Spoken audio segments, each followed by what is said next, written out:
Hi everyone, we're just about to get started, so if you could take your seats.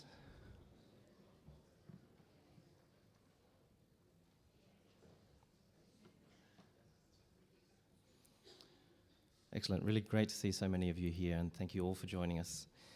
I'm Daniel Bangert, Ireland's National Open Research Coordinator, working with the National Open Research Forum, or NORF, and it's my great pleasure to welcome you to Ireland's inaugural National Open Research Festival, or NORF Fest 2023, here at the Royal Irish Academy in Dublin. Welcome both to those here in the room and to those joining on the live stream. NORF is a Government of Ireland initiative supported and funded by the Department of Further and Higher Education, Research, Innovation and Science through the Higher Education Authority, and I'd like to acknowledge HEA funding, which has made this event possible, as well as the support of NORF's coordinating organisation, the Digital Repository of Ireland. Together with our program committee, we've prepared what I trust will be a stimulating two-day program in keeping with NORF's role, which is to guide and facilitate the open research agenda here in Ireland. We do this by developing national objectives and coordinated actions to support Ireland's transition to open research, most recently through the National Action Plan for Open Research 2022 to 2030. We administer an open research fund to deliver priority actions in the National Action Plan and help foster the uptake of open research.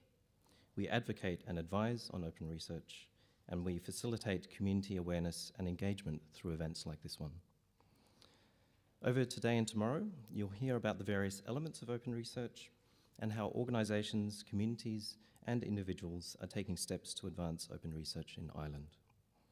This is a broad agenda that requires system-wide collective action, and this event is an opportunity to share experiences, to learn from each other, to mark progress towards national goals, and to connect with colleagues who can support your own open research journey.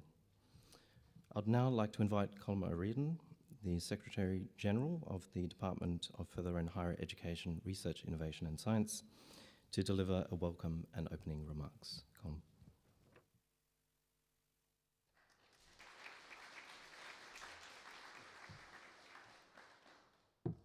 So, thank you very much, Daniel, and thanks for the invitation to open Ireland's inaugural National Open Research Festival. And on behalf of the Department of Further and Higher Education, Research, Innovation and Science, it's a pleasure to welcome everyone here today. So we are delighted to have speakers and participants from across Ireland here at the Royal Irish Academy for 2 days of dialogue and reflection on international and national developments in open research.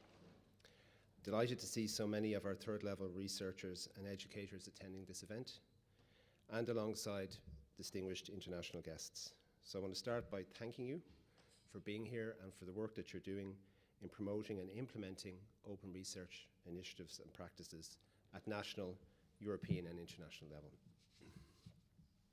And in some ways, this beautiful room serves as a reminder of the issues that we are trying to address, because the journals that line these walls not only contain a huge amount of scholarly history, but they also remind us of the origins of modern scholarship and scientific endeavour and the ethos that drove it. These publications and the societies that produced them were founded in order to achieve the widespread promulgation and propagation of scholarship and scientific research. Many also date from a time when the boundaries of disciplines were much less rigid than they are now.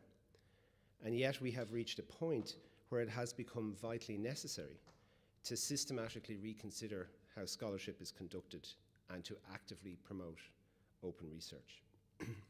So the work that you're doing is so important because open research accelerates discovery by sharing and by validating data. It avoids duplication of cost and effort, and it makes it easier for policymakers to access evidence, combating misinformation and disinformation, which thrive without access to reliable and credible information. Open research, in other words, is about reconnecting with some of the core fundamentals of scholarship and scientific inquiry. And that is why Ireland supports the principle of full and immediate open access to research publications and has introduced a number of initiatives in recent years to support the growth and uptake of open access. In particular, my department has worked with the research community from the ground up and with colleagues from across the system to create a positive culture characterized by research integrity and a commitment to open research. These are absolute prerequisites for any publicly funded system, which is why we welcome and support the Higher Education Authority's principles of good practice in research within Irish higher education institutions. Likewise, I want to particularly acknowledge the work of the National Open Research Forum and the National Research Integrity Forum. Many of you in the room today have been involved with one or both forums at one time or another, or have engaged with their work, and I want to thank you for doing so. Well, people like you, these principles of good practice in research are just words on a page. That is why the department is delighted to support the work of both forums, along with colleagues in the HEA. This includes providing funding for training for researchers at all stages of their careers, which is so important to embedding the principles and advancing the open research and research integrity agendas. And equally important are the roles and the people that support open research. And I'm pleased that the National Open Research Forum is funding an Irish Data Stewardship Network to help build capacity in this area.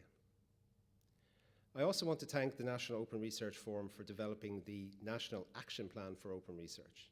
And the department, again through the HEA, has provided funding of over 3.6 million to support the delivery of priority actions in the National Action Plan. And this includes increasing public engagement with research, establishing a culture of open research, and working towards the goal of 100% open access to research publications. Of course, Ireland's open research agenda is part of a bigger picture, and officials from the department represent Ireland at both European and OECD level, where they support the open research agenda. In particular, Ireland has agreed to participate in 10 European research areas, or ERA, priority actions, one of which focuses on mainstreaming open science practices. The other ERA actions facilitate knowledge sharing, promote attractive researcher careers, reform how research is assessed, promote gender equality, support international cooperation, and maximize the impact of research and innovation in addressing wider economic and social challenges. All of these ERA actions are closely linked, reinforcing and advancing one another.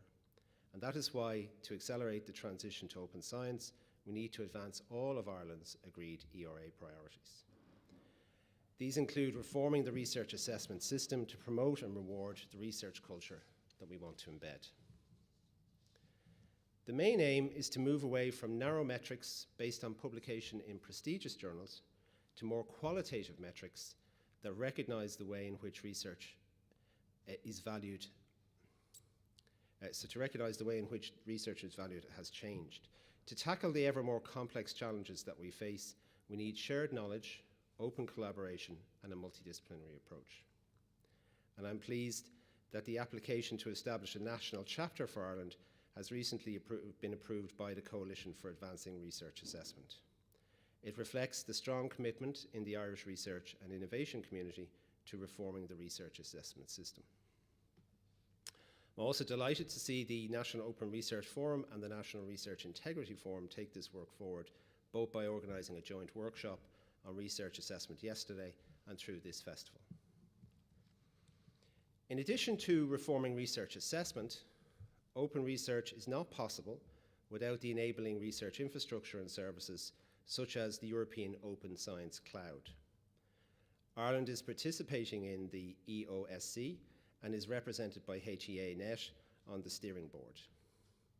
Ireland's second EOSC National Tripartite event will be held tomorrow morning as part of this festival. The department, again through the HEA, also funds the Irish Research e-Library, now commonly known as IRL. Did I get that right? In 2022, IRL supported 11% more open access articles than the year before. IRL membership has also recently expanded by a further 7 institutions to include the technological universities and institutes of technology. This means that more researchers across Ireland can avail of the support for open access publishing that IRL provides. It's good to see the growth in IRL's members and the number of open access articles that it publishes, as well as its opt-in rate. When given the choice of publishing with open access, 87% of authors opt in. IRL estimates that the opt-in rate is actually closer to 90% because some of the authors don't need support from IRL to publish open access, which shows us that Irish researchers are committed to this important agenda. It's also clear that in recent years, Ireland has made significant progress towards making Irish research open and freely available. Through a combination of stronger funder requirements, publisher agreements facilitated by IRL, open access publishing platforms, and repository infrastructure, we are on a path towards full and immediate open access to all Irish scholarly publications resulting from publicly funded research. The National Open Research Forum is funding a project to develop a national open access monitor, which will help to track and analyse progress towards that goal. This will provide a better picture of the state of play for open access to publications in Ireland. And thanks to everyone who's been helping with this very important project. So while we are definitely progressing the open research agenda, we must recognise that open research requires a culture change, a long-term transition that will take sustained collective effort and investment. You will be hearing about some of the challenges and opportunities of this culture change during the festival. These 2 days allow time and space for constructive discussions. Your input and engagement will determine how we move forward, how we implement Ireland's National Action Plan for Open Research, and enable public access to Irish research for the benefit of science and of society. And before I go, I just want to say a particular word of thanks to Daniel for all his contributions to open research in Ireland. I know that you will join me in wishing him well as he starts an exciting new chapter in his career. And I also want to congratulate those who were awarded funding under the Open Research Fund in 2023. So once again, welcome to NORFest 2023, and I wish you an enjoyable and productive conference. Thanks.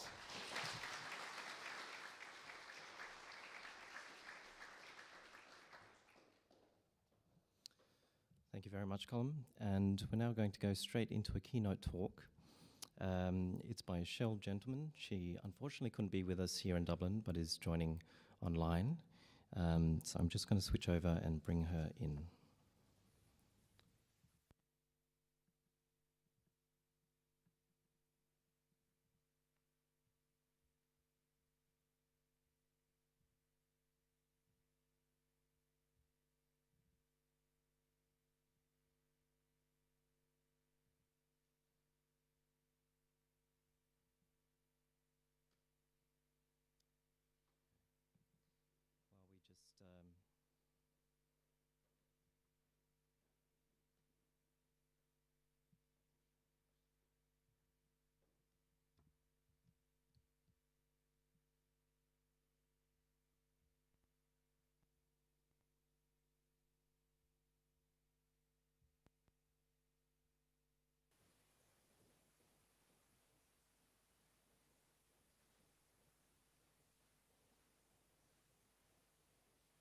Excellent.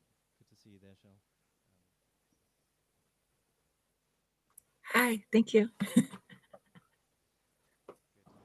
don't think I have audio here. You don't have, Okay. Can you hear me? No, that's back on. So I'll just quickly introduce Shell.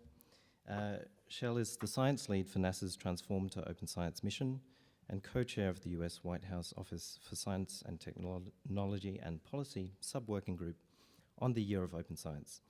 She'll be telling us about her own open science journey and recent developments at NASA and the multi-agency Year of Open Science. Thanks, Jill.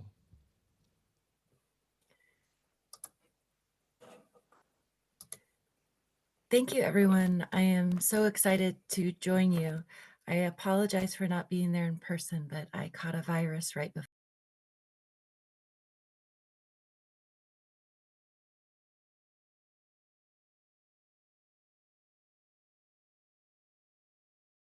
the presentation now, and 1 second.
So I hope you enjoyed that video, those videos. They were actually made by Cynthia Hall and I's kids. We challenged them to make some videos about open science, and that's what they came up with. I still have to always pause for a minute after watching those videos to just appreciate that we flew a helicopter on another planet, and it was powered by all of these open source libraries. And that is, if you're on GitHub, you can have a Mars rover achievement badge if you participated in any of those libraries. And it's so important to give credit like that. So my name is Shel Genneman. I am the Open Science Program Officer at NASA headquarters, and I'll be talking about opening up science.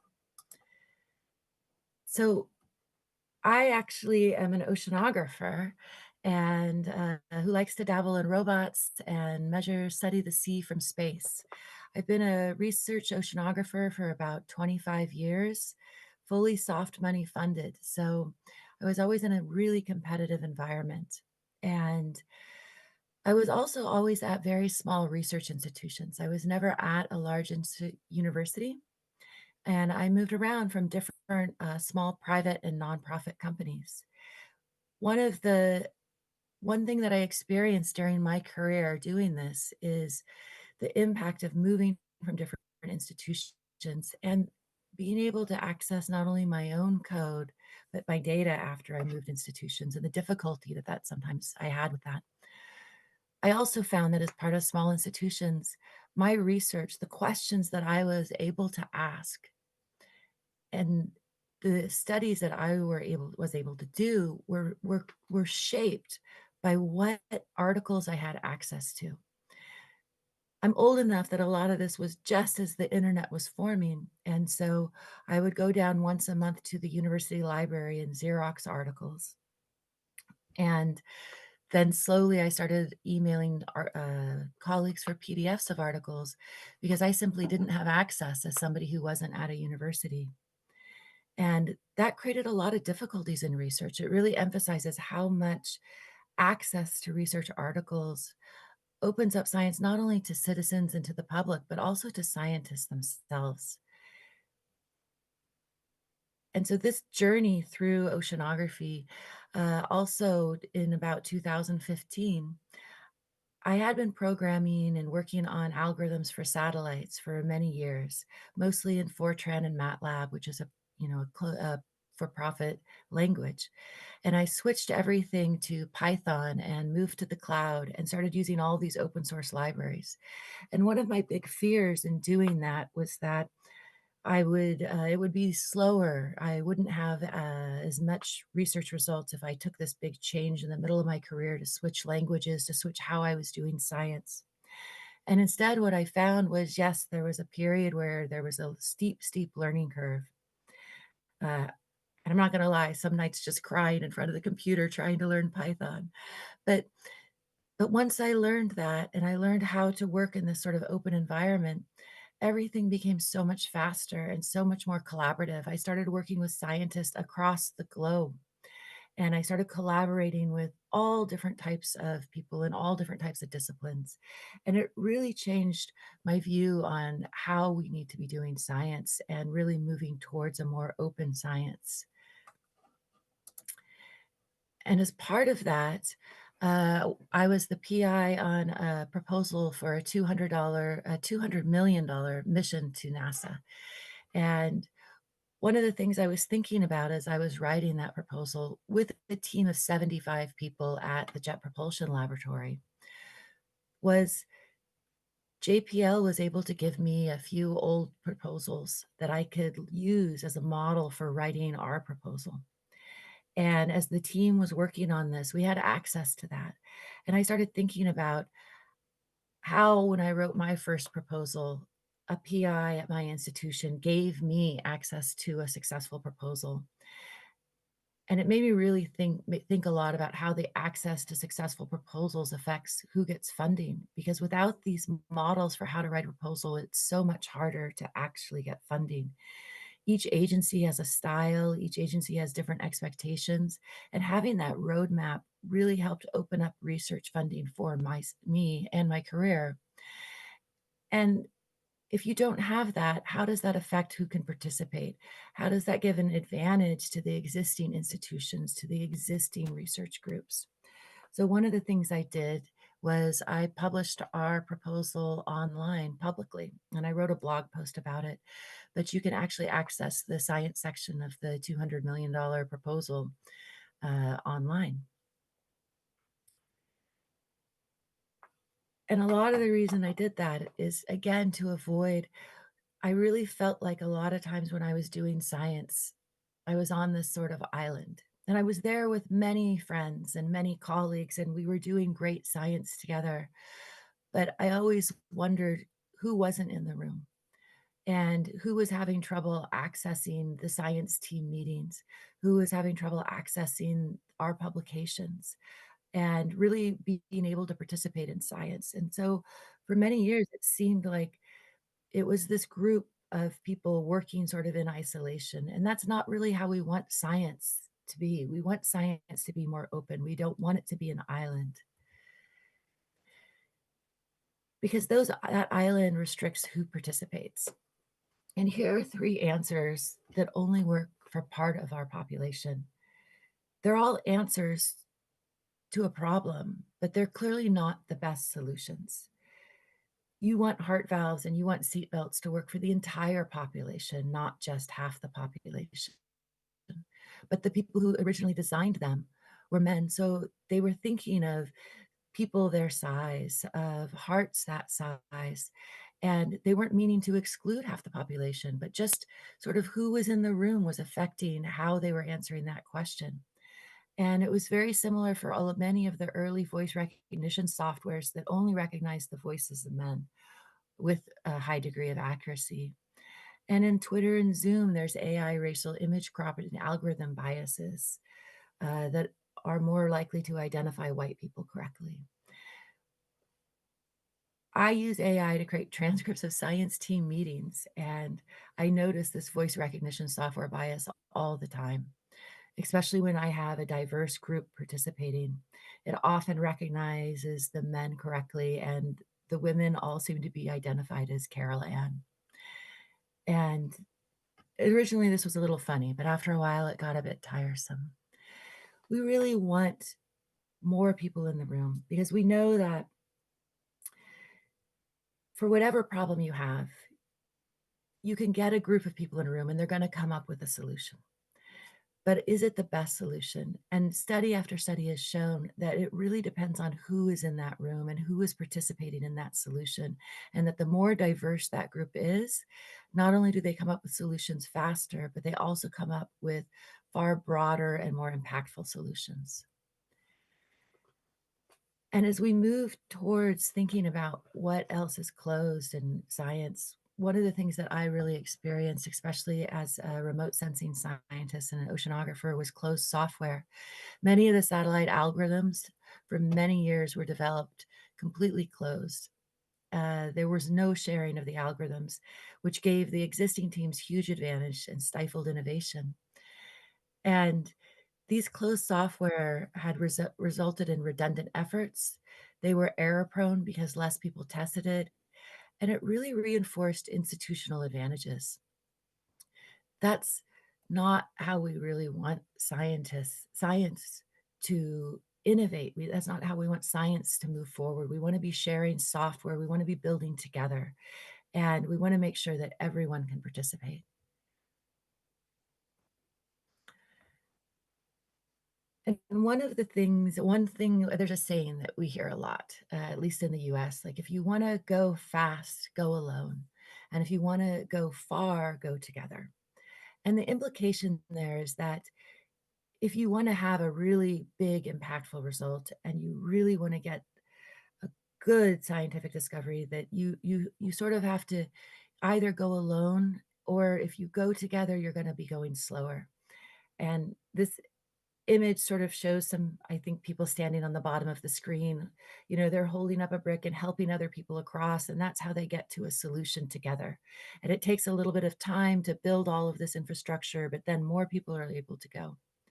But it's slower, of course. And there's a quote from Frederick P. Brooks, who won the Turing Award, which is, "There's no silver bullet," was his point. There's no single development, either in technology or a management technique, which by itself promises even an order of magnitude improvement within a decade in productivity, in reliability, and in simplicity.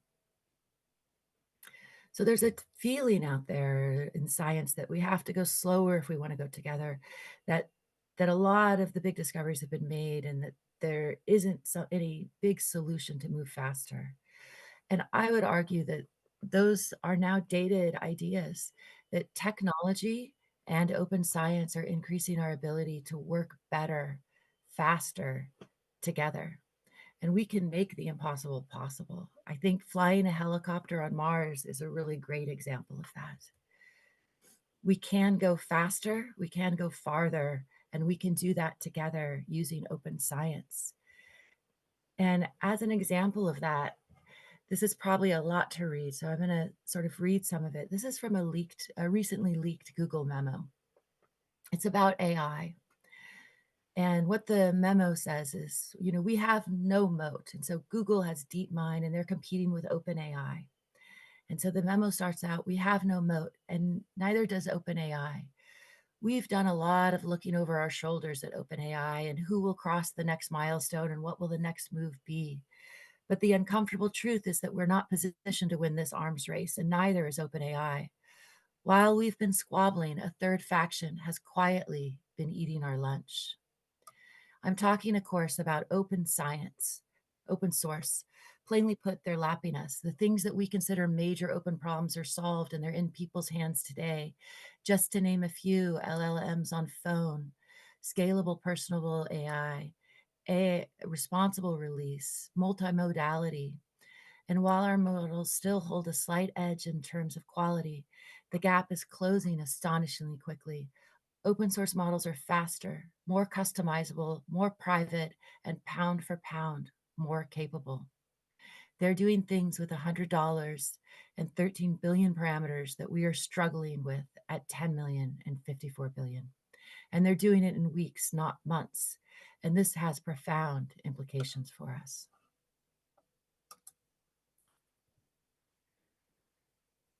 In response to COVID-19, commercial publishers temporarily halted paywalls on coronavirus research.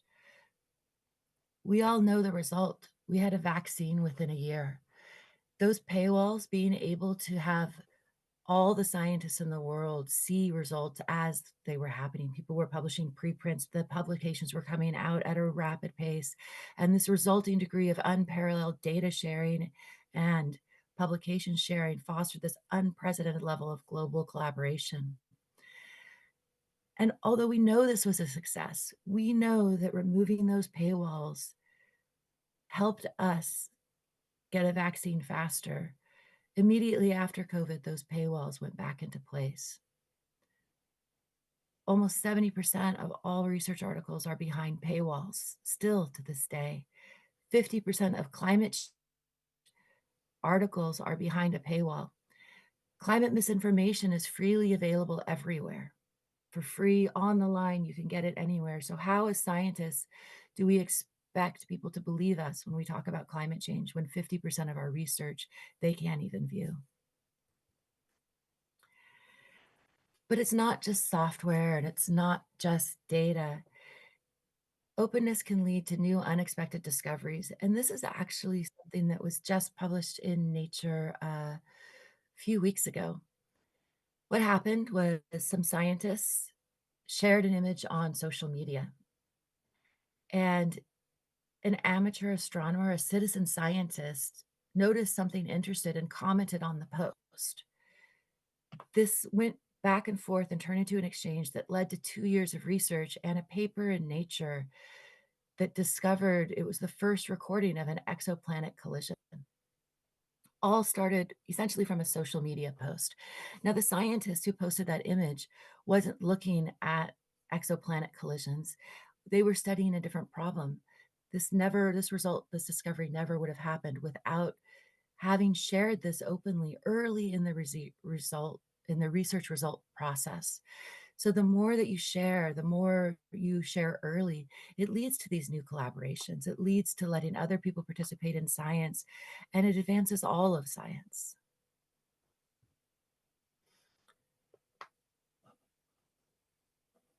So NASA has big plans for 2023, much like Ireland, I think. We have plans for science and plans to change the culture of science. We're pushing the boundaries of what's possible and expanding who is able to participate. Carl Sagan, American astronomer, planetary scientist, astrophysicist, was working with NASA since its inception, said, "It's the responsibility of scientists to never surpass knowledge. I would argue that in some ways, how we're doing science right now, maybe not intentionally, but in reality, does suppress knowledge by locking data, hiding code, and locking results behind paywalls or passwords. Knowledge is power. And when we share that knowledge, we all win. And this is why NASA has the Transform to Open Science and is all in towards advancing equitable open science. To do that, we're supporting scientists to integrate open science principles and processes into their entire research workflow. We're supporting infrastructure. We're developing policies around open science.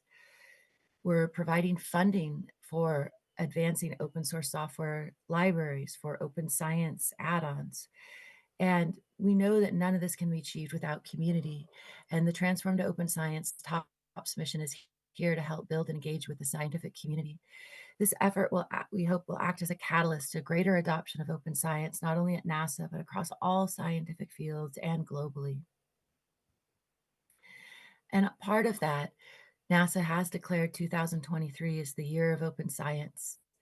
With 4 main areas to work in with visibility. So increasing the visibility of open science within our communities. For capacity sharing, so developing online free open science curriculums, holding workshops, virtual cohorts, science team meetings, and hackathons. Developing a NASA digital open science badge, and working on developing high profile prizes and challenges. And requiring, as we move towards open, really putting those requirements in. So requiring open science for funding decisions and ensuring that we're not just considering the index as our only metric, but the decisions consider open science activities. And we have been quite successful. We were able to get 2023 declared a year of open science by the US White House. This now includes, in addition to the White House Office of Science, Technology, and Policy, 17 other agencies amounting to almost $100 billion in research funding. And these agencies study everything from astrophysics to cancer research to philosophy. But this multi-agency initiative is really designed to spark change and inspire open science across all of the federal government through events and activities. To change everything, we really need everyone. And we've been really working this year to try and advance how the US views open science. As part of that, we came up with a federal definition of open science. And of course, we didn't come up with this definition in a vacuum. We looked at the definitions that other federal agencies had as a starting point. And we looked at definitions from global organizations, from other countries, from other institutions, from other agencies all around the world. And what we've noticed is many of these definitions have evolved as our understanding and our appreciation of open science has evolved. And we've tried to integrate many of those ideas into this definition that is now the White House definition for open science, which it's the principles and the practice of making research products and processes available to all while respecting diverse cultures, maintaining security and privacy, and fostering collaboration, reproducibility, and equity. And I think one of the things that I really like about this definition is that it's the principle and the practice. It's about how you do science. And it's also about the products and processes. It's not just the final result, a peer-reviewed publication. It's about how you got there and how you're sharing throughout that process. And as another area that we've been working in is to develop these. So that was the visibility, is building visibility around open science and getting these federal agencies to sign on. We've also developed for the capacity building a community developed, and this was a global effort with over 100 people involved. It's a community developed introduction to core open science skills that teach you how to write an open science and data management plan, which is required for many agencies now. And it will also help you increase the impact and visibility of your science. And best of all, you get a digital NASA Open Science badge that you can put on your LinkedIn, your resume, your GitHub. And this is taught through a self-paced online course. It's also available online and in-person workshops. It starts in about 1 month. It will be fully released, but you can enroll now using this QR code. There are 5 modules organized as a scientific workflow, starting with the ethos of open science, moving to data, software, and results, and putting this all together so that we have a complete scientific workflow, and we talk about how you can be open at each stage of this science and making those decisions so that you understand licensing, so that you understand how to share. So how you understand both how to use open results and give credit, how you create open results, and how you share those results. So the next area that we're working in is in incentives. And besides the NASA Open Science Badge, we now have, and it's open right now, is a White House level Open Science Recognition Challenge that is spotlighting open science, stories of open science innovation that benefit society and the teams behind them. There's a live Q&A next week, and the nominations are due later this month.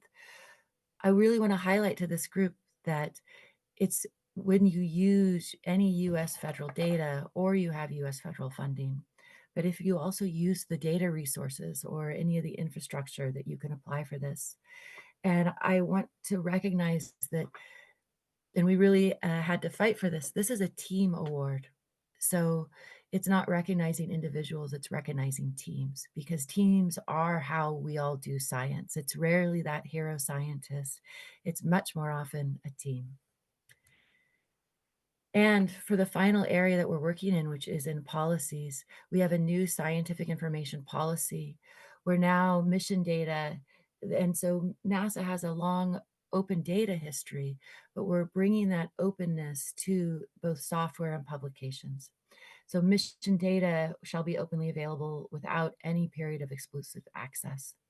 Software shall be developed openly. So mission software, the satellite algorithms that I was talking about earlier, those shall be developed openly in a publicly accessible version control platform that will allow for contributors and engagement. We also are asking for permissive licenses to be applied to all software, and research software shall be publicly available no later than the time of publication, though we encourage you to make it as early as possible. And publications now published as open access is supported without any embargo. And we wanted to go a little bit further than that with saying that NASA supported scientific workshops and meetings shall be open to broad participation and documented in public repositories, because we recognize so much of what we do in these science team meetings really needs to be open to the public.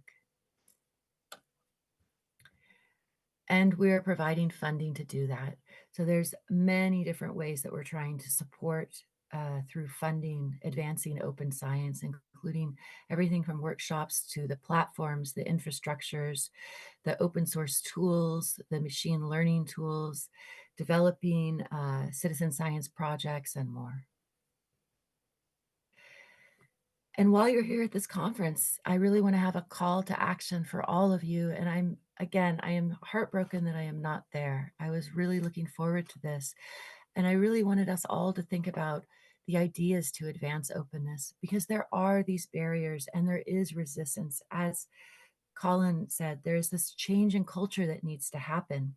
And we need everyone's ideas about how to speed up that shift in culture, about how to advance open science faster, because the challenges that we're facing are so large. So we're coming up with all sorts of ideas and really trying to work on what might be exciting about engaging with the scientific community. And I challenge all of you for your ideas to advance openness. You know, within our initial year, we have visibility and capacity sharing, incentives, and policy advancements. Is there anything that we're missing? We'd love to hear from you. And just as some ideas, we know that we have incentives and that immediate rewards are often larger for closed science, and open is much more of an investment. So how do we really change that? How do we try to create more immediate rewards for open science or really highlight those longer term rewards? How do we evaluate open science contributions with these new types of metrics? How do we incentivize alternatives for for-profit peer-reviewed articles and encourage people to publish in other ways? Just a week ago, a student asked me, they were publishing their PhD thesis and they were amazed. They got they got their article accepted to Nature, but the open access fee was 12,000 US dollars and they were not able to afford that. So even though they wanted to be open, often there are these barriers. Even with open access, there are these APCs that are barriers to open science. And how can we try to address that? The infrastructure, we know it's not where it needs to be and all the problems aren't solved. So what are the biggest gaps and how can we address them? Where can we make things easier for scientists? The connection between data notebooks, executable notebooks, and permissions, for example, is not robust. And also on communication strategies, we're asking people to change. How do we make this more exciting? And on incentives, how do we increase those incentives and on the infrastructure? So we also have some ideas for the scientific training and library services. Like maybe we could partner NASA in having the Open Science Badge with Ireland and teaching this. And the scientific training and library services, we're moving into this age of curation with AI and really trying to understand how to use responsible AI in open science and then supporting the responsible use of AI tools, especially as we're moving towards more of this openness where things will be shared and can be data mined, and then support the proper use and citation of these models. I know I've covered a lot because open science is such a broad category, but I really want to bring it all together by thinking about the science that we're trying to support, the science that we're all doing. Somewhere something incredible is waiting to be known. And we really believe at NASA that open science will help us find that discovery faster. And that's why we're all in on open science and want to collaborate more with our global partners. Thank you very much.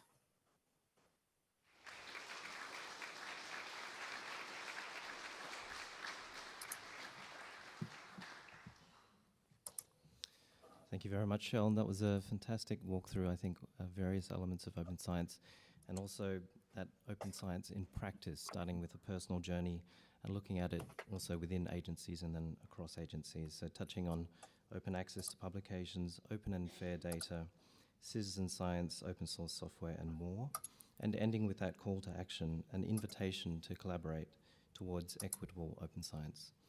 So we have a few minutes. I think it would be great to take some questions from the floor. So there are microphones coming around. If you have a question, we'll relay that to Shell and invite discussion.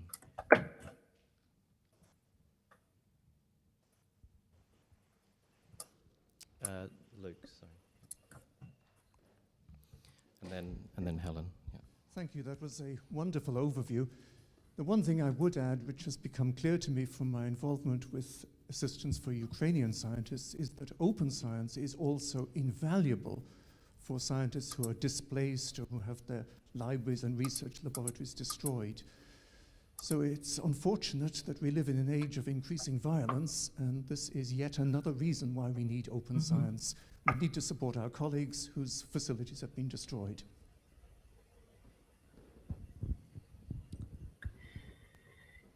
Yes, I completely agree. And part of my open science journey was actually initiated when I changed institutions and lost access to a lot of my code and my data. And that was also part of my move to cloud computing, was to realize that as scientists move around, they often lose access to their work. And we all want to believe that we work in a scientific world where we'll always have access to our results. But the reality is that we work for institutions, we work for universities, we work for countries, and we often move around. Science is global, and publishing all of your work openly means that you will always have access to it no matter where you are. And that becomes incredibly important when you do move around, whether it's due to conflict or simply changing institutions. Thanks. Let's take another question. And if you could also say who you are when you ask a question. Yeah. Hello, Helen Shenton, Trinity College, Dublin. Thank you so much. That was incredibly inspirational on both the practical level and then the idealistic level. We're involved a lot with the League of European Research Universities and the transition there to open, well, the roadmap to open science. But equally, what at LIRU we're finding, there's a lot of work going on about knowledge security and foreign interference, and I just wondered how you were reconciling at NASA with this, the fabulous work you're doing. It's almost at odds, is what we're calling knowledge security and foreign interference. Perhaps you could say a little about that, please? Thank you. Yes, thank you. If I went back to the definition of open science, we include recognizing security and privacy as really important considerations when you're doing open science. And part of this open science curriculum that we've developed, throughout all of that, we talk about national security concerns, not in an overbearing, creepy way, I hope, but to really recognize that, especially with the advance of data mosaicing, where you're taking all different types of data and combining them together to create new information, to create new data, there are security risks inherent with that. I think a lot of the images that have been coming out of Ukraine and more recently the conflict in Gaza, the level of detail that we can get from satellite imagery often raises many of these concerns. NASA has an open data policy, but we also recognize that there are national security concerns, and you want to be very careful when you start to do open science. One of the first questions that you have to ask yourself is, what could this data be used for, and can I release it? Are there any national security concerns? Are there any restrictions that I should be thinking about before I release this data? Do I need to be open and still follow data fair principles? I can be open, but within a closed environment as well. So I can follow all of open science best practices, and that will help advance that scientific area that I'm working in, but I can do so within a closed environment for security reasons. So we try to balance that when we talk about openness. And there is actually an entire group at the White House for the Subcommittee on Open Science that is focused on national security concerns and how to address those within open science. We do believe that you can be open and balance national security concerns at the same time. But we have to really be careful that as we advocate for scientists to be more open, that we also educate them about security concerns. Thank you.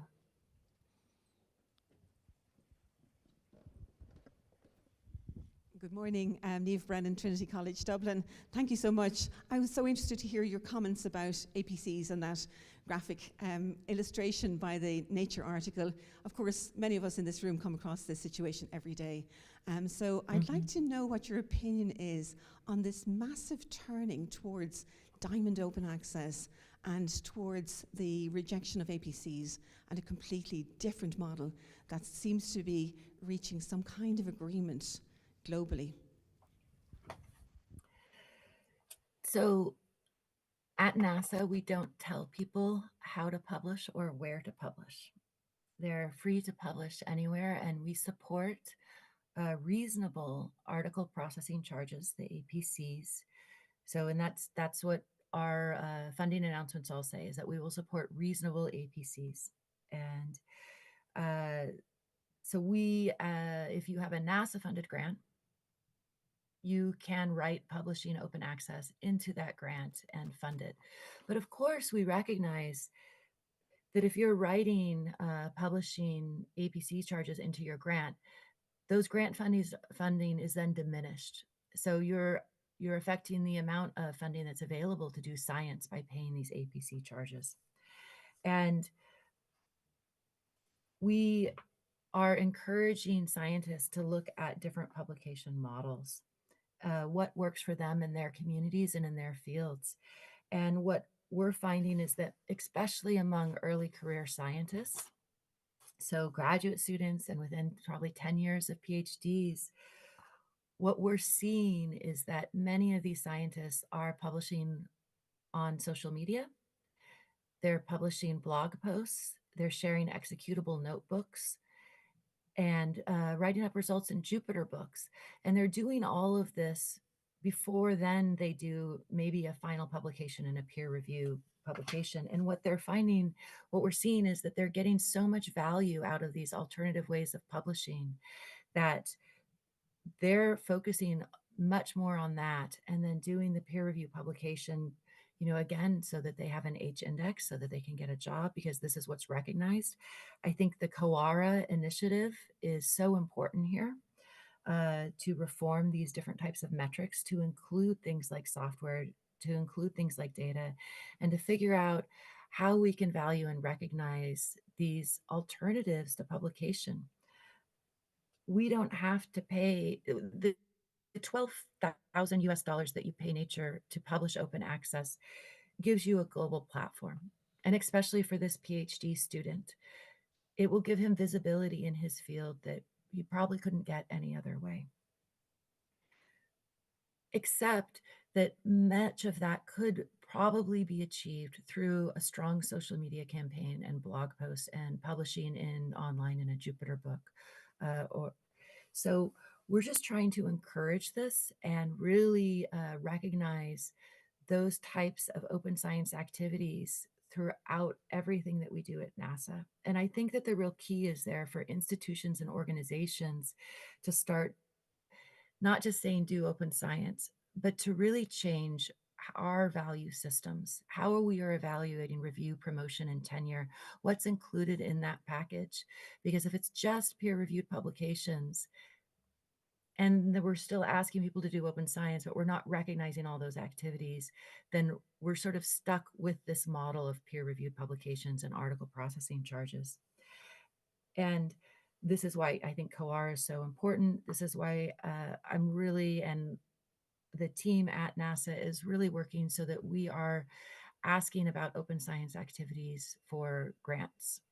We're trying to recognize those. But again, a lot of this is the infrastructure. So you can get a DOI for your data set now. You can get a DOI for your code. But your H index still depends on a specific list of accepted journals that you have been able to publish in. So we need to really continue to develop these metrics that recognize these other types of contributions. And I hope that that will sort of transform this shift away from this sort of pay-to-play model and provide to really start valuing these other ways to participate in science that are the way that many of the global community of science is participating because they can't afford the APCs. Thank you. Thanks very much, Shell.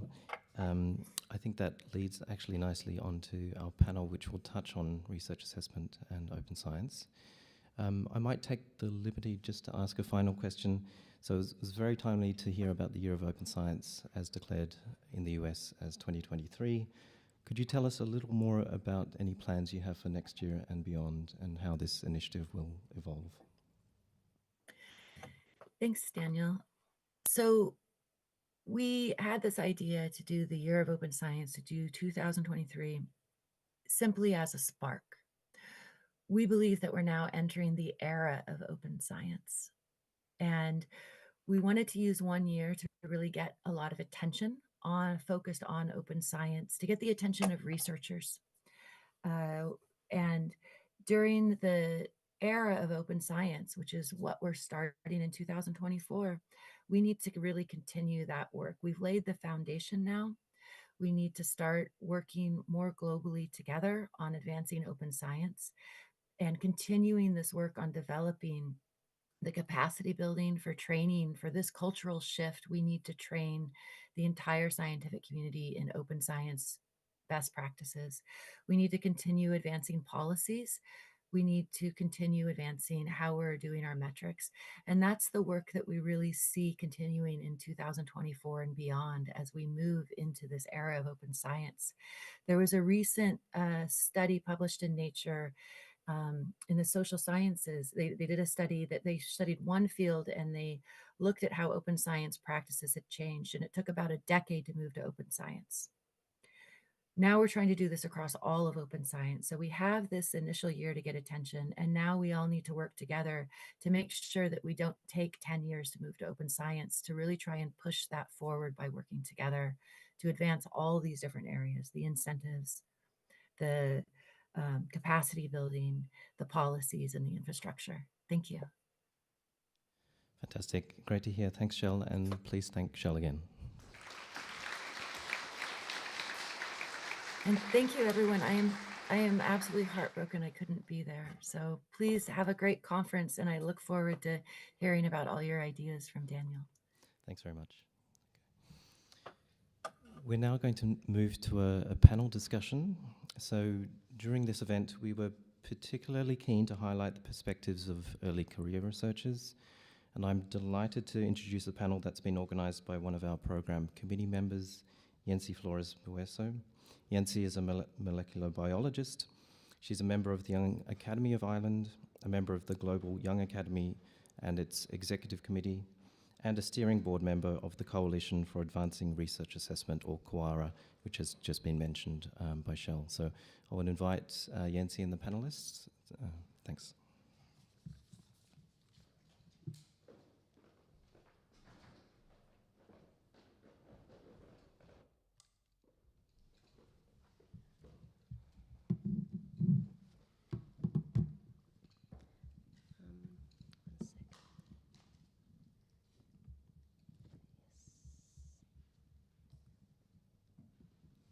Okay. Thank you, everyone, for being here, and thank you to the amazing team of panelists that agreed to come here and talk to us. I'm really happy to be here. I'll be the moderator of this panel, but the person who will do all the talking will be our amazing panelist. Thank you, Daniel, for the introduction.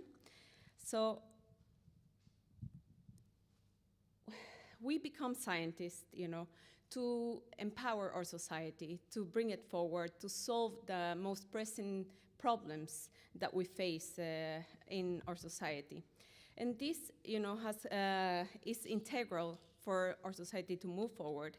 And I firmly believe, in general, in science as a common good.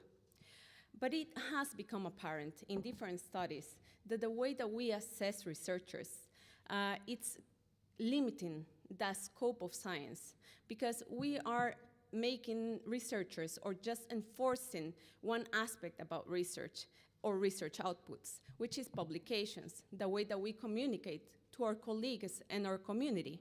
But we are leaving out other really important aspects, like our engagement with science policy, our engagement with society. And as Michelle was saying earlier, and sorry, as our previous speaker was saying earlier, there's a lot of misinformation in our society, and it's our role as scientists to engage with society and educate it. But this is not encouraged, and so we leave these aspects of society outside. And this is not something that is only happening in one country, as studies have shown that globally, in all academia and all over the world, researchers are evaluated in this way. So here today, we're going to talk about what is research assessment, how does it shape our careers as early career researchers and scientists in general, what are the current trends in research assessment, how can we adapt and engage to current changes, and what outcomes can we expect? And for this, we have this amazing team of panelists. And first, we're going to have Noemi talk to us about what is research assessment and how it defines a research culture. Noemi is a postdoctoral researcher at Hasselt University, Belgium, and University of Manchester in the UK. Her research focuses in research assessment impact on practices, well-being, and integrity. And she's a former policy advisor at UKRI, a Future Research Assessment Program, and Global Research Council Working Group. a responsible research assessment. Do you want to come up? Thank you, Noem. Thank you very much, Yancy. And I also want to thank the organizers for giving a floor to early career researchers to talk about research assessment. I find that really, really impressive, and I want to thank you for giving us the floor. So I will talk about research assessment and research culture, but adding to how Yancy described me, I also wanted to add a bit of a personal story of why I'm here. So since I started studying when I was a kid, I really wanted to be a researcher. And I wanted to study cognitive neuroscience, and I really liked it. But quickly enough, I entered this loop of highly competitive environment. I was asked to publish as much as possible. And that led me to doubt whether this is really what it should be to be a researcher. And I started being slightly frustrated, and I decided to change my career to do research on research. So today I will give you a little teaser about research assessment, about the problems of research assessment, through the findings of my research, which is partially done through focus groups and interviews, through a large-scale survey with researchers and a small-scale survey with researchers. So first, I wanted to give you some findings from focus groups and interviews that I conducted with different stakeholders. So these were done in Belgium, where I did my PhD, but I found through the literature that it's really relevant to a lot of different settings. And in my interviews and focus group, I wanted to understand what makes researchers successful. So I obviously interviewed researchers and people who conduct research, but I also involved a lot of different policy, publishing, funders, other stakeholders that have a say in defining what success is in science. So one of the first things that I figured out was, through speaking with these people, was that when you're a researcher, you're involved in so many different types of tasks, so many different activities.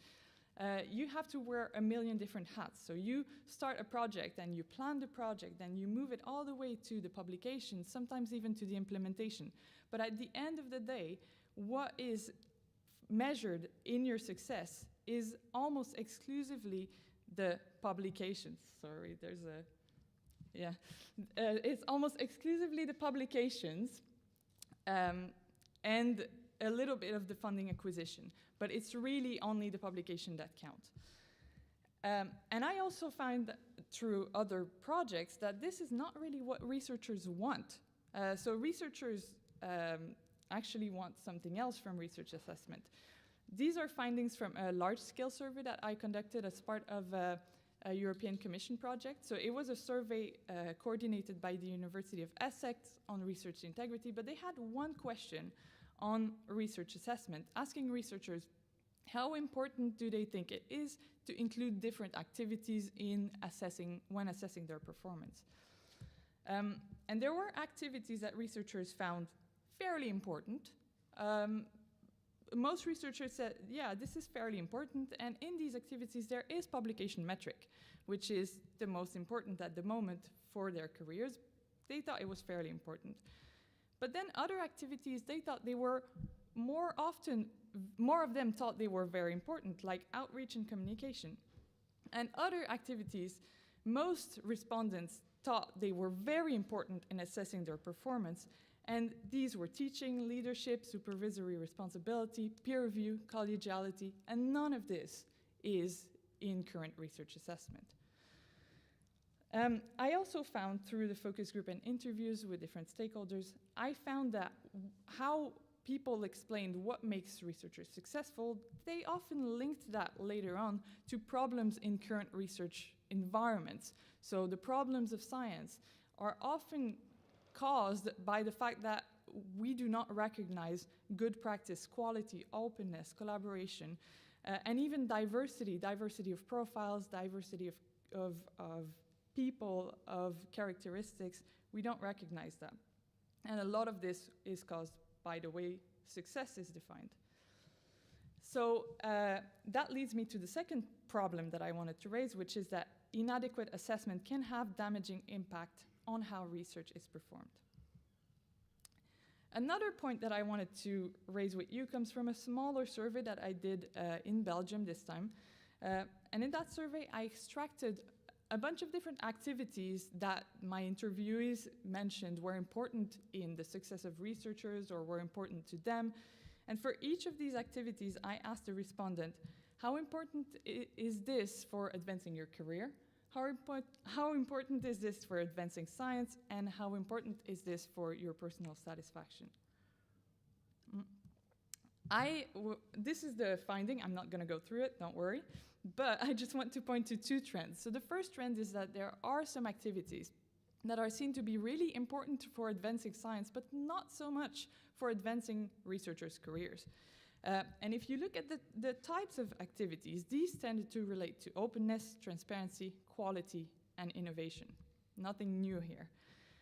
Other activities were seen as important for advancing career, but not so much for science, and these tended to be related to luck, and there's a lot of interesting things to say about luck, prestige, status, and competition. So that leads me to the third problem that I wanted to raise, which is that indicators used to assess researchers don't always capture elements that are taught to advance science or elements that measure high-quality science. And going back to that graph, I told you I also looked at personal satisfaction, and this is probably the most troubling finding, is that the elements that are seen as really important for advancing science but not important for your career also lead to less satisfaction for the researchers. So look, for example, here, publishing findings that did not work, so publishing negative findings. It is not as high as it should be if it's so important for advancing science. And the respondents were allowed to give some comments to each of these answers. And we can see here in a comment from a respondent that it's actually because it's so difficult to do it. And respondents sometimes expressed that they were in a precarious situation.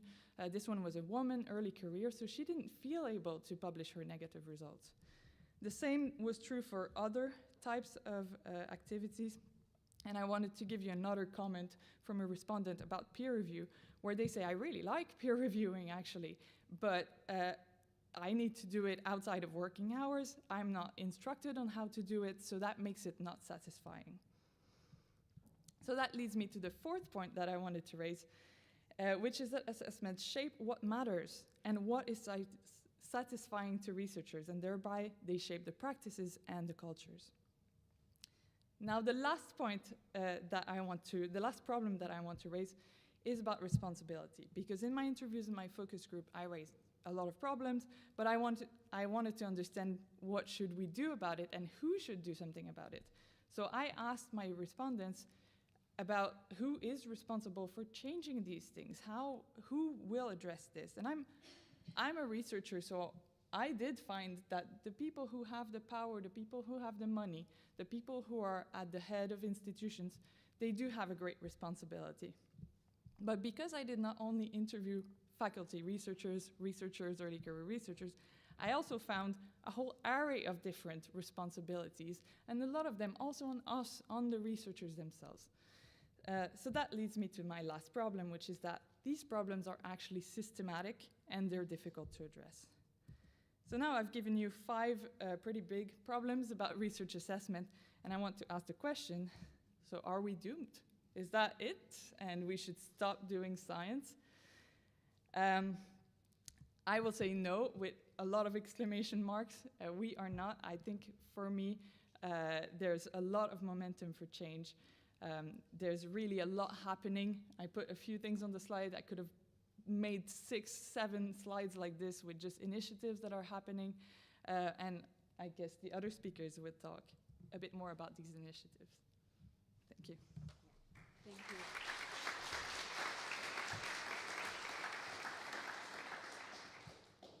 Now, getting into context, we want to know how this culture and assessment in general affect early career researchers here in Ireland.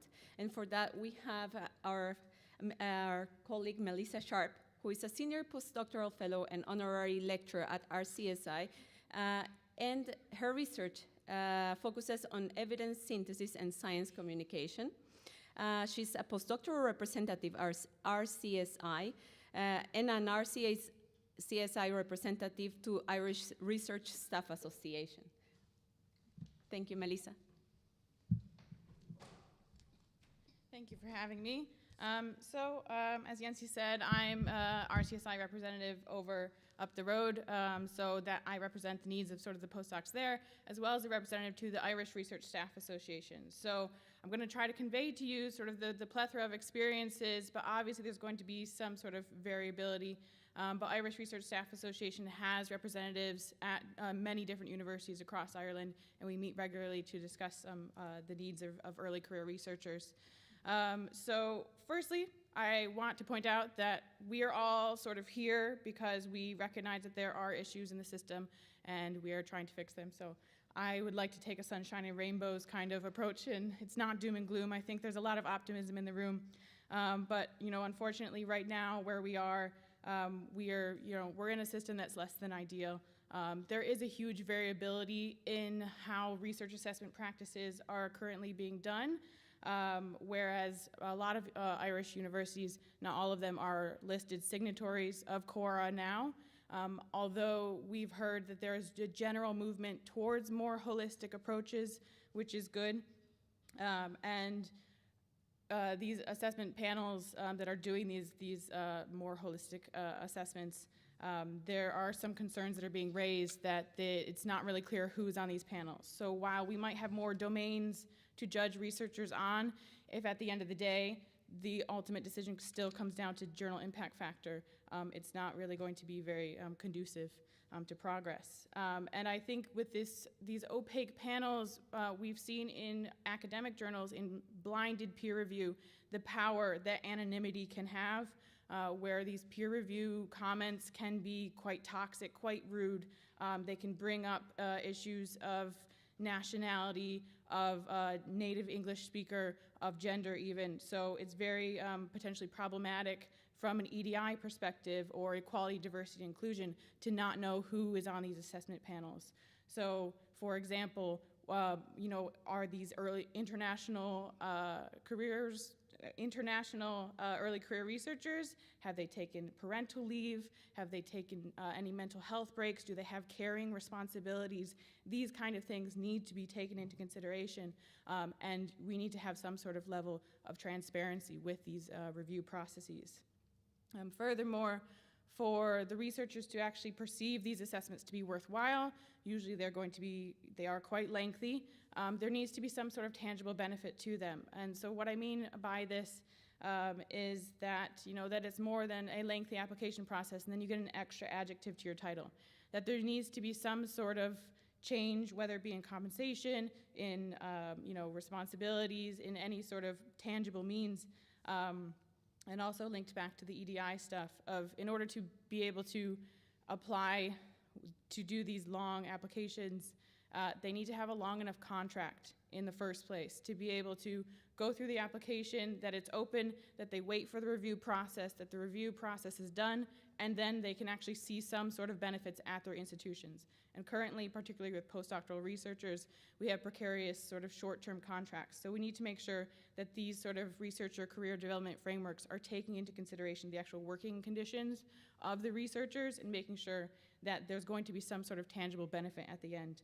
And we've also sort of seen sort of the unintended consequences that these can have. So there's a lot of people talking about increased pressure where there are so many domains that you can be excellent at. You can be an amazing supervisor, a lecturer, a science communicator, a policy, you're integrated with a policy, you are publishing in high impact journals, you are now expected to be everything in a way. So there needs to be a lot of communication to say you're not expected to be 100% in all sort of factors, because there's a lot of pressure currently that researchers are feeling to be sort of a Jane of all trades and then therefore becoming a master of none.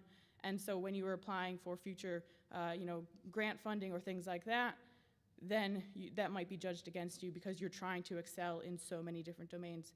So my main points are basically, to talk about who is actually doing these assessment panels, because currently it is quite an opaque process. Secondly, to take an EDI lens on these things that, these assessments need to take into consideration people's circumstances. And lastly, that there needs to be a lot of communication about these sort of more holistic assessments to make sure that the pressure is not actually increasing on these researchers, that they're recognizing that they can be more diverse in how they specialize. So that's me. Thank you.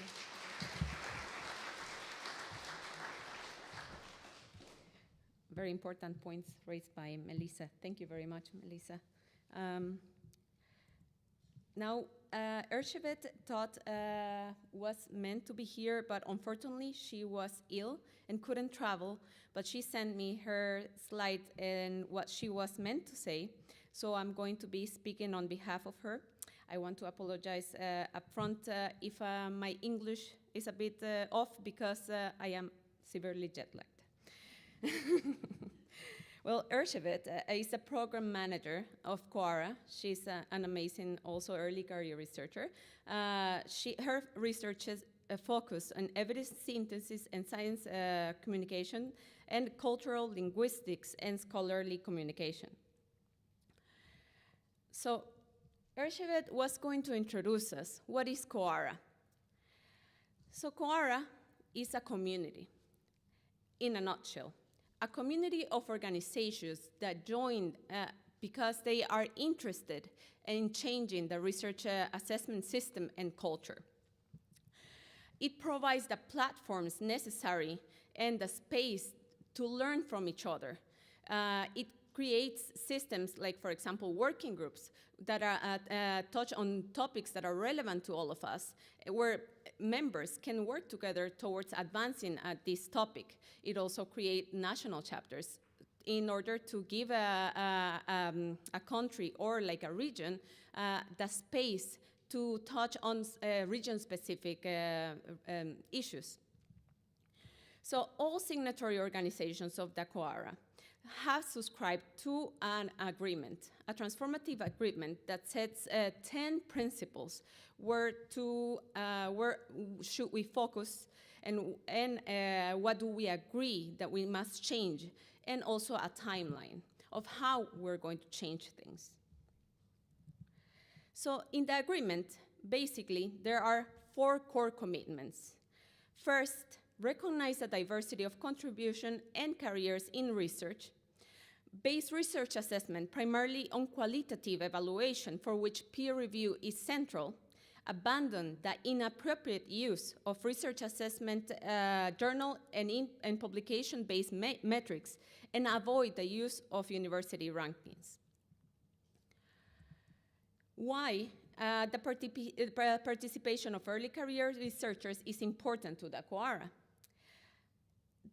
This is because early career researchers are the most affected by any change in research assessment, and therefore should be directly involved in the whole evaluation process. They should be communicated with, they should be part of the decision making, they should test any change that must arise, and their input should be central in general to the strategy of this change. So how can early career researchers engage with the COARA?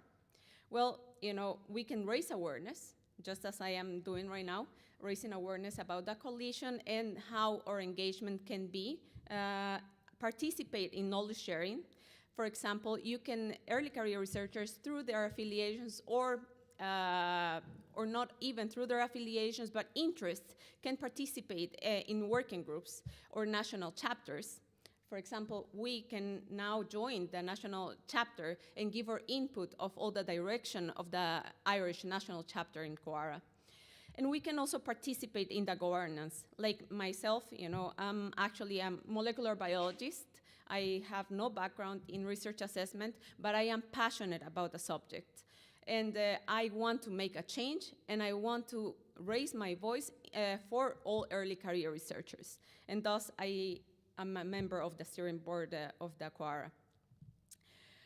And another way is to reproduce this panel or any other sorts of communication between early career researchers, where we can have this space of platforms to discuss what is important and relevant. Because let us be clear, we are the future of science.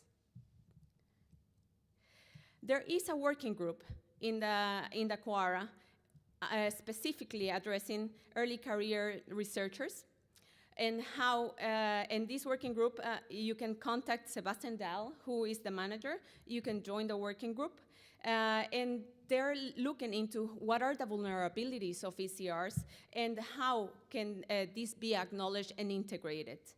So I invite you to join this working group if you can. And now we're going to move forward, and our colleague Stefan from the Young Academy of Ireland will talk to us about the intended and unintended consequences of research assessment for early career researchers. Stefan is assistant professor and Ad Astra fellow in the School of Politics and International Relations at University College Dublin. And his research focuses in political representation, party competition, political communication, and public opinion. Thank you, Stefan.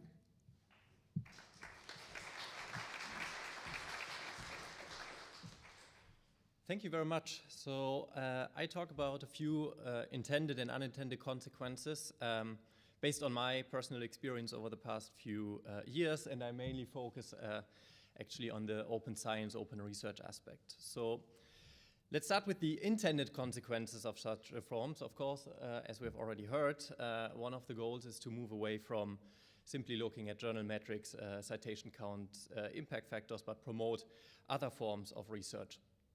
And therefore, I actually think that calling it additional forms of research assessment rather than alternative forms of research assessment might be a good idea, because if you look at CVs of people who apply for positions, basically everyone is doing peer-reviewed research anyway, but it shouldn't be the only, it is not necessarily the only way of doing research or communicating research, but it doesn't mean that these initiatives replace peer-reviewed publications. I think it's still an integral part of what we're doing, but it shouldn't be the only way of how we are judged. So focusing on some open research aspects, for instance, developing open source software or databases.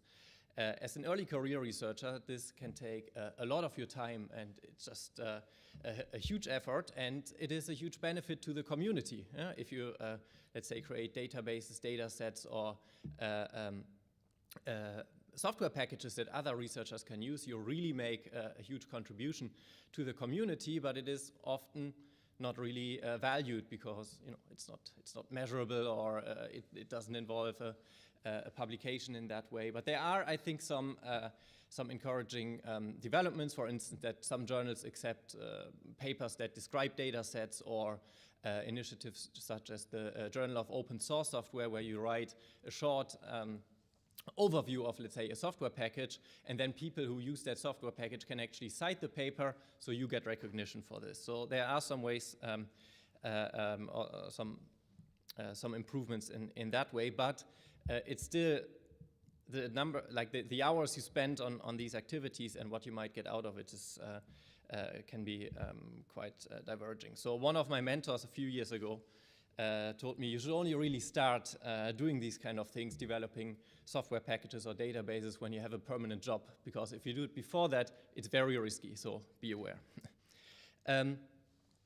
What's also an intended consequence, and what I think is very good, is that sharing data results in scientific progress, because everyone can see what you did, they can use your data, they can reuse your data, they can build on what you have done, so it's not behind closed doors. And I noticed that myself, for instance, for one publication where I looked at parties focus on the past, present, and the future.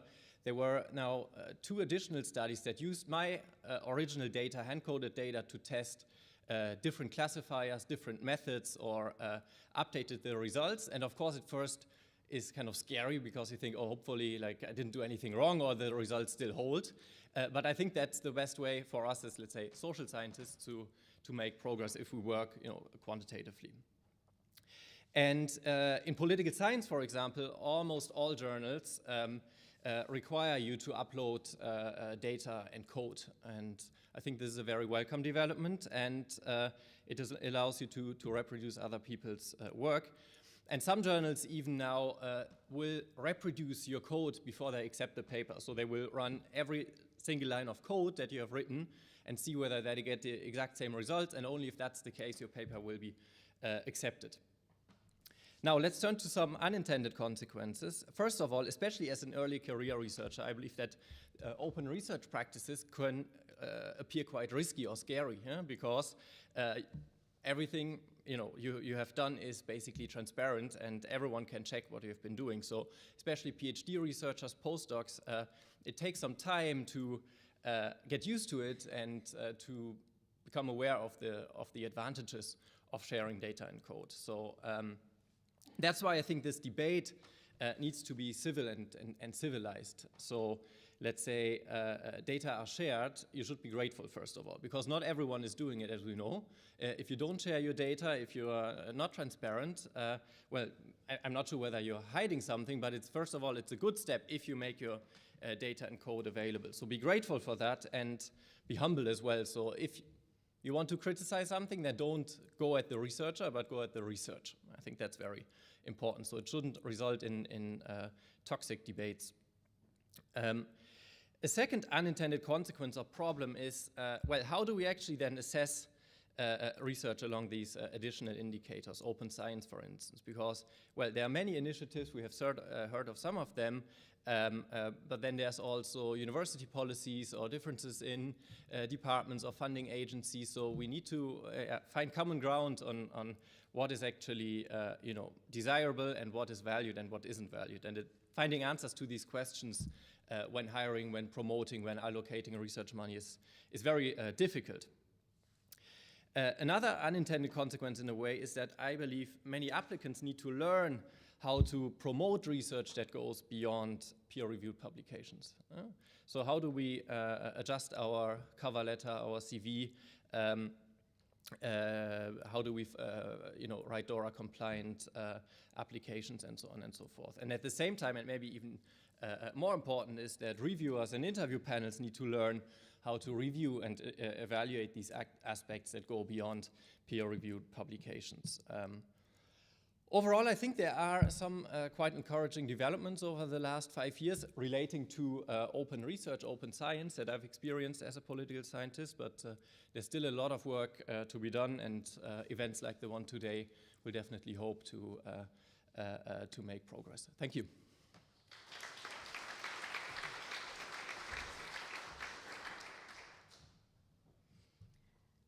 Thank you very much, Stefan.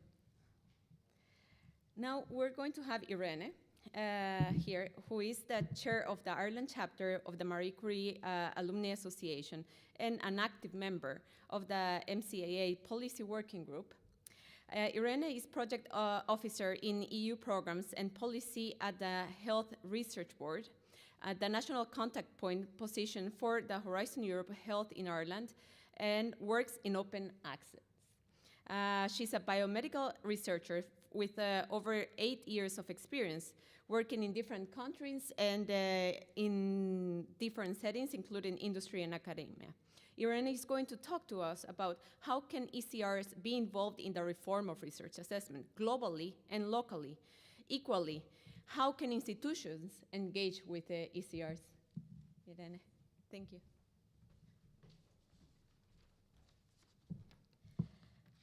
Good morning, everyone, and thanks for having me here.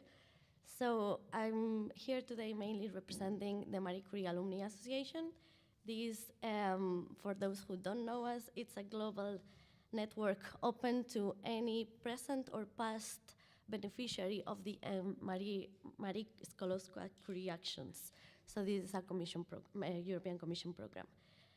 We are a non-profit organization, and while we are supported by the European Commission, we are fully run by volunteers, and we have this bottom-up approach at our core. We have more than 21,000 members, professionals in research backgrounds from over 150 countries around the world. And we are organized in 35 regional chapters and in 10 thematic working groups. So as Jensi said, I am the chair of the Ireland chapter, and I'm also very active in the policy working group. So as such, I'm going to go through the MCA stand on research assessment reform, and then I will also talk about how we engage with this topic and things that we've done and things we're planning to do in the future. So there's growing evidence that suggests that current evaluation of researchers on the basis of very narrow definitions of excellence is actually restricting diversity in academia. And it's doing so in two ways. It's restricting diversity in the workforce in academia, but also in the approaches that we take to tackle global challenges that we are facing at the moment. So the current evaluation system and its associated research culture, it's really focused on publications, as many of my colleagues have already explained today, and this really harms those scholars that have alternative ways of knowing, those who are more engaged in teaching, or those scholars who have inter- and transdisciplinary skills or communication skills or policy engagement skills. However, we recognize that there is a growing change at the moment, and we're really happy about that. We are highly involved in all this change. We have done different policy briefs to try to support the change and push forward. We did the last one in 2020, and some of the recommendations we did actually are moving forward. Some include to broaden the current definition of criteria for evaluation in national and international calls, to provide training to evaluators, but also to provide training to researchers and to research institutions on evaluation and on open and responsible careers, either academic careers or non-academic careers as well. Reward researchers in any discipline and in any dimension. So not only in research and publications, but also those who engage in other forms of activities that are part of academia as well. And to support knowledge exchange and communities. And this is one that we've really seen grown with COARA, the formation of COARA. And the MCA has been really, really involved in this. We have an MCA member who is the vice chair she's the vice chair of COARA. So through her, we are really engaged on all the working groups and a lot of change that are happening through there. So we really advocate for having early career researchers at the table, because these changes are actually going to affect us the most. Those who are already having their positions, they will be evaluated differently, but they already have a secure career path. However, for us, this change can actually shape what our future and our career can be. So we are also doing a lot of other things to engage with this. We continuously talk with the Commission, with the MSCA unit, to kind of shape the Marie Curie program to be better for future early career researchers. We also join projects, especially CSAs, in relation to these topics. So for example, we are part of Open Universe Science, or OPUS project, and this is a project that aims to look at the research assessment reform so that they recognize open research practices as well. So try to incorporate that as a recognition. We're also involved in a project called Sustainable Careers for Research Empowerment, called Secure, and etc. And in terms of the future, the MCA is not only asking for change, we also want to be part of the change, and we know that throughout the change, the ones who are gonna be highly impacted are early career researchers, as I said before. They will need extra support, because through the change, old ways of evaluation are still gonna be in place, while new ways are gonna start to open its way. So in these uncertain times, we really need to be supported, and in that sense, the MCA is going to host a mentoring platform for narrative CVs. So narrative CVs are these new ways of evaluating beyond H-index, beyond all these quantitative metrics, to go more towards a more qualitative assessment. And in that sense, we need to be trained on how to write those CVs. It's a very different way to write. So we'll host this platform that is actually supported by a lot of research funding agencies across Europe, also here in Ireland. So finally, I just would like to encourage every early career researcher who would like to be involved in these conversations to join either through the MCAA, if they can be a member, or either through their other organizations, postdoctoral organizations in their institutions, through Quora. There are many ways that we can make our voices heard. And also the opposite way, now there's going to be a national chapter. We really want to be on the table, so yeah, please contact any of us. We have a lot of ideas, and we want to be part of our future. So thank you so much.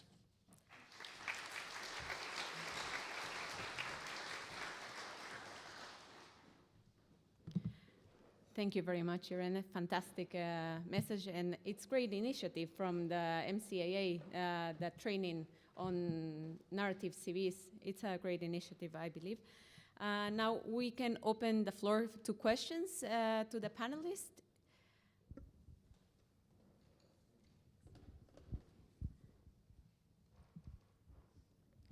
Yes, David.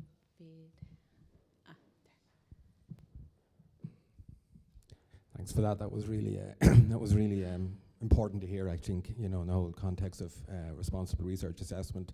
It's just more, I don't have a question as such, it's just actually the National Chapter for Ireland has just come up, and I co-lead the National Chapter, the Quora National Chapter for Ireland, with Sally Smith from Trinity College. And we got notice last week that the chapter was approved by the Quora Steering Board, which is great. So getting that voice of early career researchers onto that national chapter. We have a whole work plan around consulting with various stakeholder groups, and early career researchers is going to be a key stakeholder group. But having the participation of early career researchers and that voice within the chapter, and the chapter is all about, you know, establishing best practice and supporting the signatories to the Quora agreement, and helping them implement the kind of changes that we're talking about here, which are very substantial changes. We're talking about culture change, and culture change is very hard to do. So getting that voice as we embark on that journey is going to be so key. So I'm going to be after you guys, you know, to get involved. I think we'll, you know, and the sooner that early career voice gets into this discussion and what we're trying to do here nationally will be really, really important. So thank you for the discussion this morning. I tell you, it's opened my eyes a lot, and I think it'll really, you know, the timing is perfect, I think, for us to do some good things in this particular country. So thanks again. Yes. I just wanted to congratulate the organisers today for giving a platform to early career researchers. Often when we talk about open research, we talk about what we should do, and we don't necessarily talk with who's going to be doing it. So congratulations on that, and it's also great to see a panel that's, you know, female. And but my question, because a few of you mentioned that there's a risk inherent in engaging in open research, whether it's, you know, talking about your negative findings or sharing your data, you're exposed. And I should say, my name is Susan Riley. I'm the director of the Irish Research e-Library. So I'm a librarian. And I was wondering, apart from, you know, overhauling research assessment, which is essential, and the Quora initiative is great, what other supports or protections could be in place at institutional level to help you feel safer engaging in open research practices?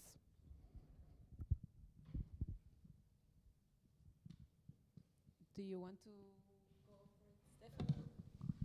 Okay, yeah, it's actually a very good question, and I don't think it's actually too, well, there is some risk, or you might feel exposed if you publish your data in code, for example, but I think it's also a kind of generational change, because now all PhD students in in our school, or I'd say in political science more broadly, empirical political science, quantitative, they will know that they need to do that. So the training in doing reproducible or replicable research, that you can run your code over and over again, and you get the same result, starts much earlier than it used to. Even when I finished my PhD in 2019, there was no like specific module or no guidance really on how to prepare, let's say, replication materials. But a lot has changed, and the current generation of PhD researchers and postdocs are very well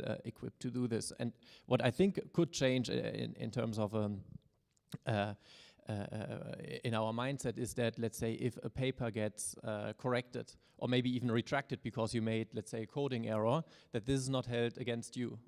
If you did not do it on purpose, if you didn't want to cheat or deceive anyone, but it can just happen, we're all making mistakes, that this does not negatively impact your career. Because if we want to make more transparency or have more transparency, which is very good, there's also a way of actually finding out of finding mistakes and errors, which hasn't been possible in the past. So we don't know which research findings may be false or where there are coding errors. But now it is actually possible to do it. So it shouldn't define your career if a paper gets corrected or retracted because of a human error.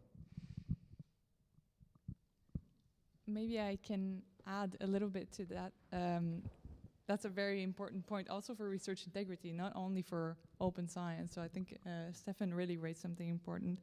I was thinking also, I'm going back to the research assessments. I know you said beyond research assessment, what's important. So teaching, learning, having access to the resources and to the knowledge is essential, but also making sure that the early career researchers have the room to take that knowledge, and they're not doing it as from their own time, penalizing their publications that they have to rush on. So really, like, making sure that it's recognized that this training that you offer, for example, has ECTs or has a recognition or a certificate, something that they can bring to their institution, and that it improves their career advancement. That's really important.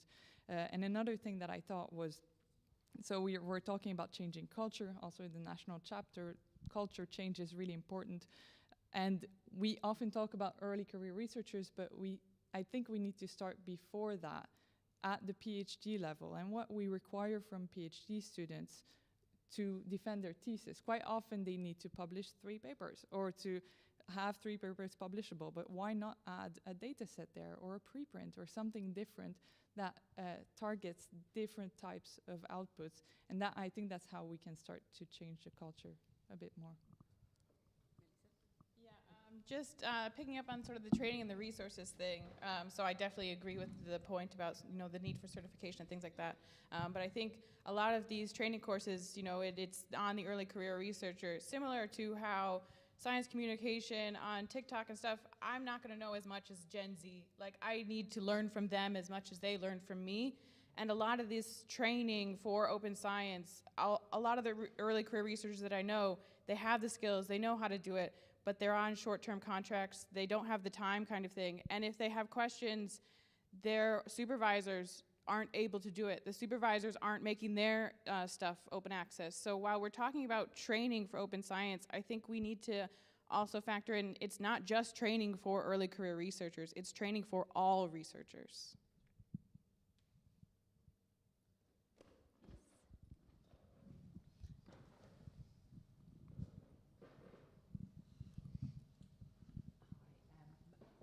Mary Boland, Head of Research Policy at Science Foundation Ireland. Firstly, to echo, it's great to have a forum where early career researchers can speak and talk about the challenges and the positives.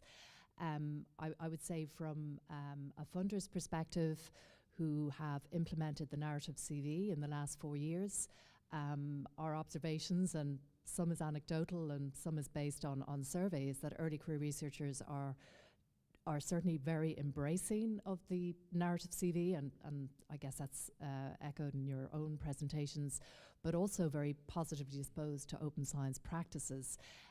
The challenge for us as a funder, I suppose, is where certain, I suppose, applicants like to still submit their H indices, et cetera, you know, regardless of the fact that we will say, you know, please don't submit these, we will redact them, and we give them a template for a narrative CV, and we have tried to provide as much guidance, which we constantly refresh based on our own experience, and that includes guidance for our reviewers as well, because they also like to do their own searches and comment on H indexes and journal impact factors and stuff.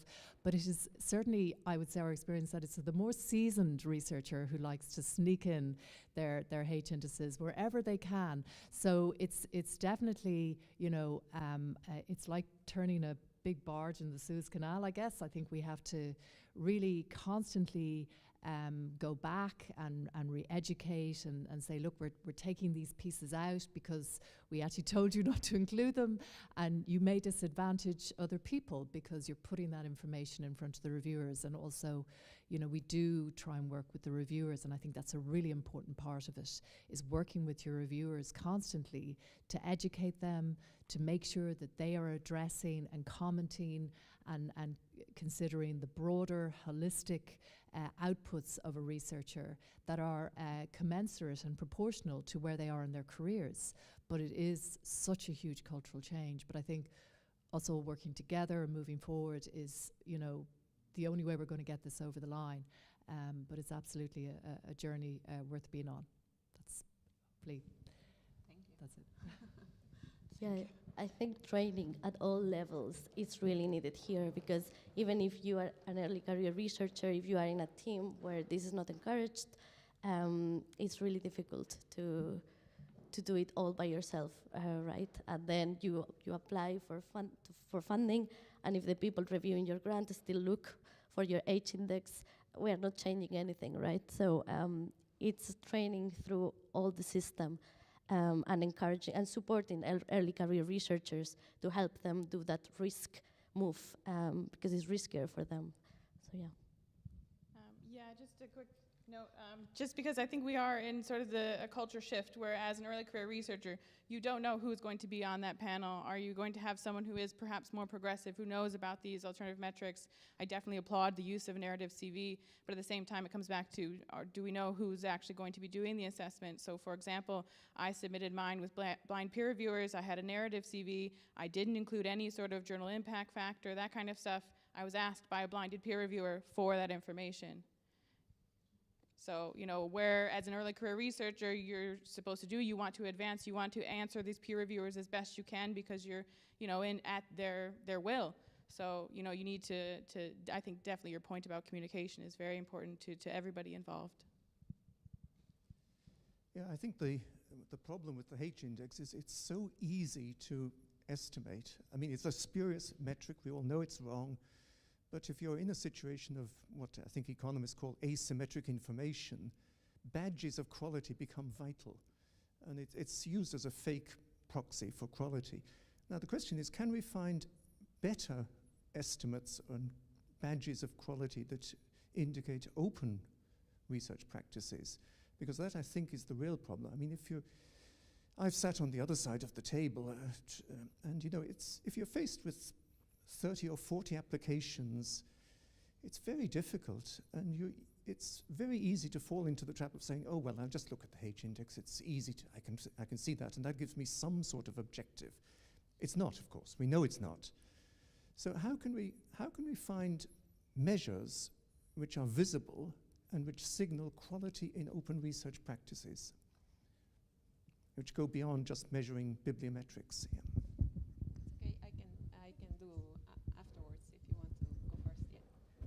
Yeah. So I think that's a really good question, and one that we get asked often. And to answer or challenge a little bit your question, I would say, if someone has 40 publications and you want to know what they're worth, why do you need these 40 publications? And more, like the narrative CVs, they limit the number of publications you put out there, and they ask you for what's the value of these publications to you, what did you learn from them, what impact did they have. And I think if you hire a researcher, whatever the institution, if you hire them because of their high number of publication, their high number of citation, you do it for the ranking. But if you hire a researcher to have a strong team, to do good research, you hire them for what they value, for what they're interested in, and what their skills are, and that is not measured through the publication. So it's really about rethinking. And if you're at that level where they're all excellent candidates, and the only way to determine which one would win would be the H-index, I would say go random. Use luck, because it's the same thing and it's not, Yeah, I agree with Mami, and to complement it, you know, when you're looking into teams, you want different aspects, because, you know, a colleague of mine in the GYA says, you know, you don't make a good football team if everyone is Ronaldo, you know. You want to be complementary in different skills. Someone will be better in some things than other. So you really need to look into the qualities of the candidates. And also, yeah, H-index is as random, you know, it's a measure of luck, really. It's a measure of luck and how many resources probably you had in your previous labs. Also, I know that it's very hard, and it's peer review can be work intensive, and it's one of the main things that are seen in the coalition. You know, how are we going to go and adapt to peer review if it's so resource intensive? But there are working groups just trying to see if there are indicators that actually can help. I don't know. I don't think we know really, but we are working towards it, and it's our job, you know, as a community of researchers to find this.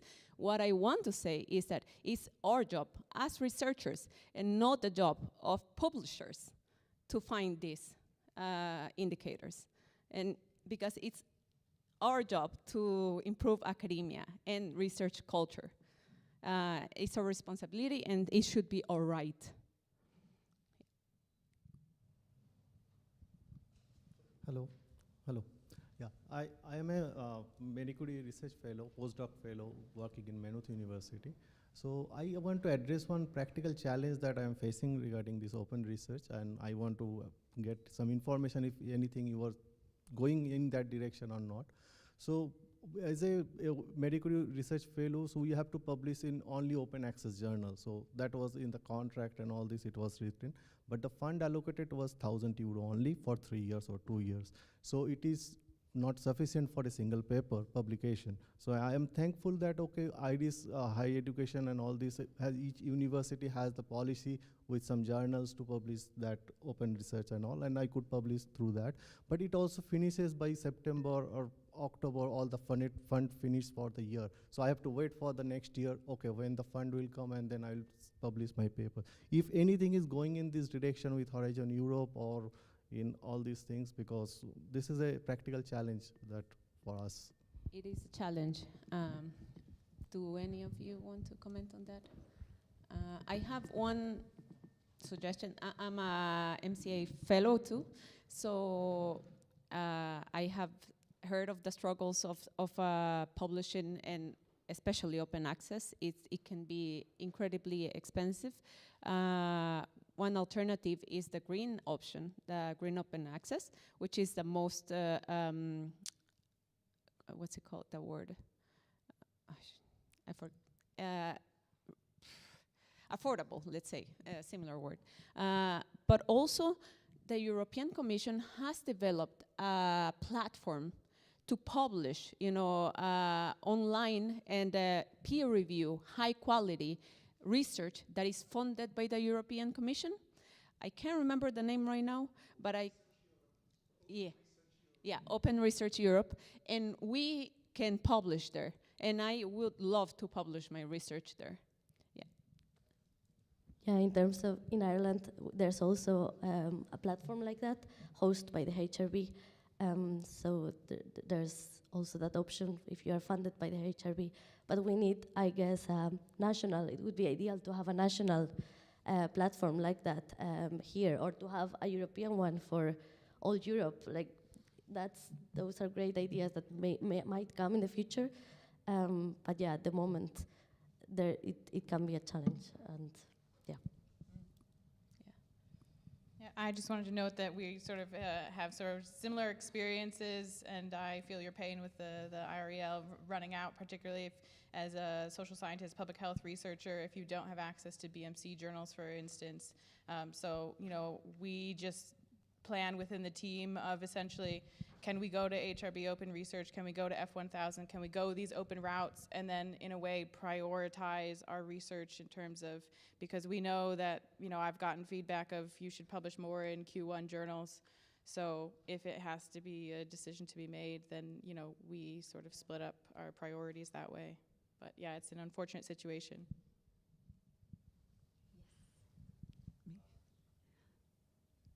Sorry, should I go? Hi, Niamh Brennan. Thanks a million for your insights. They're brilliant, and we could talk about this all day. You mentioned about rights, and this is something that it's great to see Marion from SFI here. The Coalition S requires you to retain your rights, and we know that there are challenges in this area. Retaining your copyright is actually required as a condition of your funding for any Coalition S member. And I just want to introduce the room to Arushi and Kiberi here, who are started work on the NORF rights retention project. So, and we're here to talk to anybody about their issues around this. What do you think can be done at the institutional level or the national level to support early career researchers to retain their copyrights and not be forced to hand them over to publishers? Yeah, go ahead. I'm not an expert in this, but I would say, yeah, this is a really important point. I realize I teach about publication ethics, and a lot of my students told me that they cannot finish their thesis because some of their papers that need to go in their thesis cannot be in their thesis because we have a rule that theses have to be open access. So it's a real problem.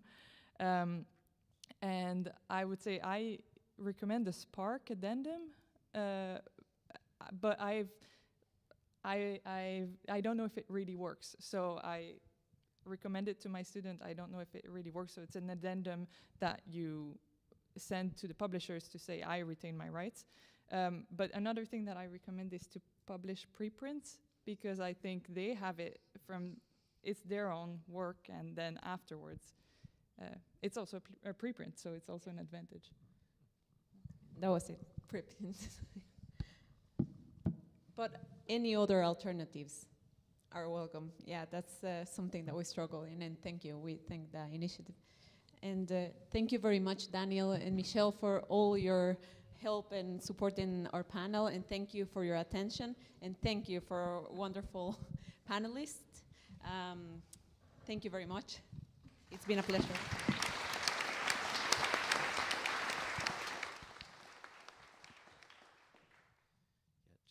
Just to close the session out, thank you to Yancy, Naomi, Melissa, Stefan, and Irene. I'd like to just make two quick comments.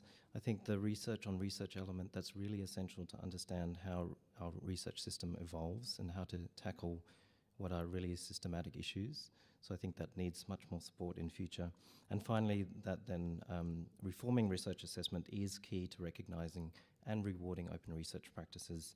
It will be an enabler for achieving national ambitions, not just for open research, but for many other areas, research culture, research integrity, and so on. So I'd invite you to continue the discussion over lunch. That's over near the registration desk at the front of the building. And we'll see you back here for 1 o'clock. Thank you.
feeling well fed after nice sandwiches?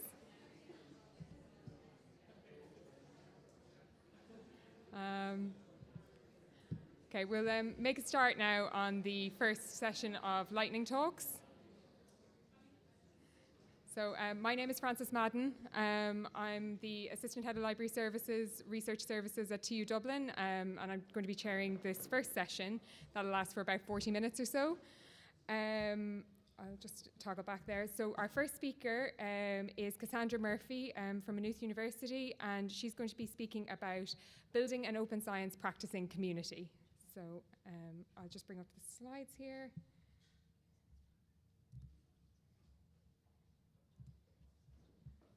And hopefully that's okay. So hi everyone. Some of you may already know us. We are the AGAPE team. Two of my team members are down here. They'll be taking you through a workshop tomorrow. What I'm here to tell you about is AGAPE, our open science practicing community, which was primarily for early career researchers, but we're happy to take everybody. So I'll just be taking you through where we've come from, where this idea came from, and what we're hoping to do with it in the future. So the background of who we are a group of PhD students who all met on an open science course. It was part of the Horizon 2020 project Opening Doors. It was a 3-week course where we learned all about interdisciplinary work and open science. During that, we realized that there was a community missing, that once we finished it, we wanted more, and there was nothing there on offer for us at the time. I think a lot of people had the same idea, and there's a lot on offer now, but at the time, there wasn't much on offer. So as you can see here, this is all the PhDs that came together and decided that we needed a big open science course online introducing what open science is. Because at the time, the majority of us didn't have a clue. We all knew about one specific area that we were practicing kind of in our everyday lives and through our own research, but we didn't know everything. I still think we don't know everything, but we know parts of each of the aspects. So you can see there's quite a lot of people involved, but the main aspect here is we are PhDs. This came out of our extra time. This was on top of all of our other work. This is very much a passion project. So it's great to be here and see that other people have this passion, and we're really eager to get involved with everything. As you can see, yeah, we're students. That's the main aspect of it. Although some of us have submitted and are doing great, as Watty down there, but a lot of us are still students and doing this in our spare time. So AGAPE's initiatives are really about, the first thing is to build this community. So we're all learning about open science as we go along. We're all trying to introduce these practices into our daily lives, but we're going to make mistakes. That's natural, that's part of it. So we wanted to have this community where we could share these mistakes and learn from each other and just build this friendly, open community. We also wanted to improve knowledge and practice in open science among PhDs and early career researchers. So that's where our MOOC came in. We decided that we got a great opportunity to learn in this 3-week course. That wasn't on offer. So we decided to come together, each individually write a chapter. It took a while, because again, in our spare time. So we each wrote an individual chapter that we were comfortable with, that we thought we had enough knowledge on, and we went out and did our research on it. And then we all came together, and this is now an up and running website that you can go through each of the modules. There's some practical activities, and you get a certificate at the end. So it was something set up for other PhDs or other students to just add to their own CVs and to add to their own knowledge. And then the third was to create tools and resources for knowledge transfer and community building activities. So for example, the workshop that Nina and Watty will be doing tomorrow is all about finding the issues in open, or not open, but publishing, and trying to make it more open in a kind of science, fun, detective way. So we're trying to make it more fun and engaging for people at the same time, because this can be quite daunting to come in and try and understand all the aspects and see all of the issues that are out there. So we're trying to make it a lot more engaging. And then have those resources for others to use along the way.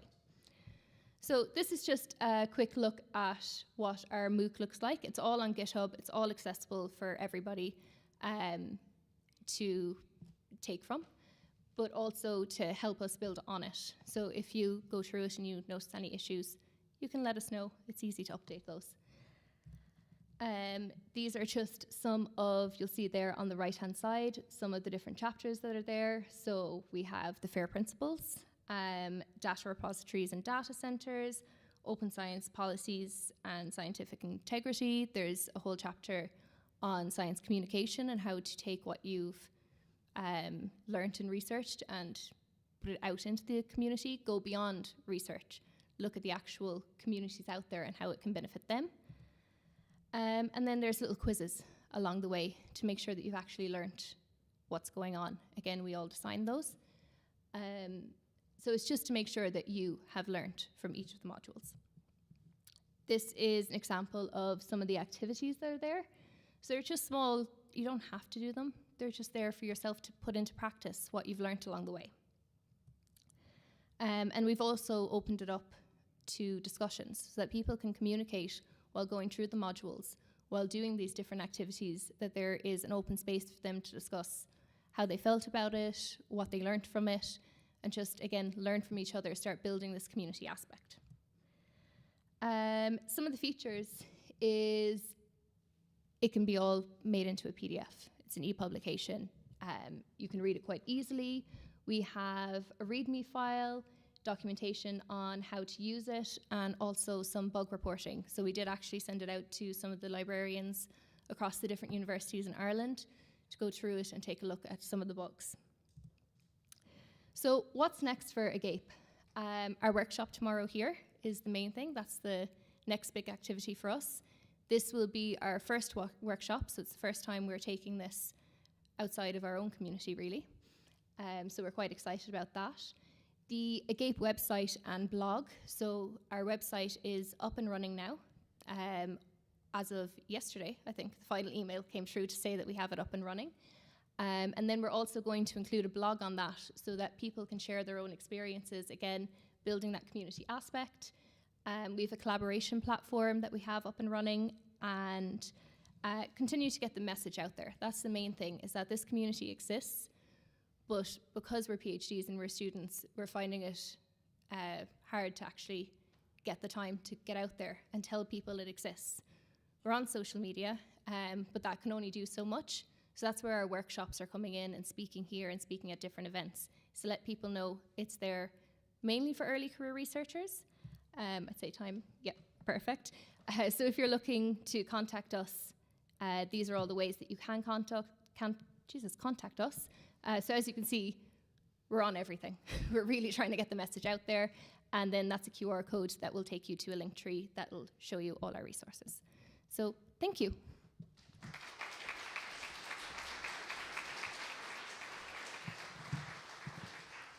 Thanks, Cassandra. That was really inspiring to see PhD students doing so much.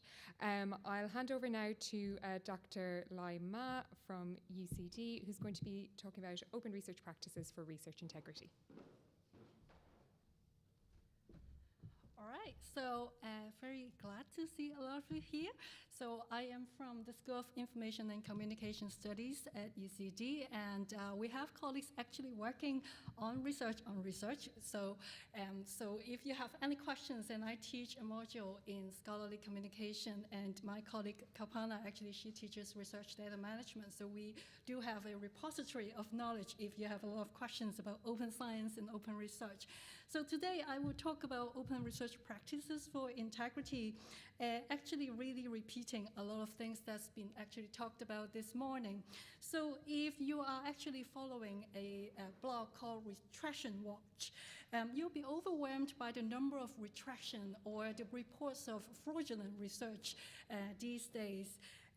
So one of the recent high-profile cases is the resignation of Professor Mark Tessier-Levine former president of Stanford University, due to falsified information in publications, he co-authored, including, quote, lab panels that have been stitched together, panel backgrounds that were digitally ordered, and blocked results taken from other research papers, end quote. So investigations into these manipulated data and results concluded that Professor Tassir Levine was not culpable for the facts and figures, and that he did not know about the misrepresentations in the publications. However, he could have overseen his lab better to identify these issues. So this is one high-profile case. Yet, not all retractions are about fabrication and falsification. They can also be honest mistakes. Nobel Prize winner Professor Francis Arnold, for example, retracted a paper published in Science when the authors, when they found that the results were not reproducible and some data were missing from a lab notebook. The retraction is a good example of honest mistakes. That retraction should not be stigmatized and actually instead be supported. There was no intention to deceive. The data was not fabricated. No images were stolen, but an oversight in the research process that can be corrected. So how can open research practices that really support research integrity? And I think this morning we already had heard quite a few examples in the sense of including research practices such as open data, open peer review, open code, and so on and so forth. So open data can support reproducibility in the sense that because when the data are open and when the codes are open, other researchers can actually try to reproduce those findings to actually ensure that due diligence in reporting the data.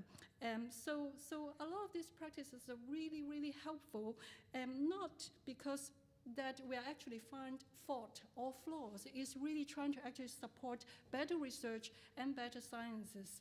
Relatedly, I don't have a slide on that, open peer review is another way, another mechanism in which researchers can enhance research integrity.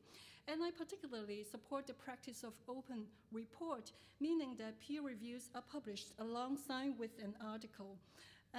So this is particularly important in the now that interdisciplinary research has become actually more common, that actually a lot of peer reviewers are not actually subject experts in every bit of a research article.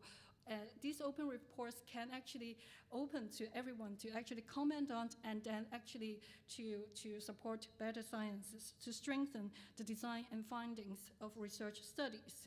So, but a lot of these open research practices are really still in development in my field, so we are supporting open research practices, but however, like, how do we actually do it? How are we going to store the data?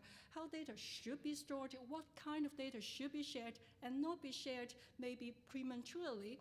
And all of these questions, we still have a lot of questions that we need to answer. And this is just one example that I have taken from an article published by biomedicine researchers. So at the end of the day, however, we still also have to ask that question, which is a question that actually came up this morning. Again, what is the motivation for fraudulent research, or why do we have all these research integrity issues? So although open research practices are useful for detecting fabrication of data or falsification of findings or honest mistakes, we need to look into the root cause of malpractices and fraudulent research. And many, obviously, have attributed to the so-called publish or perish culture. At the bottom line, there is no reason or little reason for researchers to buy a paper from an author mill or to fabricate data if publications are not the currency of the academic marketplace. So the tension between open research practices and research evaluation cannot be ignored. So if we want to be better served by open research practices, It's not only about open data, it's not only about open peer review, and so on and so forth, but it is really about the research culture that is open for honest mistakes and criticisms in good faith. So, questions? For the present, what I say, what I have talked about, or what we heard a lot about this morning, is a lot about open researches actually related to the STEM disciplines, but also I think what we need to also think about is what does open research mean for the arts and humanities and the humanistic and historical social sciences. So this is one of the projects that's actually I'm very happy to be funded by NORF that I'll be leading actually in the next 2 years. So if you're hearing from me, please give me feedback, okay? And questions for the future is really about generative AI, which is, you know, I think a lot of discussions is in our teaching and learning and so on and so forth. But there are also actually a lot of questions that will actually kind of creep into research integrity issues and then think about open research practices as well. So I think I'll end here. Thank you so much.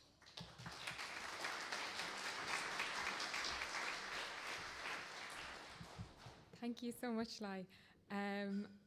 For our last lightning talk for this one, for this session, I'll hand over now to David O'Connell from UCC. And there we are. He's going to be talking about Quora again, I believe.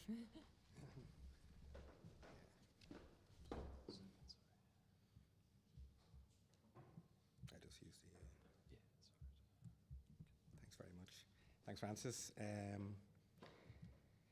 My name is David O'Connell. I'm Director of Research at UCC and co-lead of the Quora National Chapter with my partner in crime down there, Sally Smith, Head of Research at Trinity, of the Quora National Chapter that got approved last week. And we are also co-leading a NORF-funded project on embedding open research practices, which we'll hear more about later this afternoon. So what actually Daniel what Daniel asked me to speak about this afternoon was actually a workshop that was held yesterday, a workshop between the National Open Research Forum and the National Research Integrity National Forum about the whole area of research assessment, and particularly it's easy enough to sign up to things like responsible research assessment, but what does it actually mean in pragmatic terms for institutions and indeed for research funding organisations as well, turning that sort of principle into practice. And it was a cracking workshop, and so I was asked by Daniel to summarise, I guess, the outcomes of that workshop yesterday. So I have way too many slides, Francis, so I'll try and squeeze them in. 7 minutes, is it? Okay. And thanks to Deirdre and Shane and Niall and the HEA for their help in putting some slides together at short notice for today's event. So I'm not sure why that doesn't move.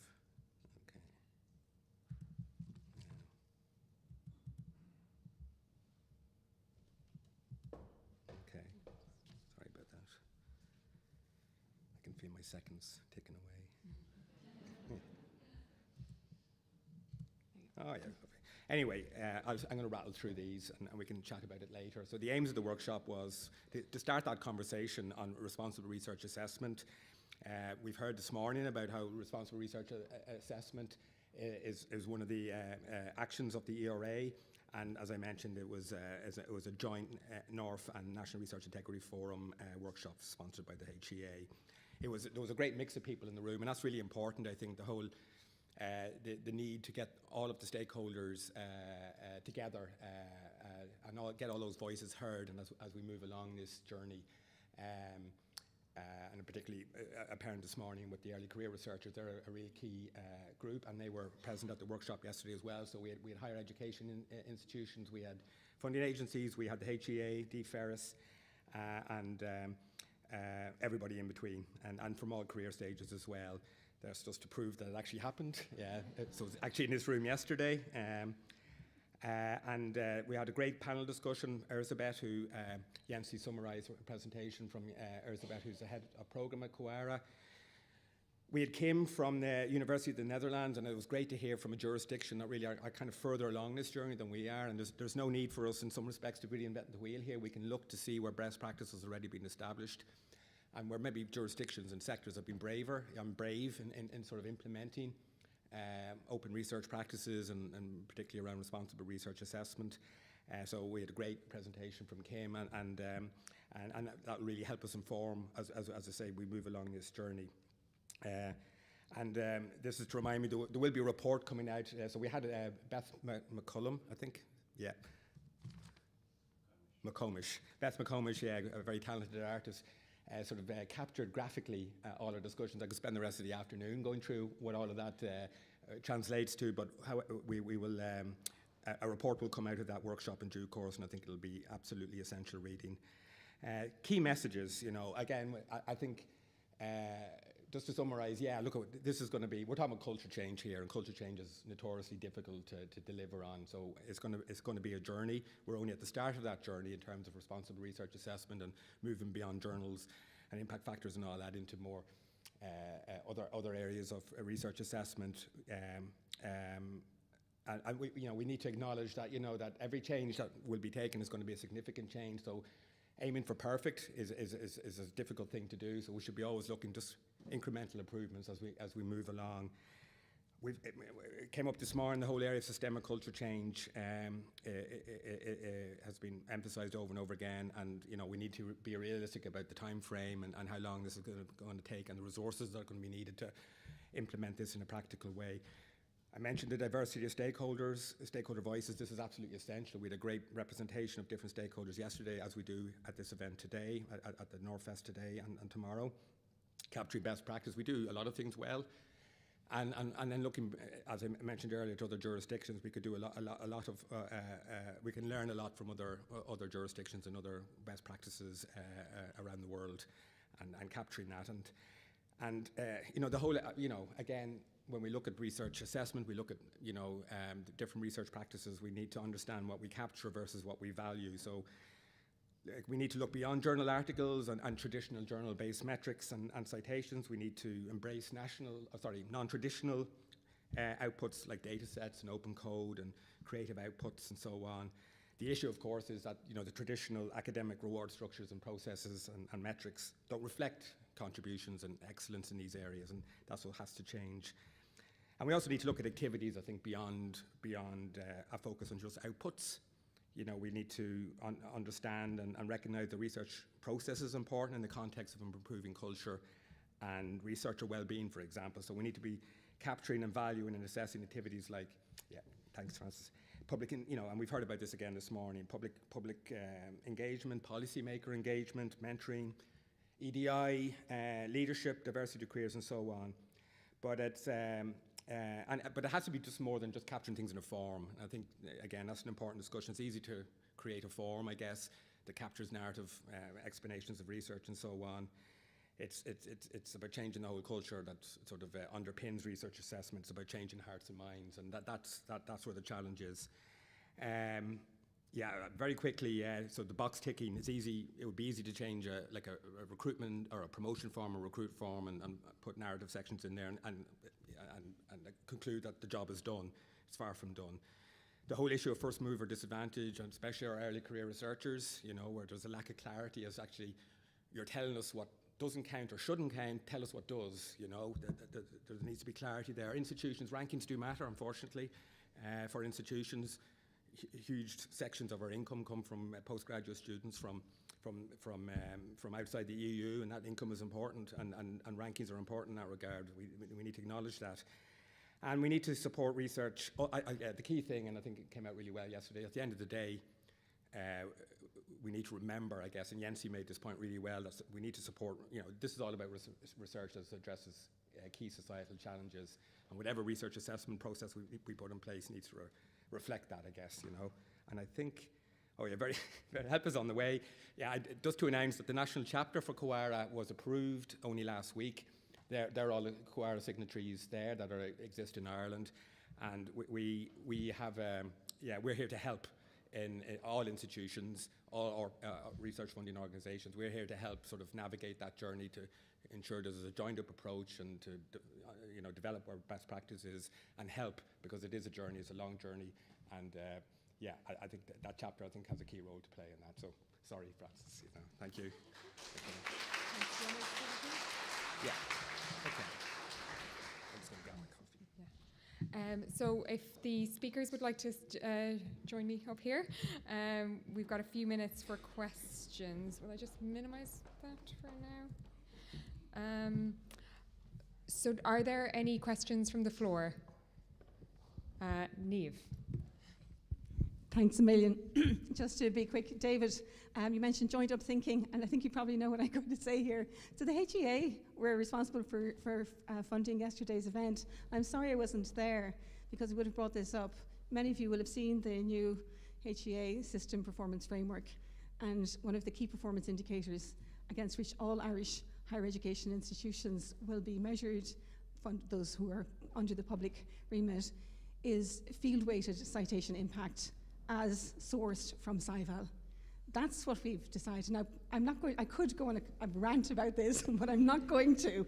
I just want to get a response from this, an organization that is spearheading open research and open access. 10 years ago had percentage of open access publications in the repository and training in RDM of researchers as their key KPIs, have now apparently gone back to year zero on this.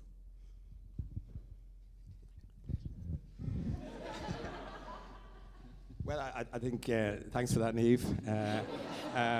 No, we are, well, the first point I'd make is I don't think anyone's saying like quantitative metrics are inherently evil. They have a role to play. It is all about balance, I think. Between quantitative metrics that sort of focusing on citations, in addition then to looking at more qualitative methodologies for assessing research. I'm not. Yeah, I wasn't aware of that, so that is good to know. But I think it just emphasises that we're on a long journey here, and those kind of metrics, for all their evils, still do matter, and they need to be, they still have I guess, again, just emphasising the fact that we're at the start of this journey, I think, and a lot of hearts and minds need to change as we move along this pathway. Now, the HEA are often, are part of the NORF funded project, where we're looking to embed open research practices. So, they are front and centre that. They were front and centre of the event yesterday. You're right. It does seem to be maybe one step forward, two steps back in some regards, but that's always the way, I think, when you're at the start of these culture change journeys. Thanks, David. I think it shows some people think these things are important. I'm not sure maybe everyone in this room agrees on that. Are there any other questions? Thanks, just to take some of the pressure off David there, because he didn't write the system performance framework, and in fact no single person wrote it, and just to say I'm from the HEA, should qualify that. It was a collaborative putting together, with acknowledgement that not all institutions are at the same point in research intensity as some of the more intensive research-intensive universities are. There are other parts of the system performance framework where institutions can report against their activities around ERA actions, and in particular against ERA Action 3, research assessment reform. And I think, as this is new system performance framework replacing the old one, which had like 231 KPIs, so there's some pleasantness there. The 231 KPIs have been lost, and they're being replaced with institutions describing and giving the information on the journey they are on, so that we can see overall across the sector how, on a national level, we're all progressing.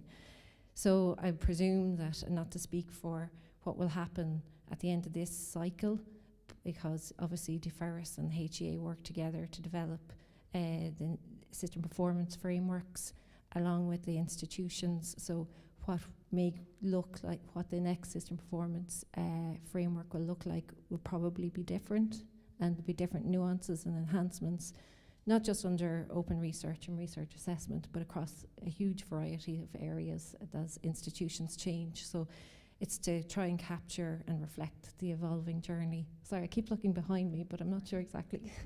Sorry, Sorry. Can Lai respond? Yeah, so it's just really to take some of the heat off David there as well, and just to give a caveat that there's an acknowledgement of the journey that we're all on together. Thanks. I just actually want to respond to this in the sense that, you know, we all acknowledge how difficult it is for a systematic change, but I think it is also very important to acknowledge the very fact that using SciFile, which has very, very limited coverage of the arts and humanities and social sciences, is problematic, first of all. So what is field-weighted citation index? You also have to actually look into the granularity of that particular indices, that whether it works for every discipline, even though it covers your subject area. And I think the most important part is that it is also supporting one of the most notorious companies on earth that's making over 35 to 40% profit margin. We are talking about profit margin that's higher than Google and Facebook and Apple and all those companies. So I think there's a lot of rethinking in the system that's needed. And so I just want all of you to take all of these into account. So I'm conscious of time. So I think was there one more question up the front? Yancy, did you want to make a comment and then? I think that we should, in that topic, consider other measures that make a better service to our society and also to the taxpayer, you know, of what impact is research doing in our society, in the country, or to humanity in general, and maybe follow the principles or the key areas that UNESCO is proposing to focus on. That's it. Thank you. Just before we close, if I may, I wanted to ask Cassandra a question, just to kind of bring it back to sort of a more kind of practical level with the MOOC that you've developed. I suppose one thing I was wondering, looking at your presentation, and you know, it's so, like, you know, commendable and everything that it's been developed. I mean, have you any thoughts about how you may go about keeping that material updated, and how it could, or you know, how it could be handed over as and when all of you move on with your careers? Hopefully, when we move on with our careers. It's not feeling that way at the moment. So the idea was that we would build this community that would be self-sufficient, and that because it was built by early career researchers, it would continue to grow with early career researchers. So like this community is building now around open science, we wanted it to start from the bottom up, start with students, start with undergrads. By the time they get to postgrad, they're going to be interested, they'll have the capacity to take this on, and that it would continue to grow as open science grows. Okay, I think that's us for now. So I'd appreciate if you could thank the speakers again.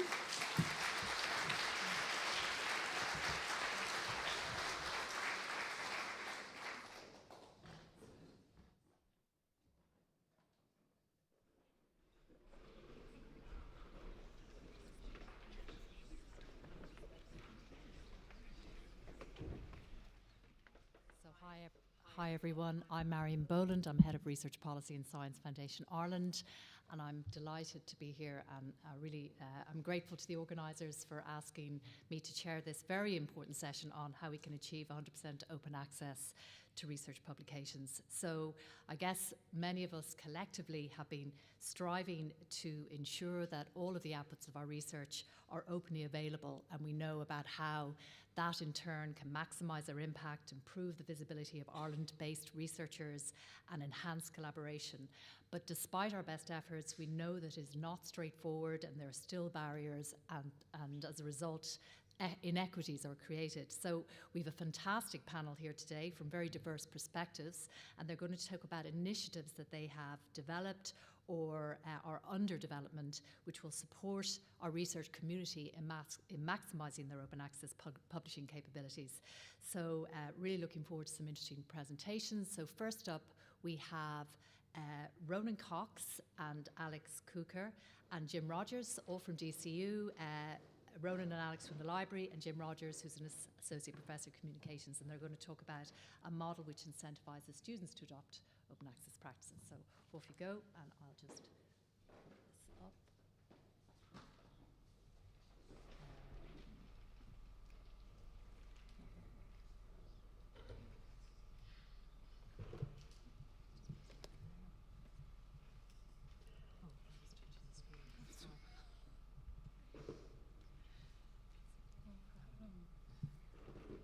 Thank you. Good afternoon. On behalf of Alex, Jim and I, we're delighted to be here today to discuss the Communications Undergraduate Journal and its role in developing open research and publishing practices. First and foremost, CUJ is an online, course-based open access journal centred around a BA in Communication Studies, and it accepts submissions from current students.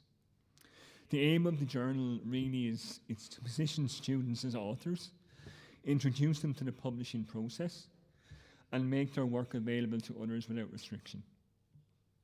Indexed in Google Scholar, one submission has already received 2 citations from Portugal and Australia. So to us, this demonstrates both the current and prospective authors the utility in publishing OA. I will now pass to Alex to discuss the library role in supporting the development of these students' information fluency. All right, thanks.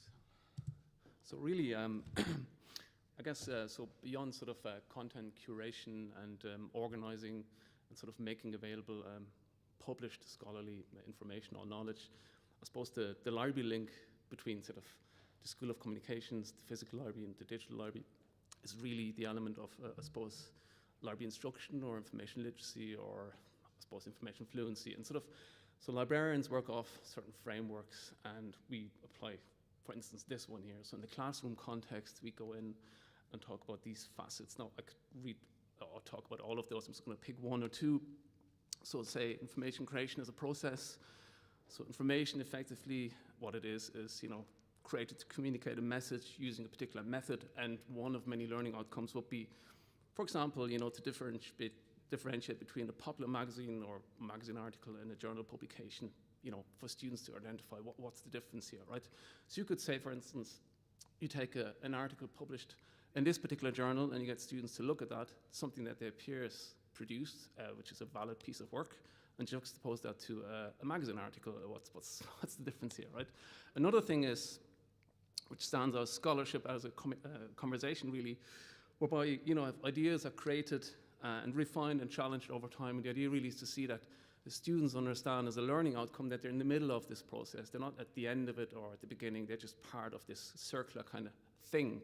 And relating this to a real world sort of published undergraduate sort of scholarly space, they can relate to that much better, we feel. And I use it quite liberally. So there's a few other bits and pieces, searching and strategic, researchers' inquiry, all these things fit really neatly into the journal from a library instruction perspective or information literacy. So I'm going to move on now to hand over to Jim, who will talk about the undergraduate student as, I guess, author as opposed to just being a writer. Yep. Thanks, folks. I'll read, if I might, just to avoid the embarrassment of being cut for going over time afterwards. Thanks, guys. Fundamentally, from the school's perspective, or from the faculty perspective, this is about, you know, promoting excellent examples of student work. The impetus came from the students themselves. Not that they came and said, can you create a journal for us to publish in? But they would come to Alex and Ronan in the library and say, have you got an example of a really good dissertation? Have you got examples of essays? They would come to me as a lecturer and ask me the same thing. So we thought, well, maybe we'd go one step further. So as I say, fundamentally it's about promoting the work of the students and excellent examples of students' work for themselves, for their peers, and for others who can read it. But what ultimately appears in the journal is not necessarily the essays they write as they've written them. They get recast. And I think what makes this interesting for the students is they themselves take a fundamental role in that recasting project. So it's reconceptualizing or reimagining the role of the student. They stop being writers and they start becoming authors. They don't write essays, they author articles. So that brings them into a whole kind of other domain where they become the generators of knowledge for themselves and their peers, as it were. So we're reconceptualizing the role of the student as producer and the role of the lecturer as a facilitator in that process. And I guess there are some practical implications or outcomes arising from that. First and foremost, the students get real insights into the peer review process, how academic literature gets produced, what peer review means. Rather than showing them something that might appear quite abstract or explaining a process that might appear quite abstract, they're engaging with not only their lecturers for feedback and advice in doing this, but also external reviewers. And we're lucky that the external examiners for the degree program act as external reviewers for the project. So it's about enhancing and furthering and honing their critical skills, directly engaging with feedback from a range of different sources in this project, furthering their presentation skills.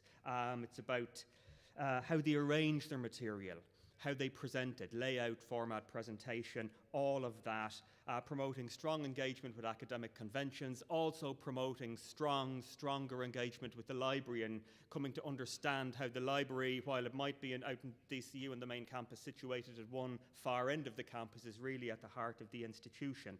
And I guess all of this leading to a more critical understanding of, for the students, of the production of academic literature. And along with that comes some kind of personal development and kind of self-esteem issues as well. As Ronan said, some of this stuff is already starting to get cited, which for us is amazing. And if it didn't make anybody else take notice before, now you have an executive dean and a dean of research who bolt upright because, not wishing to reference the previous conversation, they're saying, hang on, can we count this as a citation? Can we count this as part of our, we're now cited in a PhD thesis in Australia and a postgraduate research thesis somewhere in Portugal or whatnot, but also from the students themselves. Thank you. Also for the students themselves.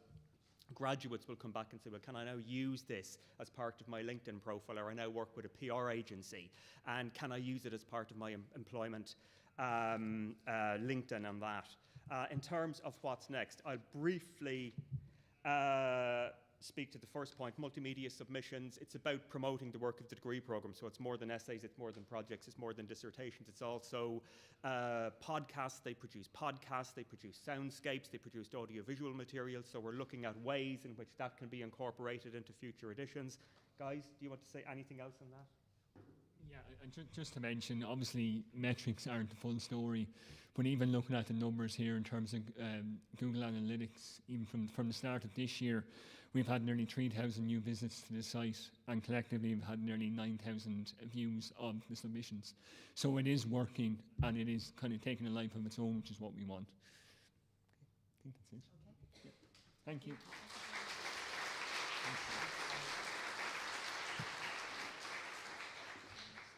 Thanks very much. Actually, we're going to do questions at the end, so if you are happy to sit down again. So next up, we have Hannah Wilson, apologies, a health and life science publisher with F1000, and Hannah is going to speak to us about the HRB platform. So I will just get this down.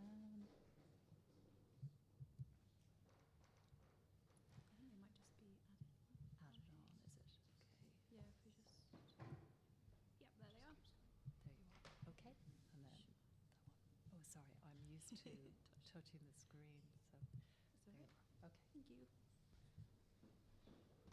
Thanks, Marion. Afternoon, everyone. So my name's Hannah. I'm a publisher based at F1000 in the UK, and I'm here to talk about the last 5 years of the HRB Open Research Publishing Platform in 5 and a bit minutes. So just by way of introduction, for those of you who aren't already familiar, HRB Open Research is a publishing platform, essentially an online journal that was launched back in February of 2018 for Health Research Board or HRB grant holders. It's run by F1000, so myself and my colleagues, and we're acting as a service provider using an open publishing model. And just to highlight, there's actually the same or similar arrangement in place for the Open Research Europe platform that was mentioned in the Early Career Researcher panel earlier today. So the model that the platform runs under is everything's published open access, it's all CC BY, and all authors retain their copyright. We have a really strong open data policy and open code policy, so if there's any data underlying work that's published on the platform, it has to be made available at the time of publication. And all of our articles have to have an accompanying data availability statement, and we also use an open post-publication peer review process. Our focus has always been on publishing all sound science, regardless of negative results, replication studies, everything that is sound, and offering a variety of article types. We publish using a diamond model, and definitions vary, so what we mean by that is that there's zero cost to the authors for publication. There are costs associated with running and publishing the platform. Those are all covered centrally by the HRB. Over the last 5 and a bit years, we've published just over 430 publications, and I'm just going to use the next few slides to highlight some trends that we've seen so far. So if you look at what's sort of driven growth and uptake of the platform since launch, it was very clear to us in the beginning that we were going to need to build trust. HRB Open Research was bringing a new model of publication and a new idea to the Irish health research community. So we took a really personalised approach in the early days, in-person workshops, really personalised introductory sessions to introduce this model, why it was happening, who was behind it.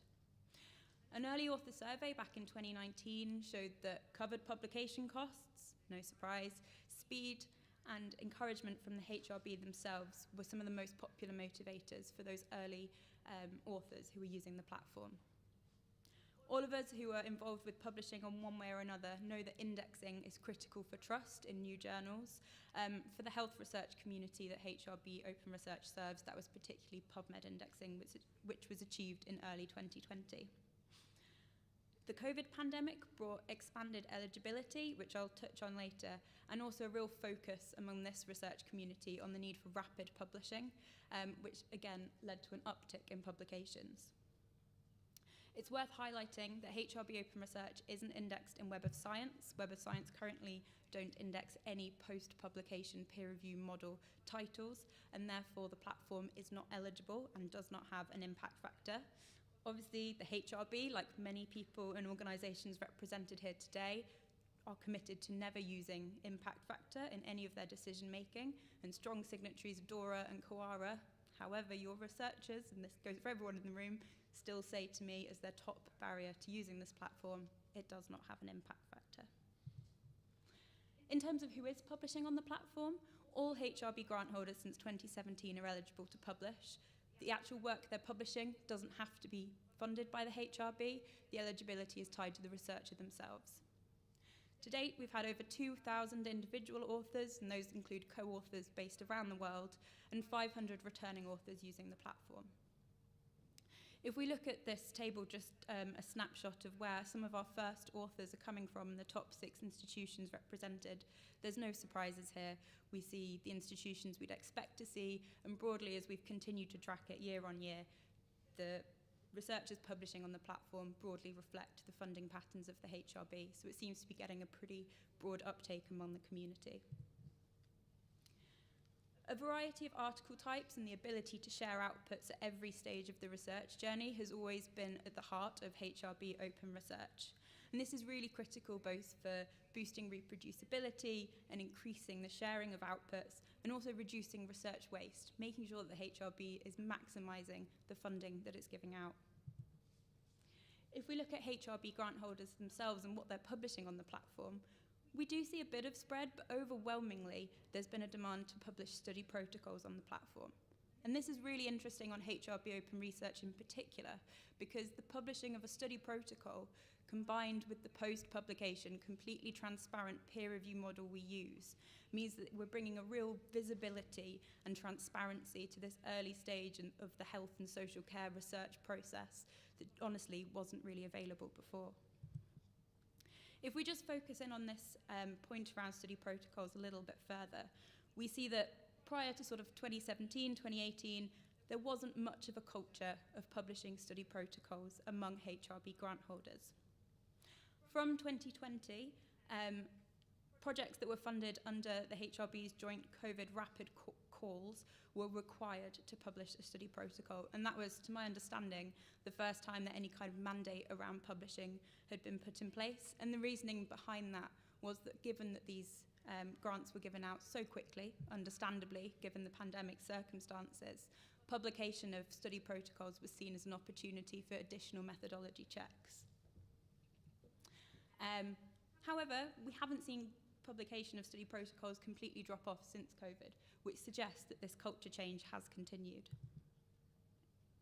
And obviously I can really only speak for the HRB and HRB Open Research data specifically, but actually if we look more broadly to the Irish health research community, trends seem to suggest that the publishing and sharing of study protocols has increased across this community and continues even after COVID. And my key takeaways from this are probably that even in the really crowded health research publishing space, there are outputs that still aren't getting shared and there are unmet needs. And also solutions such as HRB Open Research that are only open to targeted members of the community can lead to broader culture shifts. So I know I'm tight on time, so I'll just very quickly touch on obviously the other critical question that researchers always have is what is going to be the impact if I publish my work here?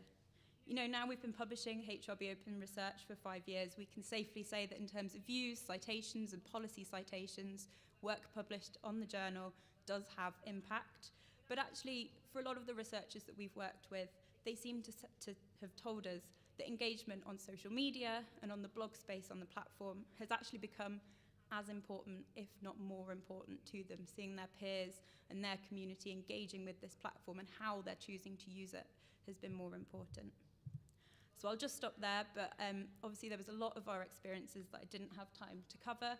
Both myself and Patricia from the HRB are here, so please, if anyone is looking at any solutions or partnerships between funders and publishers in the future, we're here so you can learn from our experiences, because there's a lot more I wish I could have shared.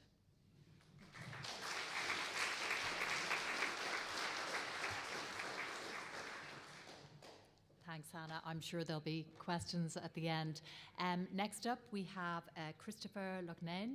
I hope I pronounced your surname correctly, who is the project manager of the National Open Access Repository Assessment and Alignment Project. So Christopher is going to speak to us about the benefits of building a community of open access repositories and trying to understand what model works best. So I will just think, there you are. Hello, hello. It's great to be here. I'm Chris Loughnane. I am the project manager for the National Open Access Repositories project, which is NORF funded. I'm going to talk to you about the project today. I'm going to talk about what we've done so far, what we're going to do next, and then just talk about our approach. So Killian Joy at the University of Galway is leading the project. It's a 2-year NORF funded project to align and strengthen Ireland's network of open access repositories, metadata standards with international best practices. The project team is a consortium of 14 institutional and organizational partners. There's quite a few in the room today. And really it is a community-based approach, which I'll talk about. I've got like 1,000 slides, so I can't go through them all. I'll just try and rattle through as well. So this is the original project timeline. We've kind of shifted about 6 months later out than that. So we're just wrapping up the data capture and analysis phase. In the next couple of months, we will publish the repository landscape report and then move to the next phase. These are the deliverables, lots and lots of deliverables because it's a really big project. The one I've highlighted, I think, is a good example of the ethos and approach of the project, a set of community guidelines for metadata implementation. So this is our approach. It sounds, basic when you put out technology and community, but I think like much of us working here today in all these different projects, community is absolutely the focus. We've heard that word time and time again, community, community, community. If you have a technology-focused solution, it's often a fallow field if you don't build up the community to go with it. And I'll be talking about the community today, and I'll be talking about some of the invisible community that we don't necessarily hear from all the time. But anyway, this is the data capture and analysis. These are all the things we had to do. We've done them all. I'm going to just skip ahead because I've got a million things to talk about. So deliverables for this phase. Deliverable 1 was to publish the inventory of repositories, which we've done. That's the URL. You can go and visit and see all the repositories. There's 29 repositories in Ireland that have registered. The second deliverable, which will come in the next couple of months, we'll be writing it in the next couple of months, is to publish an Irish repository landscape report, and this will set out everything that we found in the data capture and analysis phase. So, we conducted a survey of institutional repositories, 29 answered, and these are all the things that we asked them about. Again, haven't got much time to go through them all, but it's everything: metadata schemas, compliance with international guidelines, services and staffing, and then sustainability and concerns. So, just briefly, some of the key findings: an absolutely broad, wide variance among repositories in all areas, including funding, staffing, services and upgrades, metadata compliance, and so on. And that's to be expected. You know, it's individual institutions doing their own thing. So of course there's going to be a wide variance. And, you know, some are doing very well and some are, you know, they need more support, basically. So I'm going to focus a little bit on staffing because, you know, this is often an area that gets overlooked, especially in library and information fields. So we asked how many staff members in FTE are employed to manage the repository. This ranged from 0, like no one at all, to 0.1 and 0.2 FTE to 17.5 FTE at the DRI, which is obviously an outlier. It has a national remit, it's slightly different, but most of them were clustered toward the lower end. 4 repositories have no dedicated manager, 8 have managers working on the repository 1 to 25% of the time, all the way up to 5 have a full-time repository manager. So I don't know, you know, if you expected similar, but for me, that seemed very low. So, sustainability and concerns. Most respondents were very concerned or somewhat concerned with all of these things. Again, in the interest of time, I'm just going to move on, but, you know, lots of concerns. So, the most important need in order of importance required for repositories in the future: shared national or regional infrastructure, advocacy for repositories, closer national or regional coordination, training for repository managers, and community of practice for technical support. Now, try and remember that order. It's all right, I'll come back to it. Qualitative semi-structured interviews. I conducted these in August and September with 9 repository managers and 5 repository strategists. Now, when I conducted the interviews with the repository manager interviews, there was slight discrepancy between what they said and what the people who filled out the survey said. They're not necessarily the same people. And I think it's interesting because, you know, training for repository managers and community of practice for technical support were really, really, really important to repository managers. And, you know, time and time again, people were, you know, crying out for help, crying out for community, crying out for support. And, you know, these kind of things often go, you know, under the radar when we're talking at this very high level about, you know, open access and pushing it forward and community researchers, which is, of course, vital, but there's people working every day to make sure that that happens, and they're not necessarily recognized as such, or they don't have the supports that they need. This is a super long quote. How am I doing for time?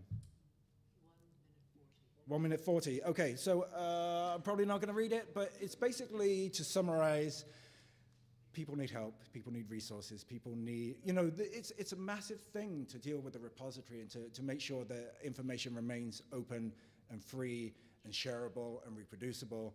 And, you know, sometimes people are afraid to ask for help, or, you know what it's like, right? You know, you don't want to appear like you don't know what you're talking about. You know, it happens. Okay, so I'm just going to go back to technology and community just to hammer home the point about the project. It's not just a technological solution to forward the infrastructure for repositories. It's about building up the community, and it's about, you know, this is why we're all here today, is to build up the community, is to talk about it. And, you know, I just want to recognize the amazing work that's being done by the people I interviewed and the people I didn't interview, obviously, but, like, you know, people every day are working in libraries, working in information institutions to make sure that information remains free, and I think it's really important to talk about it. So, project timeline, data capture and analysis finished, going to publish the landscape report, and then we're going to agree a metadata approach, and it's going to be community-based, and it's going to be consensual, and there's going to be, you know, loads of other stuff as well. So that's it. Thanks.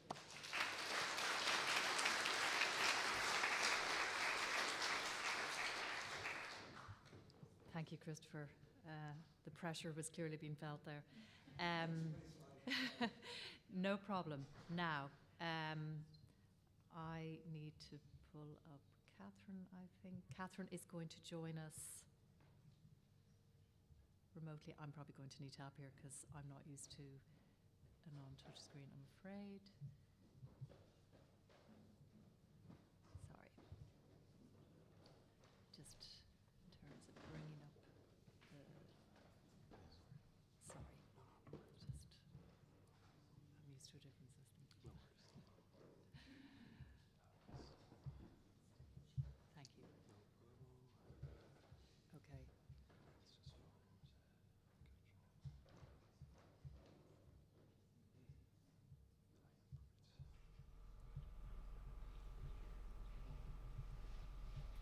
Okay, I'll introduce Catherine. Catherine, can you hear me? Yeah? Okay.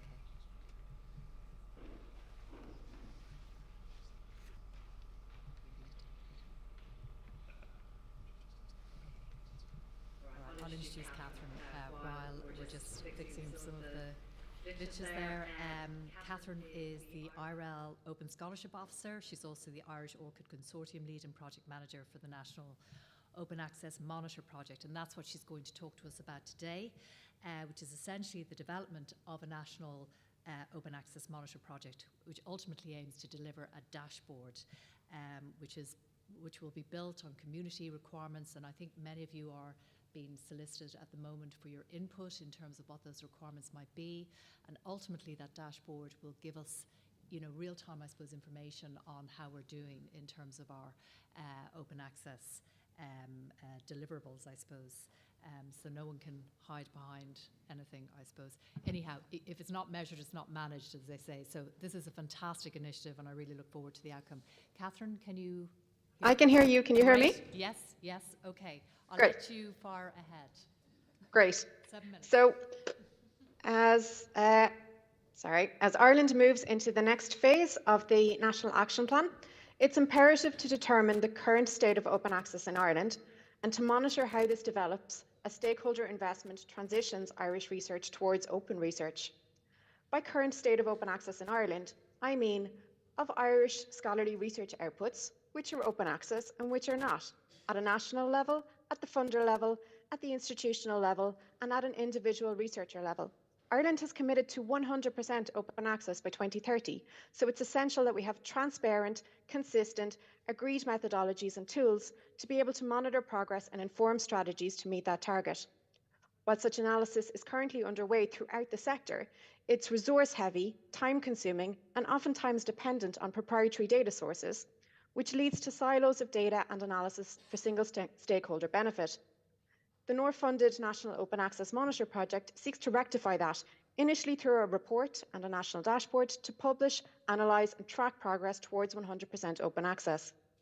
The key objectives and expected outcomes are to work to arrive at a community-agreed definition for open access at the national level, to build on previous NORF work, engaging with national stakeholders to gather and validate user requirements for open access monitoring, to work with an external vendor to deliver a report and a national dashboard to help Ireland publish, analyse and track open access rates at the national level, to document challenges that should be addressed in long-term monitoring solutions and recommend steps to be taken, including workflows for data validation and enrichment, to work to improve the quality and depth of data used for the national dashboard in line with international best practice through stakeholder collaboration and direct input or validation where possible, and following NORF and Science Europe recommendations, ensure that the monitor uses data and bibliographic databases that are openly accessible, is built using open infrastructure, and is publicly accessible to view and analyse.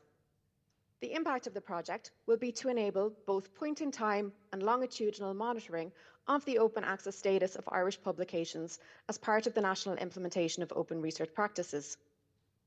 Significant progress has been made on the project since it launched this time last year, from defining the scope of the monitor and the tender requirements, to completing the tender process and contracting a vendor, Open Air, to deliver both a report and an online public national open access monitor. This Open Air contract was signed in July and is for a one-year period with the potential to renew. This progress has been wholly collaborative in nature and stakeholder-centred. While the project is based in Ireland at Maynooth University, and while I'm, as project manager, responsible for ensuring the project meets NORF requirements and proceeds in line with the project plan agreed with NORF, the project also has an advisory group of experts from RCSI, UL, SFI, HEANet, MU and TCD that provide guidance and input on key actions and deliverables. The advisory group has also held meetings with the Danish and French national monitoring solution providers and produced reports summarising the input and advice. But most importantly, stakeholders have been and will continue to be consulted at each stage of this project to ensure the monitor meets their collective requirements and represents them faithfully.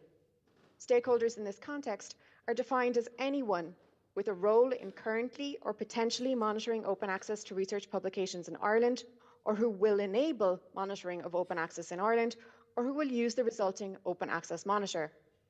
There's an open call for stakeholders to participate, facilitated by a HEANet mailing list, which provides ongoing updates, news and announcements on the project, together with calls for stakeholder action and associated deadlines. All input and decisions on the monitor are completely transparent, including stakeholder input. We've held multiple webinars and published all project documentation to Zenodo. This includes, for example, advisory group minutes, the request for tender documents, survey responses, OpenAIR's inception report, which outlines the components, methodologies and strategies that underpin the monitor's functionality. It's our aim that every stakeholder will be able to identify how and why the monitor is being developed the way it is, and which decisions may impact how their research outputs are represented. Some key stakeholder engagement points have been the survey, which was run during February to capture stakeholder input on the tender requirements for the monitor. The survey incorporated arriving at a community-agreed definition for open access in this context, and validating and expanding on the user stories and functional requirements of the monitor. We've also been running a survey throughout October on organisational identity to empower stakeholders to self-identify how their entities will be represented in the monitor. The survey is intended to compile a complete list of Irish RPOs and RFOs to be represented in the monitor, to ensure that each organisation is categorised correctly as an RPO or an RFO or both, to identify if an organisation is publicly funded, to identify formally affiliated organisations, and to capture the persistent identifiers for RPOs, RFOs and publishers to enable OpenAIR to query their corpus of open data using those PIDs and identify relevant research outputs for the monitor. Unfortunately, this survey hasn't had the comprehensive response we were looking for, so the deadline has been extended to close of business next Tuesday, then to be analysed and delivered to OpenAIR on deadline and made public through Zenodo on Thursday the 10th of November. Stakeholder engagement is a dependency of the project. Stakeholder engagement is required to ensure that the monitor correctly represents the research outputs of each stakeholder entity. So if you expect your research performing organisation, research funding organisation or publisher to be represented in the monitor, please engage with the survey. In the coming weeks, OpenAIR will be providing training for RPOs and RFOs on enhancing and supplementing the OpenAIR graph metadata by registering with OpenAIR. These sessions will take place on the 16th and 23rd of November and will be recorded. More information and the registration links are at that link there. We'll also soon be opening invitations for RPO and RFO dashboard managers to volunteer to take on that role. And also soon, OpenAIR will also publish an initial first draft of a report to provide an initial baseline analysis of the state of open access in Ireland. The final draft is expected in January, but this first draft will be distributed for comment and feedback in the interim. This is the first major deliverable of the project, and I look forward to being able to share it with you soon. Thank you.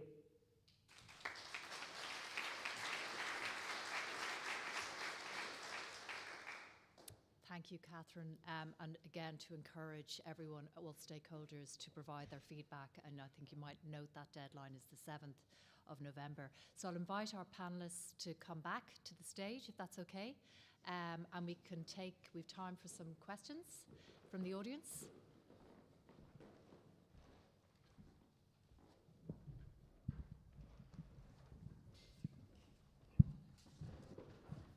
I see one at the back. If we can get the mic down there, thanks. Thank you very much. Ian Martyr from Maynooth University. My question is to Christopher, I suppose, and also the rest of the panel.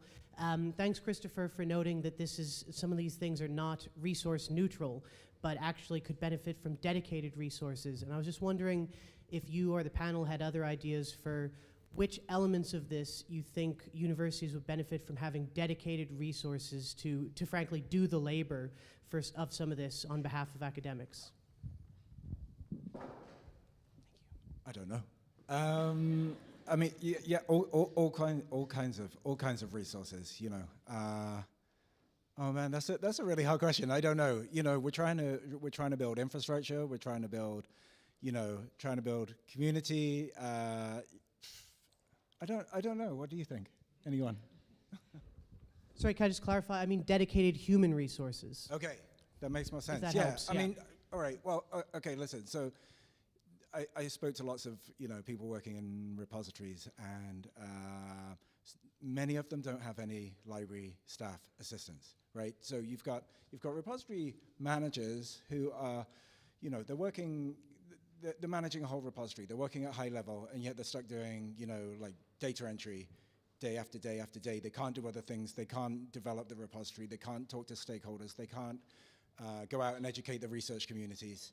So, whatever the community can do to take some of the pressure off, whatever form that may be, so whether it's human resources or whether it's shared national human resources, whether it's a technological solution, all of those things need to be looked at, and we don't know yet. So lots of different people have lots of different ideas, and yeah, we're not there yet. So it's a work in progress. Thank you. Perhaps when the study is completed, then it will also throw more light on what is required for a minimum sort of management, if you like, a resource to manage repositories or a shared infrastructure or a shared services model. I don't know if that's pie in the sky, but it's an iterative process, and we're learning more and more. Can you hear me okay? I don't know where to put this microphone. We are learning more and more at each stage of the process, and we build on each different level. And Catherine's talk reminded me that because I just blasted through my slides, we've been engaging stakeholders at every level, from people working and managing repositories up to national stakeholders like Catherine and her project, the Monitor project, but international stakeholders, organizations, best practices. And I think someone mentioned, we don't have to reinvent the wheel. Other countries have done similar things, and we can look at them and take the good stuff, so. Yeah, but we also have to contextualize it for the Ireland-based researcher, I guess, and the limitations that exist here. So yeah, it will always be specific to Ireland and to the history of the research environment here and the research funders and all the different institutions, and we're trying to gather up all the institutions to come up with a solution that works for everybody, which is hard, So. Thank you. Would anyone else on the panel like to comment, or will we move on? Thanks, Christopher. Any other questions from the audience? I might throw in a question while everyone is finding their braveness to come up with their questions.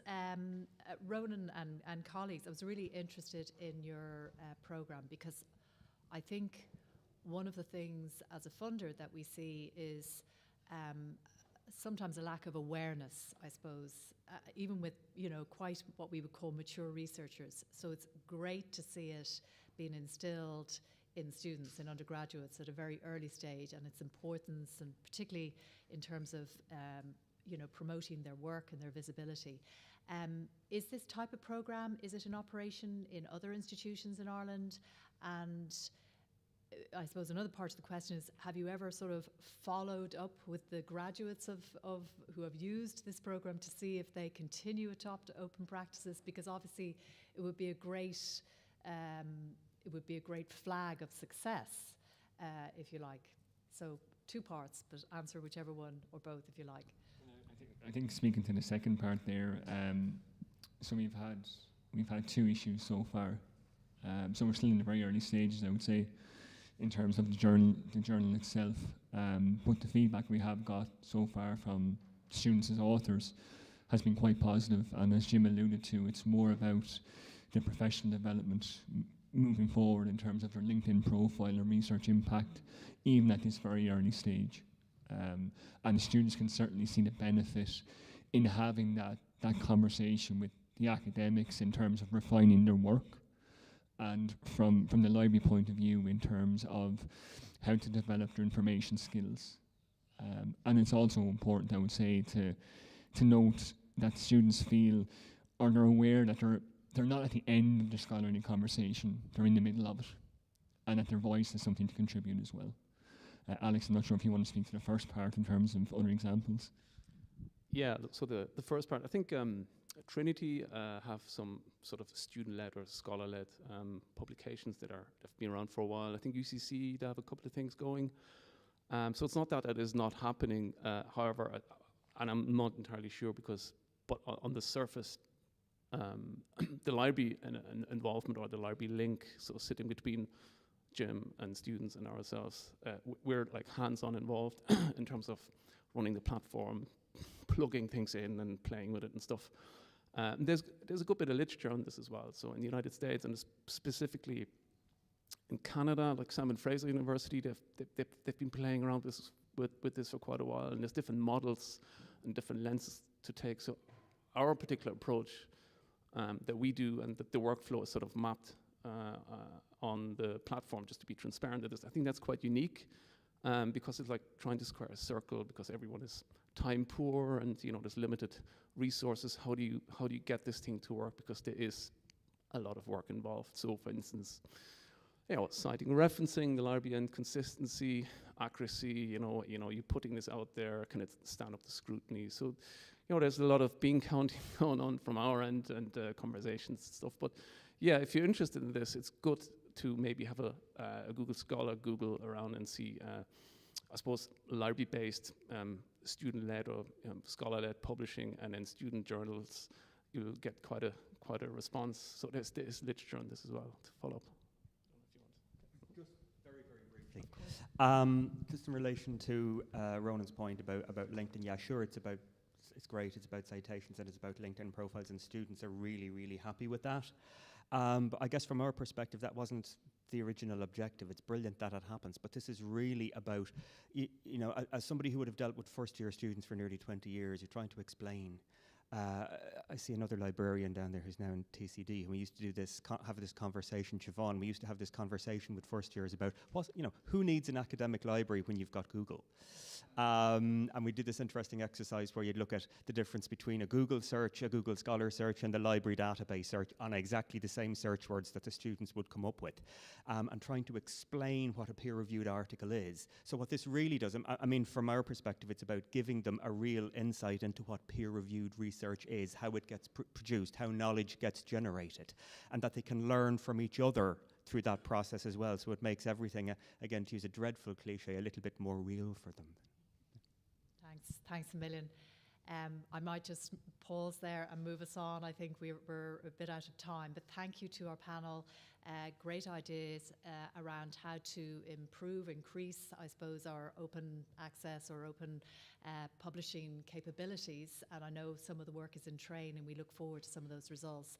And in particular, just to emphasize again, to respond to the survey that Catherine mentioned, because, making that monitor work effectively for everyone means that everyone gives their input and what their requirements are. So thanks everyone today. I think, Catherine, you're staying on there. Thank you very much.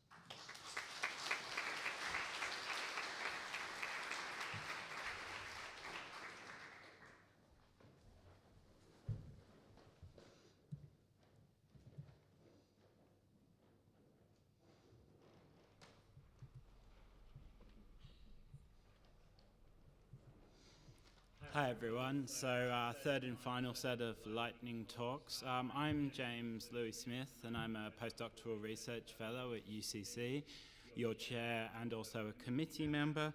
I think this is on a timer, so it keeps wanting to move forwards. So I may be battling it as we go along. For our first speaker, as we heard, what's that you say? You'd rather hear about the Irish Orchid Consortium rather than IREL. Well, we have you covered, because Catherine is also going to talk about the Irish Orchid Consortium coming up first. So I'll move back over. I see that we're up. And take it away, Catherine, when you're ready. Great, thank you. So over the course of this short lightning talk today, I'm going to give an overview of the history, context and development of the orchid community of practice in Ireland, why we have an Irish Orchid Consortium, and the KPIs that we're using to monitor and demonstrate success. So to start, how we got here. The Irish Orchid Consortium is a direct result of the first phase of NORF work, the publication in 2018 by the NORF Infrastructure Working Group of the Joint Statement of Principle concerning the adoption and use of orchid and related persistent or identifier infrastructure in Ireland. This document specifically recommended the formation of an Irish Orchid Consortium and recommended resourcing someone to drive the technical support, coordination and project management. This resulted in the creation of a permanent post within IRL, which I filled in August 2019. 4 Irish organisations were ORCID members before that point. Those were UCD, SFI, RCSI and UCC. These organisations, together with 16 new members, constituted the Irish Orchid Consortium on launch in March 2020. The consortium continued to grow through these last 3 years. With the TU mergers and new members, the consortium has expanded to cover 16 higher education institutions and 4 funders. Putting this in the international context, Ireland is the only consortium with such a high percentage coverage of higher education institutions, and for funding organisations, Ireland has the second highest percentage of funders in ORCID consortia globally. The strategic agenda for the consortium has been driven by the Irish Orchid Steering Group, the National Open Research Landscape Report from 2021 and the National Action Plan in 2022, which specifically actioned under 4.4.1 to support the Irish Orchid Consortium and encourage further development and adoption of orchid according to international best practice by researchers and within the systems and processes of publishers, research performing organisations, research funding organisations and infrastructures. This is what Irish Orchid Consortium members have been working on. Before I get into the detail of what the community has been focused on, I want to give some context on why persistent identifiers and orchid are important in the Irish research ecosystem. So this interoperability graphic represents our ideal version of the orchid research ecosystem. Here, the researcher is centred. The researcher has full control over their orchid record and provides permission for trusted parties to write and read from their records. What we're aiming for with the Irish Orchid Consortium is for the authoritative parties to write to ORCID records the metadata that they're responsible for. So research performing organisations to write to someone's ORCID record that they're a staff or student with them, publishers to write to an ORCID record that somebody has published with them or done peer review with them, and funders to write to ORCID records that somebody has received a grant or done peer review for them. If all this happens, that researcher's ORCID record will be full of authoritative, high-quality metadata, which can then be pulled down into other systems throughout the researcher's research activities, whether that's their institution's CRIS system or into a funder's grant application system. The key here for researchers is enter once, reuse often.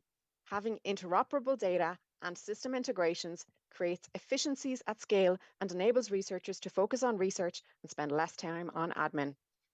One case study I wanted to share with you was carried out by the Australian Orchid Consortium lead, the Australian Access Federation, and it's a profile of a pro-vice chancellor of research infrastructure who recounted that these type of system integrations, specifically the ARC funder grant management system that imports records of research outputs from ORCID into the funding application, saved him 3 to 4 days per grant application.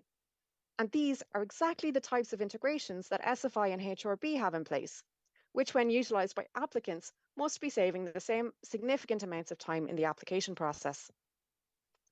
On to KPIs. Since the consortium was established, the number of ORCID records with .ie email addresses has increased 64% to 36,500, and the number of ORCID IDs connected to consortium member system integrations has increased 212% to nearly 12,000.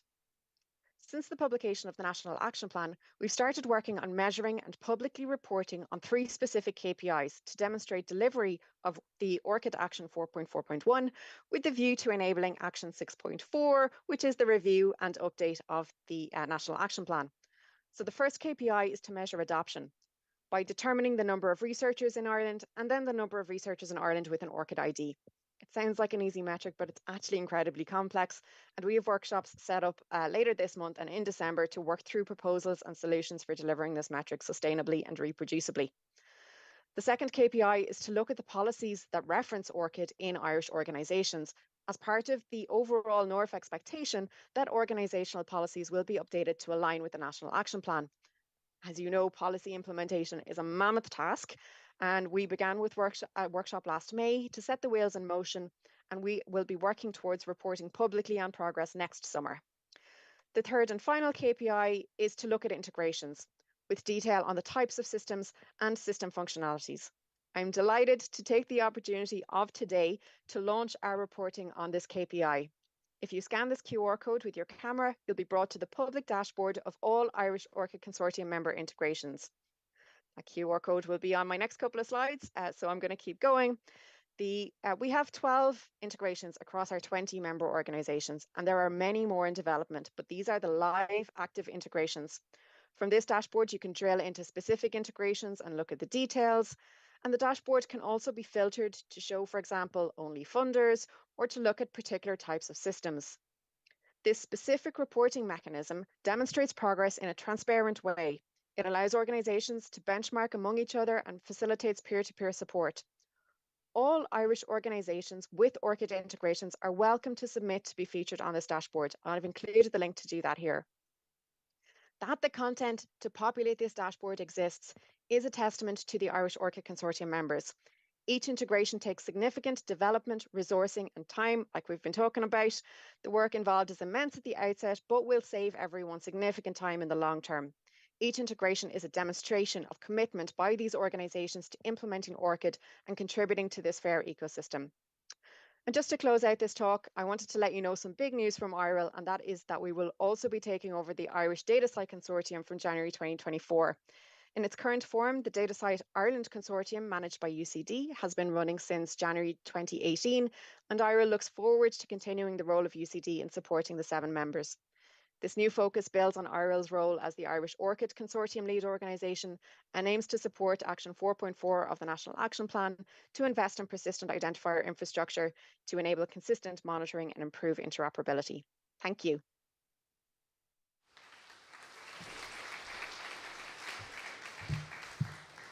Thanks very much, Catherine. I love me an ORCID integration, so that's great. I'll get us back to, I know that's the second, where's my slideshow?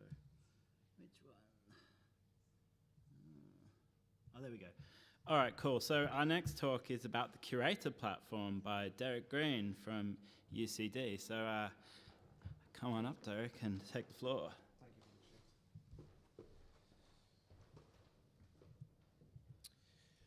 Okay, so today I'm going to talk about our own experiences in relation to open data and open research in relation to the ERC-funded Victor project, which is led by my colleague, Professor Geraldine Meany, who's in the audience here. This work builds on long-standing collaboration between the UCD School of English and the Insight Centre for Data Analytics, supported by SFI. Since it's funded by the ERC, a key requirement of this project, which is looking at the role and the dynamics of migration in the 19th century in Britain, a key requirement is to make the outputs openly available, so that's something that we're all familiar with. But also, and this kind of latter part is often neglected, trying to make this accessible without technical obstacles. So just to kind of talk about the type of data that we're working with, our collaborators on this project are the British Library in London, and they provided us with a very large collection of digitized out-of-copyright texts, primarily from the 19th century, particularly the late 19th century. These were stored originally as high-resolution image files, and then they were scanned by Microsoft. The interesting thing about the origins of this data is that this was originally a very ambitious project that the British Library engaged in with Microsoft, but for financial reasons, it got shelved, unfortunately. That data could have sat on a hard drive, gathering dust, and might never have seen the light of day, but fortunately the British Library were generous enough to make that available to us, and since then they've made the data available in this kind of plain text form that you can see on the right hand side. So we have roughly a gigabyte of a zip file containing tens of thousands of text files. We have this very large spreadsheet of metadata. It's publicly available, that's great, but that necessarily in that form is not maybe useful for a lot of researchers. So the question is, well, what can we do with data of this scale? You know, we're talking about kind of the equivalent of about 12 million pages of text, 4 billion words. You know, if you're trying to find what you're looking for as a literary scholar, as a scholar in the medical humanities, you know, it is challenging if the form you have it on is this set of plain text files. So what we're trying to do is kind of say, well, can we go beyond purely providing open data and develop tools that make this open data more useful and more accessible for other researchers? So this is where the Curator platform came in, this custom platform that we developed for the Victor project. It's hosted in UCD in terms of the kind of the infrastructure. It's supported by Insight and also UCD Research IT. And I'm not going to go too much into the sort of the details of the functionality, but you know, the core idea here is to allow non-technical users to have multiple different entry points to the collection, to find what they're looking for that's relevant to their particular research. You know, obviously, kind of full text search here is a key part of this. There's been talk earlier on today about the importance of open source software. So developing something like this 15 or 20 years ago would have been a massive undertaking. For us, because we're able to build on open source tools, open source libraries in Python and so on, you know, it really makes our lives a lot easier. But even so, you know, although that makes the sort of the technical aspect a little bit easier, a key part of kind of, you know, working out this process of, say, how the search works has been to talk to the relevant stakeholders. So we conducted online and in-person workshops with humanities researchers, particularly PhD students, with STEM researchers, with librarians and archivists. And what we were trying to get at there was to understand people's workflows and to understand how they wanted to access data. So what were their sort of their information needs, and how could this, you know, ostensibly public data be made more useful?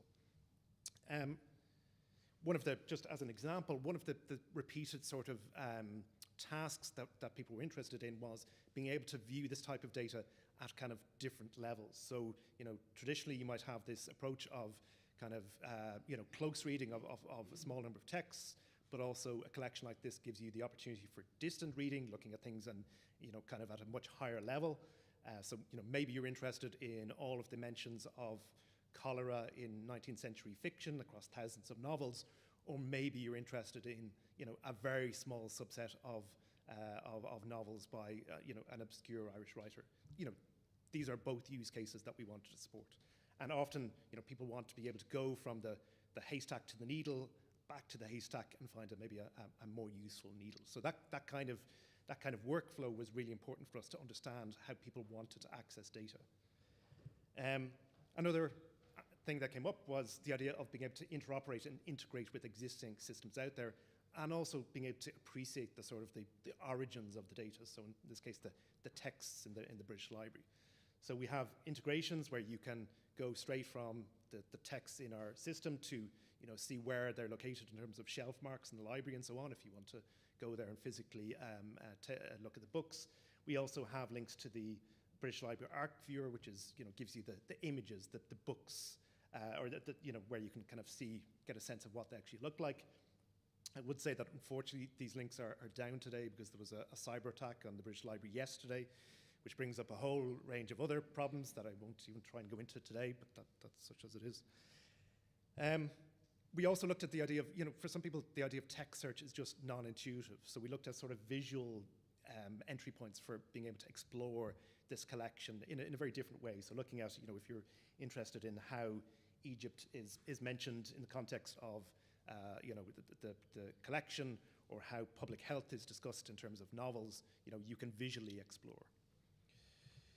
But the kind of, I suppose, the important takeaway points for me is that, you know, for large-scale data sets, you know, just providing a large zip file online is not really making life easier for a lot of people. It's great, it's a really great starting point for some of us, but we need to do more than that. Standard digital repositories maybe aren't suited for this type of data. You know, again, it's a starting point, but maybe it's not really making things accessible. And particularly, for certain large data sets like this, you need a lot of technical expertise. So developing these tools that allow people to access data sets in many different ways is really important. It requires interdisciplinary work and collaboration, which we've certainly found. And just the final thing maybe I might mention is that these types of tools can provide ways in which we can overcome research inequities. So, I've been lucky enough to go to the British Library and see the beautiful collections there and browse it. Not everybody is that lucky. And during COVID, we had researchers using the pilot version of Curator to, because they couldn't get to archives. And since then, we've had researchers from Ukraine using the platform because obviously they're in difficult circumstances, can't see the text themselves or visit themselves. So providing this alternative access mechanism is really crucial. And that sort of has been a learning for me, I guess, as part of this project. So the tool is available online. All of the data, the code is open source under permissive licenses. And be happy to answer any questions about this later on. Okay, thank you very much.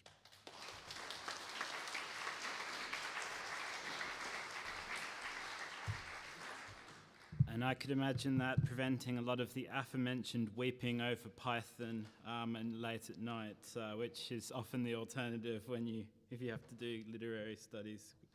So next up, we've got our third presenter, Gail Birkbeck, also from UCD, talking about a workflow for research data management. Thanks. Thank you, James. Is it just the arrows to move on? Yeah.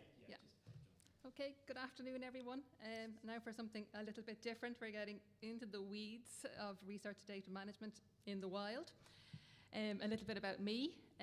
I've been in the research world a long time as a researcher, as a research funder, where we're beginning to see at that time frame that there was maybe let's hang on to the data, let's preserve some, not just keep it in the filing cabinet and destroy it at the end of the study. And that kind of very neatly brought me into research data management, where I've gone back to be a researcher again, doing some more studies in this area, but also doing some work in the area of research data management. So I wanted to tell you a little bit about a project I was working on, very fortunately got the opportunity to work on early in the lockdown as a research data manager.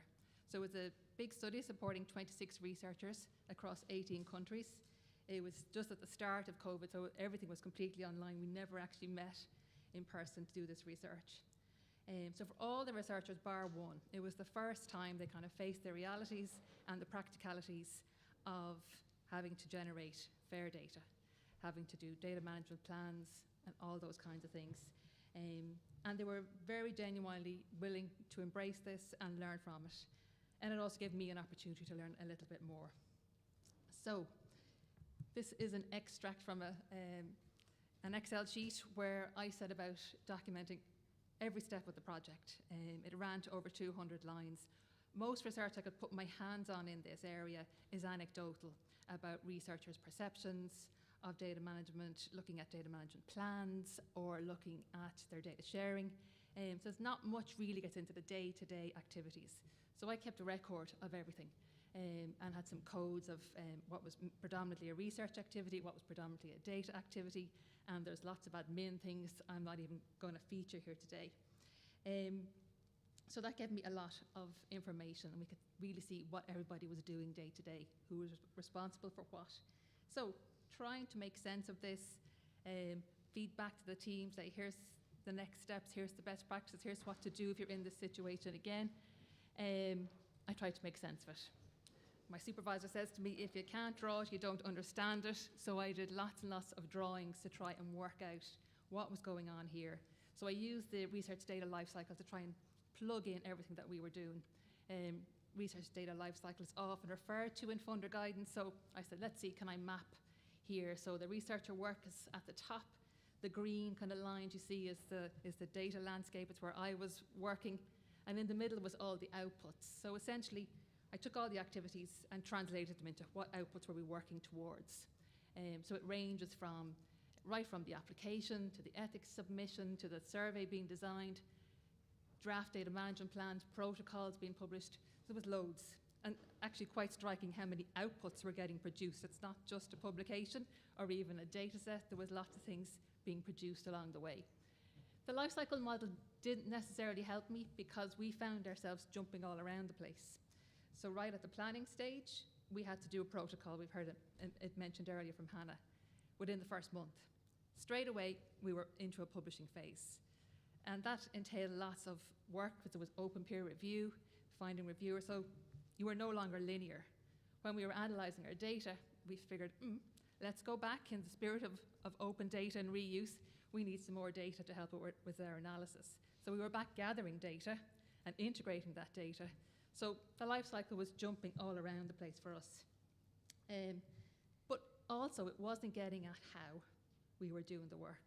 It was telling us the outputs, when they were happening, but not how we actually got into the work. So continuing in my drawing mode, I tried to see, well, can I map it onto a journey? This is one of many of drawings and sketches that we did. And then I thought, okay, we'll break it into different cycles. Let's have a planning cycle with the research manager feeding into the research work, a project cycle, the publishing cycle, and now we could jump around a bit more freely. But again, it still wasn't necessarily getting to how the work was done, how we implemented it, how we performed research data management, and how we developed the data management plan. We had to deliver a final DMP at the end of the study as well. So it was up to me to make sure this was up to date and I could point to what was actually going on. So to try and get to that, we did, and to represent kind of our realities, what we experience day to day across this project, we came up with our own kind of research and data infused life cycle. So we were doing really three big things. We were planning, we were doing the research when we were live, and we were publishing. And I think publishing was important here, and I use it as the kind of the bar to, as a backdrop to all the different outputs. And these are here for illustrative purposes, really, not to give too much detail. And we had our timeline along the end, so that was really where we were in the life cycle, as opposed to naming it as we're in the analysis stage, we're in the processing stage, because we jumped around as we added in more data. But and I think as well, publishing was a good term to use, and it fitted with what we were starting to read in the literature around open science and open research, in that all outputs should be published, not just your paper, not just your data. And while some of these weren't publications in the traditional sense of an author journey, they were standalone, independent productions, pieces of work, like standard operational plans for moving from Qualtrics to SPSS, SOPs for translating our survey. We translated it into 15 languages. So there was lots of information being kept. It meant everything was transparent. We could point to these outputs really to say, this data is of good quality, and here is kind of evidence that we've adhered to all the steps in data management planning. So that was us kind of moving along. The goal was no longer just publishing a paper, but now we were sharing our data, sharing our outputs, and being really transparent about what we were doing in this doing phase. And there was definitely more time spent in the doing phase of our data management than in the planning phase. And certainly from my readings, lots of people do the plan and that's it. But we were really trying to keep a record. So that was our first thing that we developed. But still, how do we get to the actions? What were we actually doing day to day? So we come up with a little cycle, a routine to get to each of those outputs. So it was very much engaging with the literature that's on this particular text, making sense of that as it related to our study. How are we going to use that? There's so much guidance out there. You really could spend your time clicking through various websites on any amount of topics, and then autonomizing that. What is the output to make them stand alone and to make them usable? So we were kind of trying to break out how we produced all the outputs. What were our specific actions? Who are we speaking to? We got lots of advice from IT, from the library, from legal, to make sure that we were doing everything. So let me give you a quick example to illustrate that. Using our routine, we had to create a draft DMP. There was a few reviews and that went online. Then we had to keep that DMP up to date to produce our final DMP. So let me give you this example of our little routine. So get into the funder guidelines. The FAIR principles, here are all the things we have to do. In the guidelines we had, there was 46 questions across 6 areas. So if you want to do it, okay, let's keep going, let's do it right. So we worked with the guidance, we translated it to how we understood it for our project, and we put our DMP online. Here's all the guidance we had to deal with. We knew the FAIR principles were compatible, so we put everything on one page. All the guidance on one page. It was a different way of thinking about it. It let us see things we might miss, otherwise they might be invisible, and we could match the FAIR principles on top of it. So we figured if we're doing our DMP, we're on the right track to be fair and have fair data at the end. So the kind of where that ended up then, autonomizing that, our output was our DMP went online, onto DMP Online. Another example, very quickly, our naming convention, lots and lots and lots on naming. Every researcher does it. But bear in mind, with a big survey, lots of questions, lots of languages. We found our own convention. We copied Growing Up in Ireland, used their method. And because we had all our SOPs on translation, we could plug in the naming convention, and every one of the different countries could have their data dictionary, their code book in their own language. So it made sense. So where have we got to? Here is the kind of the workflow again. It highlighted that many outputs were produced over the course of the life cycle. I'm not sure if research life cycles and data life cycles really helped here. We were better off doing it this way. And it showed we had very much a collaborative relationship between the predominantly research activities, the blue, and the green, the researcher type activities. Our little routine of engage, make sense, output was really helpful to get through the guidance, and we followed that pattern. And then lastly, it really highlights for us over the time frame that data management has implications for the way researchers practice. The PI had to adapt practices a lot. There was a lot more to be done. There was a lot more responsibilities. It clearly took a lot more time, and you can see the lag, that when the project had finished and people had moved on and were doing their own things, then the data set came when we had time to pull everything together. And I know my time is up, so thank you very much for listening.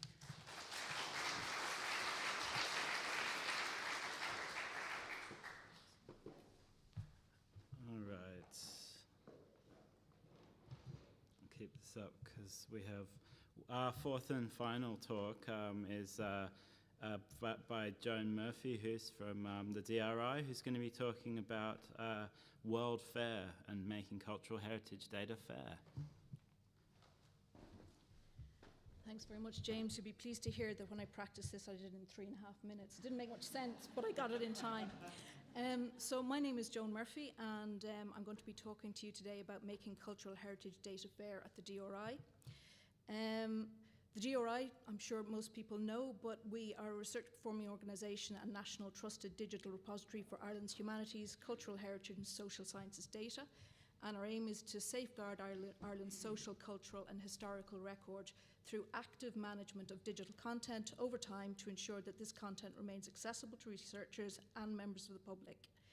We support best practice in digital archiving, digital preservation, open access, open research and fair data sharing, and we make this data openly available in line with the fair data principles.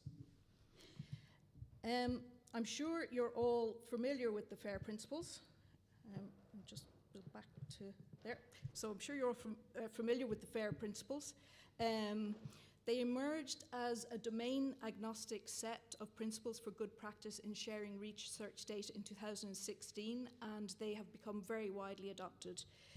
Findable, accessible, interoperable, and reusable, the principles have been widely adopted by data sharing organizations as a key indicator of success in open science. This is the FAIR principles divided into kind of 3 different categories. It was presented last week in Salzburg at International Data Week and the RDA plenary by Eric Schultz of the Go Fair Alliance, Go Fair Foundation, where he highlights the 3 categories that the FAIR principles can be divided into. So machine actionable metadata, technical infrastructure, and crucially, social decisions, which are often domain specific. So the FAIR principles as a broad set of principles is not applied equally across all research disciplines. each of which have their own needs and requirements, methodologies and structures. With this in mind, the World Fair Project, a European-funded project in collaboration with CODATA and the RDA, set out to produce a set of recommendations, an interoperability framework and guidelines for fair data. This is our lovely graphic. So there are 11 case studies in the World Fair Project, and they explore how the sharing of research data differs across disciplines in order to promote more fair aligned practices and better facilitate the sharing of data between those disciplines. Case studies are from a wide range of disciplines, including chemistry, biodiversity, ocean science, and disaster risk recovery. Each case study began by producing a fair implementation profile for their domain to allow for meaningful comparisons to be made across these heterogeneous fields. And one of the work packages of the project is to develop a cross-domain interoperability framework based on the outcomes of the various case studies. And this is a key output for the project. The DRI is leading the cultural heritage work package, and given the breadth of cultural heritage research, we decided to focus specifically on the exchange of image files and their associated metadata, as they're used widely in our research discipline and also across many of the other disciplines. To date, we've produced 2 deliverables, both of which are available on Zenodo. Each has been viewed over 2,000 times, which I think is an indication of the needs of the cultural heritage domain for guidance on the implementation of FAIR. We first did a landscape mapping exercise, identifying common practices, and mapped these to the FAIR principles, knowing that the cross-domain interoperability framework is a key output of the World Fair Project at the end. You won't be able to read much of that, but what we ended up at the end of our mapping was lots of different thoughts. We brought together some experts in the area, an expert working group, to make a set of recommendations with the goal of implementing these recommendations in the DRI to enable us to truly understand the practical implications of those recommendations. The working group included input from projects and organizations such as the Internet Archive, including Thomas Padilla, who has kind of taken the term collections as data and developed that into something that's really on the horizon for everybody in the GLAM sector. Some people from the Library of Congress, the GLAM Workbench, the Rijksmuseum and Europeana, and many other organizations. The working group produced a set of 5 recommendations, and here they are. Published as our second deliverable, and they can be seen on this slide. The first recommendation is that a formal citation model for cultural heritage images should be adopted, which recognizes digital surrogates as research objects and includes references to revisions of either image data or metadata. The second recommendation is that there should be transparency around metadata and processes, that the information about the creation, management, and preservation of files should be visible and understandable by both humans and machines. The third recommendation revolves around data documentation, and specifically we're thinking here about creating data sheets for data sets, machine actionable. Fourthly, clear licensing and rights. And finally, under the broad heading of delivery, that there should be support for identifier schemes, APIs, and machine-readable contextual data. Nearly there now. So from the landscape report, we knew that there were some easy wins. We already adhere to metadata standards in the DRI. We use core internet technologies to facilitate access. We use DOIs and provide information about our assets. On to the next one. But we also know that there are areas for improvement, such as making licensing and rights information more visible, improving our citation format, and adding data sheets to our collections. So this is our where we are at the moment in the implementation phase. This phase of the project sees us implementing these 5 recommendations in DRI to interrogate the quality of FAIR as understood by DRI and to amplify the benefits of FAIR to our members. Our final report for World Fair is due for delivery in May 2024, and it's hoped that our practical experience in taking the DRI as a case study in and of itself to try out these recommendations will provide a pathway for others in the cultural heritage domain to apply the FAIR principles in practice. There you go. Thank you.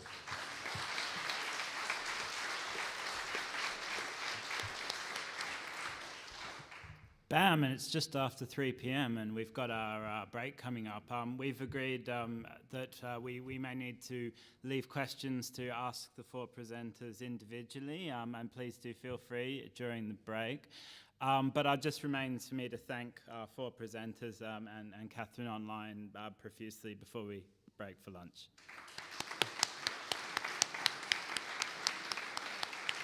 Not lunch. I wish it was lunch again. Some days are a 2 lunch day, but no, unfortunately, yeah, coffee, but thank you.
Okay, I think we will get started in just a minute, so if those coming in just take their places, and we'll get going with the final session on this first day.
Okay, I think we have most people back in the room, so we'll get started with this final session of the first day. And it's now my great pleasure to launch a set of projects that NORF Open Research Fund, which is provided by the HEA. You will have heard a lot about the National Action Plan for Open Research today, and the set of lightning talks that we just heard was structured around the 3 themes of that plan. So this plan was developed with the input of many and published in November last year, and it included input from many of the people in the room. So thank you in person. For some of you, it's the first time we're also meeting in person, so it's nice to see you here. Last year, we also funded a set of projects to help implement priority actions, so I might just take you through a reminder of those, and then we'll launch the new projects for 2023. We are also very happy to have the broad support from across the sector of organisations who have committed to implementing the plan, endorsing it through signatory, and we are open for further signatory if you would like to also show and demonstrate support for this. Of course, the 3 themes: establishing a culture of open research, achieving 100% open access to research publications, and enabling fair research data and other outputs, are all interlinked, particularly the idea of culture, which we've stressed a lot today through discussions about research assessment, perspectives of different career stages, and how to move forward together. As a reminder, we have a vision of a culture of open research by 2030, being embedded at every level of the Irish research system. The broad actions include upskilling researchers and relevant professional support staff, strengthening the system-wide recognition and reward of open research practices, aligning research assessment with these principles, supporting institutional and community networks for open research, and encouraging initiatives to facilitate open research in funding programs and awards. And the NORF Fund is an example of that. The second theme is to achieve 100% open access to research publications, and by 2030 to implement a sustainable and inclusive course for doing this. As we heard today, also in the session before, we're supporting different pathways and routes to open access, which includes strengthening our network of open access repositories, supporting rights retention, which we'll hear about in just a moment, supporting bibliodiversity, investing in persistent identifier infrastructure, and aligning our policies in this area. And lastly, under fair data, we talk about having a mature ecosystem of infrastructures to support the responsible management and sharing of research data and other outputs, for example, software, in line with the FAIR principles. To do this, we need professional data stewards, and we have a network being built at the moment. We need national services for storing, managing, sharing, and preserving research data. We need to align policies again in this area. We need to think about research infrastructure more holistically and how this impacts on open research practices, and strengthen connections to international infrastructures, including the European Open Science Cloud. In terms of implementation and support for the action plan, in terms of the policy agenda, it's woven into Impact 2030 and being delivered under that. It's a key cross-cutting policy agenda supporting the strategic objective to embed consistent good research practices that drive research excellence and quality of outcomes. And it's also an element in the HEA principles of good practice in research within Irish higher education institutions. Last year, we've funded a set of 6 projects. You heard from a couple of them today. There's also workshops being held tomorrow in which you can find out more. And you might have also seen the posters which were rotating on the screens where we had lunch. So these are around national open access monitoring led by IRL, repository assessment and alignment led by the University of Galway, an open access transition program or branded Publish OA Ireland led by the Academy here and Trinity, an open research training program or TROPIC led by Maynooth, a national data stewardship network, SONRI led by UCC, and a shared data storage service pilot or IRL-DAT led by HEANet. So if you haven't heard about those, many of the project PIs are in the room and you can find out more if you like. There's also two workshops, one by Publish OA tomorrow and by the Data Stewardship Network also tomorrow in those parallel workshop slots. And this is how roughly they map onto the themes of the action plan, trying to tackle different elements, of course, in a certain priority. A few weeks ago, we were really pleased to announce another set of NORF-funded projects. We had 2 funding programs, or strands this time. One was priority actions similar to last year, which targeted a set of further actions in the National Action Plan, and 4 projects were awarded funding and started in October. And we're going to hear from each of those today. One is on incentivising open research practices in Ireland. Again, these are all broad consortia, so there are many more partners than just the leads on the slide, and I think the PIs will be talking about who's involved. There's one on public engagement and open research. There's a national research data management framework, and there's a project on institutional open access policies and rights retention. And again, this is how we're filling out some priority areas mapped to the themes of the action plan. The second strand of funding, which I mentioned, is an open research stimulus call. What we wanted to do here is stimulate and advance the uptake of open research by recognising and rewarding researchers from all disciplines who want to play a leading role in advancing open research in Ireland. As we've seen today, this is a complex agenda. It needs collective effort, and we need to spread the workload amongst the community. Researchers who want to come to the fore are very welcome to do so, and we need your ideas. We need your leadership in this area. So this was one mechanism that we felt we could try and engage the community in this work. So I'm pleased to say that 9 projects have been awarded funding, and we'll be hearing from 3 of those as just a subset of that cluster a bit later on. So in a bit more detail, and not all of them have the chance to present today, and I'll just be reading out their project titles, but over the next few months and years you'll be hearing more about their outputs. So under the theme of establishing a culture of open research, we've funded 6 stimulus projects. There's one by Oisin Crina at Dublin City University, a star guide showing citizens the best view of the exoplanets, so that's a citizen science project. There's one on HSS, it's led by Dr. Lai Ma at UCD, and that's on cultivating an open research culture in the humanities and social sciences. A third one is by Professor Jane Gray of Maynooth University, and that's promoting open research in qualitative social sciences.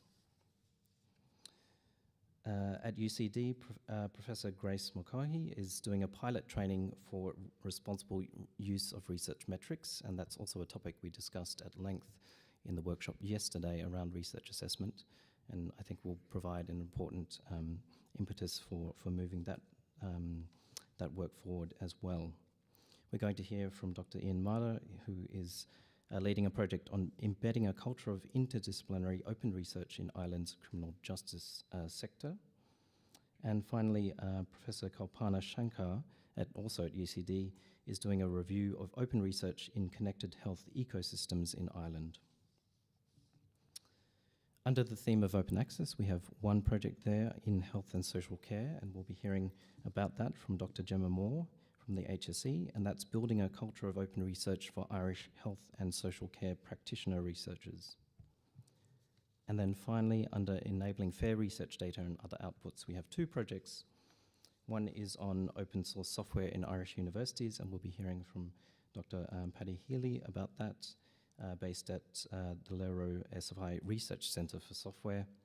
And University of Limerick, Professor Helen Phelan, on sharing arts practice research fairly.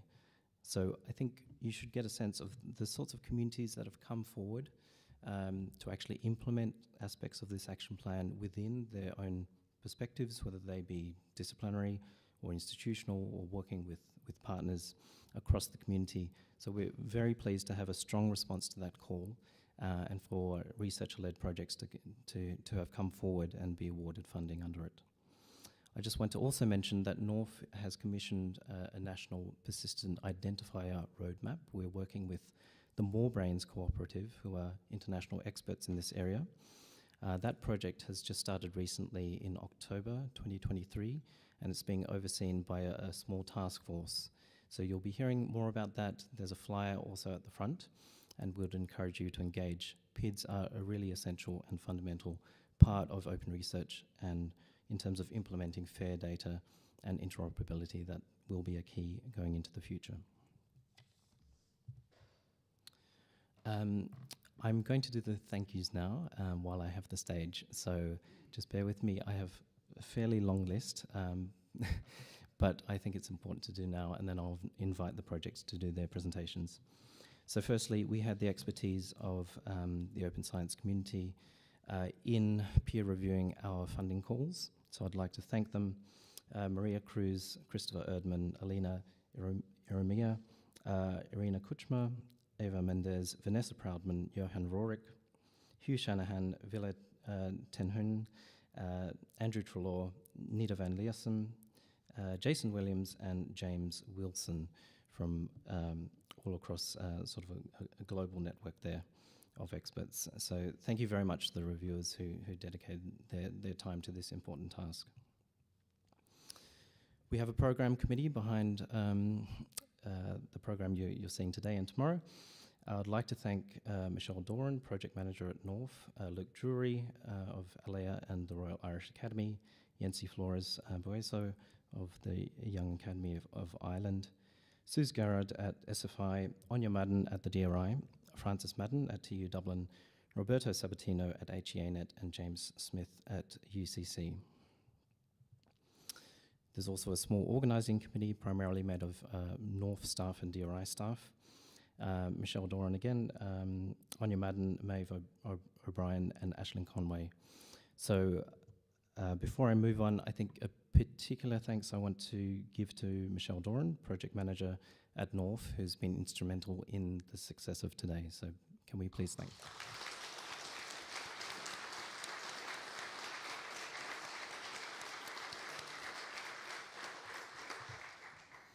And lastly, there are several organisations which are hosting, coordinating and funding NORF: the Digital Repository of Ireland, the Royal Irish Academy, the Higher Education Authority, and the Department of Further and Higher Education, Research, Innovation and Science.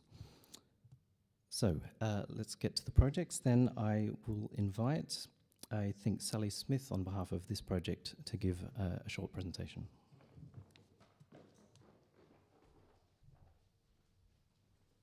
Thanks very much, Daniel, and thanks for inviting me to speak on behalf of our project affiliates and also my co-lead, David. First, apologies, I'm not feeling 100% today, so if I start to fade horribly, David has assured me he will gallantly step in, but I hope that won't be necessary for 7 minutes. So, as you can see, our project is about incentivising open research practices, and we have this excellent little acronym. And you'll also see that we have a number of project partners and contributors, and they're listed on the slide. And I think the important point about any sort of incentivisation project, any sort of culture change project really, is that it requires a sort of a system level effort. As we've discussed at various events, and as David and I have learnt as we've gone around the system talking about this, that the most difficult bit of all of this for researchers often is that they're being told different things by different people.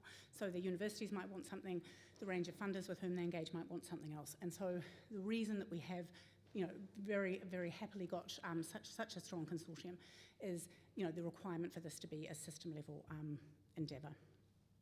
So these are the aims and objectives of our project: to develop a detailed and concrete change process which will deliver coherent system-level incentivisation of open research, responsible research assessment, and the use of responsible research metrics. So that's a really broad set of objectives, and you'll already know that they link in with a number of other funded initiatives within the sector, within the national international community, and that is part of what we will be doing. This is also why David and I are the co-leads of COARA, because this is a really crowded space in some ways, which is I think a positive development. But again, we can risk incoherence and we can risk sort of a lack of structure, which again I think only provides sort of confusion to researchers and others. So this is a big culture change initiative that we're hoping to enable, but there are links nationally and internationally, as you'll know.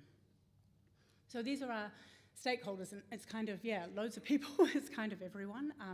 But again, the point is that it really does have to be, because for researchers to feel that their efforts are going to be rewarded appropriately in all of the areas in which they contribute and all of the sort of endeavours in which they participate, it really does need to have that system level piece. I mean, I was talking to a friend of mine who I live in Belfast. I meet her on my walks in Belfast, and she's a researcher, and she came up to me last week and said, "Oh, Sally, I was going to tell you, I've got 2 papers published, but you're going to tell me that doesn't matter," is what she said. And obviously my point is no, that's actually not what I'm going to tell you, because that would be both unfriendly and untrue.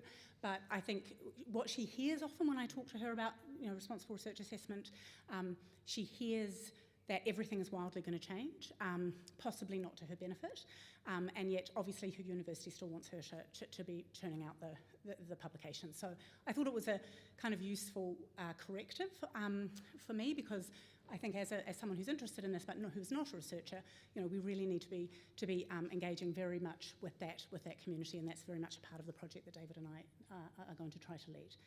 What we are hoping, and these are long-term impacts, these are not going to be, I think, direct impacts of the project, but if we really properly do this, if we do really genuinely and credibly align system-level incentives so that open research is properly rewarded and incentivised, we are hoping that these will be the longer-term impacts. Obviously, we hope to increase engagement with open research practices. Obviously, we hope that in turn will ramify, I suppose, in a virtuous circle throughout the wider sector in terms of infrastructures, and in terms of a demand from a range of stakeholders for a more porous research system. So this is fairly ambitious, but we don't intend to claim that we will make all these impacts ourselves in the project, but we're hoping the project will form part of some of those larger term impacts. So key activities. We're going to be hiring a project manager soon, so tell all your friends. David and I need to work out exactly how that process is going to go, but this is something I think it will be genuinely an excellent opportunity for people who are interested in getting really involved in I hope, a very impactful research culture project. So we will let all the stakeholders know when that is imminent. One of the first couple of outputs that we have mentioned on the slide is that we're going to do, I guess, a pretty standard sort of literature review looking at international exemplars as well as some stuff that's happening nationally. And I suppose this isn't to suggest that we can sort of just cut and paste from other jurisdictions or other places. I mean, certainly Ireland has many unique characteristics, but I think there are common errors actually that that people encounter when they try to engage in system level change. There are common arguments that we would need to know how to rebut, for example. There are common structural issues that people come up against. So I definitely think there is a place for a best practice sort of literature review. And again, you know, similar to some of the other work we've heard about today, we will be reaching out to all the stakeholders who are involved in the project to ask them to self-assess, both in terms of where they are, but I think crucially in terms of where they want to be. Ambition will not be the same across all parts of the sector, and I think it's important to actually understand that quite early on, so we're not pushing too hard at, you know, in places where the appetite does not yet exist. And we have our contact details down here, and we will be hoping to get, I guess, websites and all of that sorted imminently. So yeah, I didn't even get done for time. Thank you very much.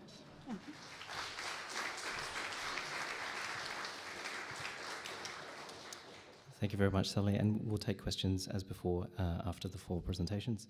So Professor Joanna Ivers from Trinity, please.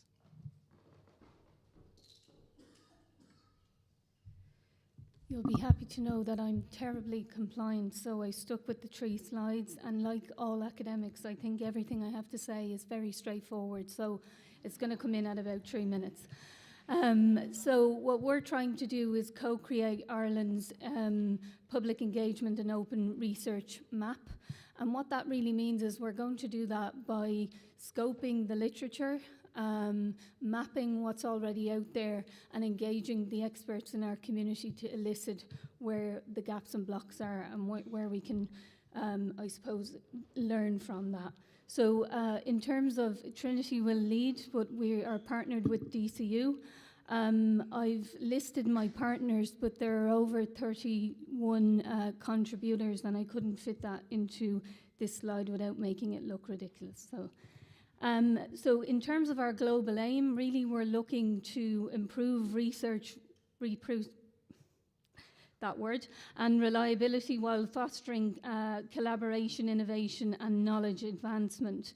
Our target stakeholders include individuals with lived experience, researchers, clinicians, policymakers, educators and advocacy groups.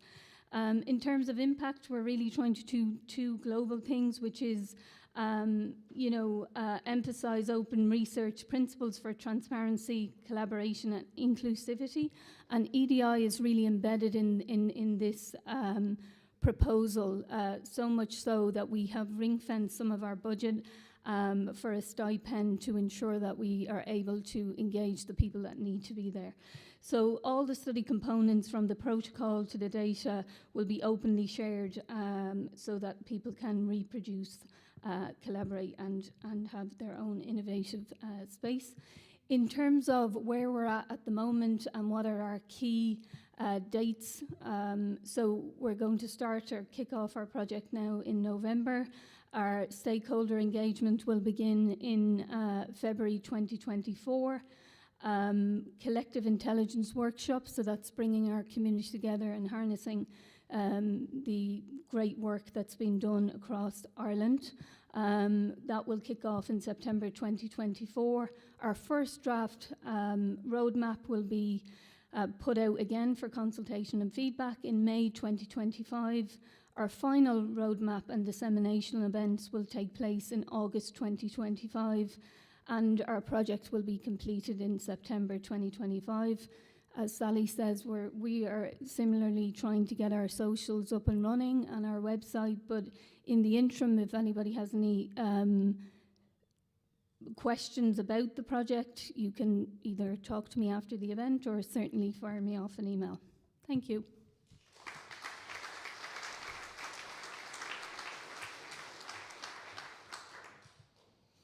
Thank you very much. I'll invite Armin to come and talk about the National Research Data Management Framework. Yeah, so the project that I want to present is aiming to develop a national research data management framework, and the main aim of the frame is to help institutions improve their service provision in research data management. So building something with a lot of guidelines, policies, best practices to fulfill that aim is not something that we can just do in a small project out of thin air. So the idea is to take outputs from other NORF projects that are already running and taking stuff from the international community and translate that to the needs in Ireland for Irish institutions and the Irish landscape. So most of these partners are involved in the already running NORF projects. Key to achieve this is, of course, engagement of stakeholders, and the methodology that we're using is completely qualitative, so there will be no survey sent around. What we will be doing is we will traveling to institutions and engage them in discussions. The main aim is to engage all stakeholders to assess their policies, their service provisions, to get a feel on what is done on the ground at the moment. This should also help us to help institutions to plan their own institutional development in this area. So it's not researching what is done and as an independent observer, but we really want to engage and make an impact there on that level. We will also use the opportunity to gather input and feedback to that for that national framework, and trying to build consensus around what a national framework should look like. So we will use the input from other NORF projects, and we want to use these consultation processes to find potential for collaboration and what needs to be done on the national level to make all this work better. The focus will be on research performing organizations, but we will also have a think about how that translates to other kinds of research that are done, for example, inside government agencies, in companies, in citizen science projects, and so on. And we will also talk to research funder and research infrastructure providers and think a little bit about different roles being fulfilled on different levels inside these organizations. So what doesn't bode well for planning in this project is that I'm off with the years here. So please add a +1 to these numbers. So we will start with doing this consultation process within the partners of the project, but then end of next year, or Q3 of next year, we will start reaching out to the wider community. And we'll do this with discussion papers that we will invite feedback upon, and we'll do some focus groups to try to get to a consensus there. And we also want to visit you and talk with you about your institution and what they can do. And we're planning 2 in-person events, one engagement workshop, and we want to do that together with a EU project called Fair Impact, and hope to get a lot of extra mileage out of that. So, yeah, come talk to me about it if that is interesting. I have half a minute left. And if I have the floor, I also want to invite you, when you're interested, to talk about that project about arts practice research outputs. I'm also involved in that. It's led by Helen Phelan from our World Academy of Irish Music and Dance. Arts performance research is interesting because it has different outputs than usual academic research, and that is just a fascinating field to make this fair, assess that, and so on. So a fascinating project as well. Come talk to me. Thank you.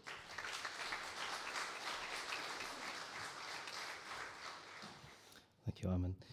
And finally, I'll invite Professor Owen O'Dell from Trinity. Hi there, good afternoon. The 2 main institutions for SCORE are Trinity and TU Dublin, and we've tried to give them equal billing on the first slide. So, hello, I'm delighted to be part of the Open Research Festival. And, you know, this year, we are told, and we heard this morning, is the Year of Open Science. Last week, we heard a couple of times, was International Open Access Week, and today is World Digital Preservation Day. And I want to mention these again, because I want to put them in contradistinction to something that they're pushing back against, which is how extensive, how maximalizing copyright can be.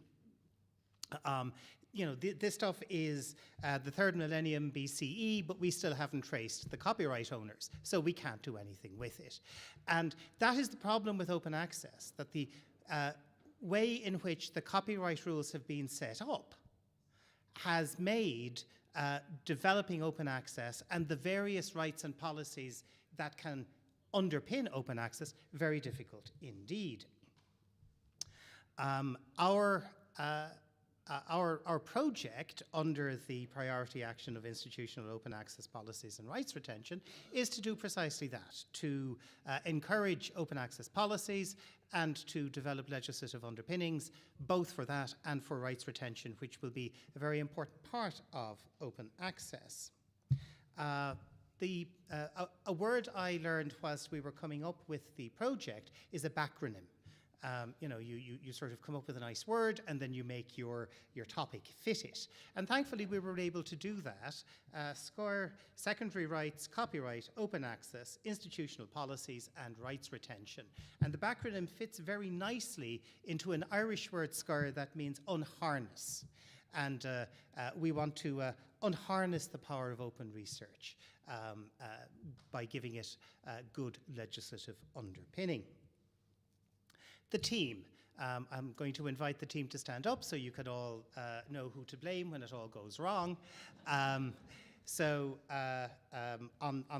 Over here we have Kaberi Basu and Arushi Sharma. Over there we have Francis Madden, and at the back we have Niamh Brennan, and as Daniel introduced, I'm Owen O'Dell. The two people who are going to do all the work are Arushi and Kaberi. They are the project managers and research assistants. Their job is to make Niamh and Francis and myself look good. So when they do all the work, we'll take all the credit. I think, you know, we're okay with that. And the problem is Irish copyright legislation and European copyright legislation. And the peak of copyright maximalization, the peak of giving not copyright necessarily producers, content creators, authors, but big content, the publishing groups, the Springer Verlag of this world, the Elsevier of this world, happened around 2000. Both in Ireland and in Europe. So we have the Copyright and Related Rights Act 2000, which is our foundation copyright legislation. But there has been quite a bit of pushback, hence the open access stuff that I started with. And more recent pieces of legislation have tried to rebalance away from big content towards other players in the copyright ecosystem, including original authors and users and so on.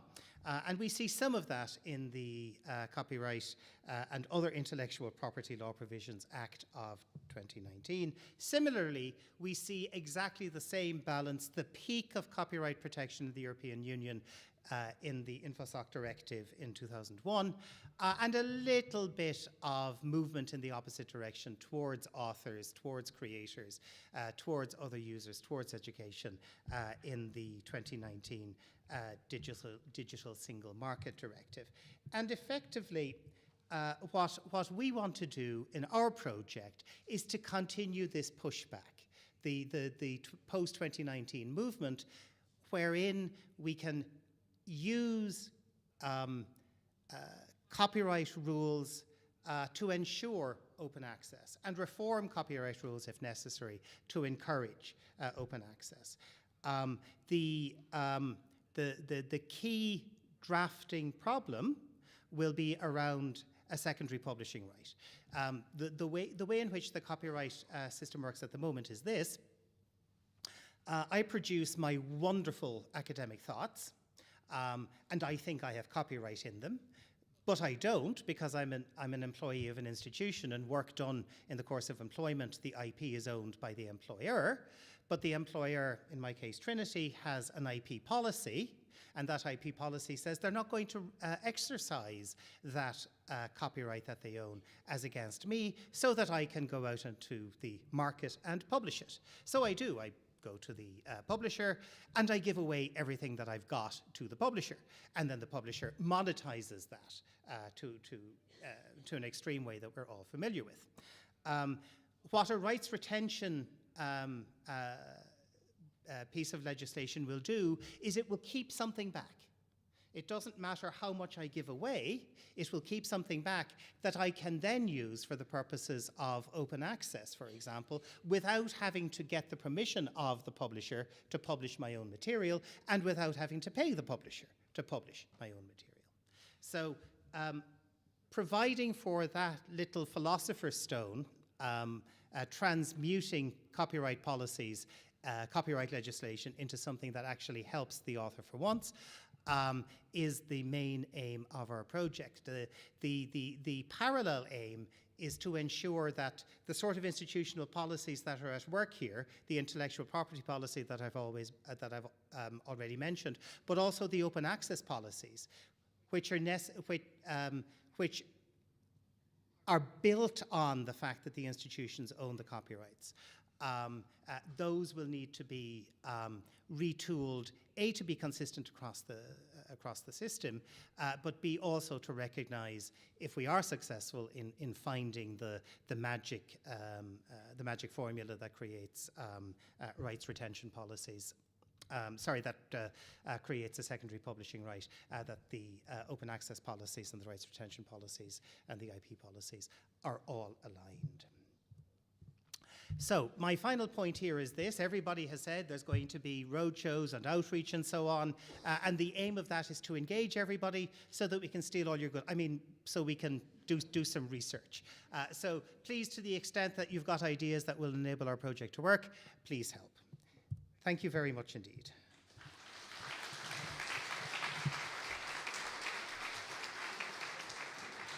Thank you. I might just ask the four presenters to come on stage, and we take some questions from the floor just while they're coming up. So the way they mapped the different themes and actions of the action plan, basically what we're aiming for here in the first two projects is driving that culture change. So understanding how we can incentivize at system level open research practices, properly reward and recognize them, and then also look at how public engagement as an aspect of open research can be more closely interlinked. And then with the second two projects, it's about policy alignment, so creating a more harmonized and easier to navigate policy landscape for both open access and for research data management, and giving researchers the tools that they need to help make their work open and make their data fair. So let's take a few questions if there are some in the room.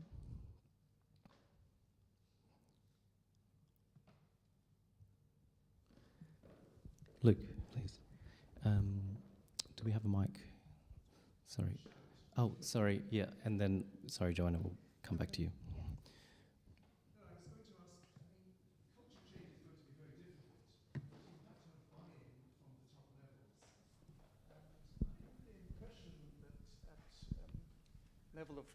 At the level of presidents and so on in universities, this is still not seen as a key issue. So I'd just like to get your views on that.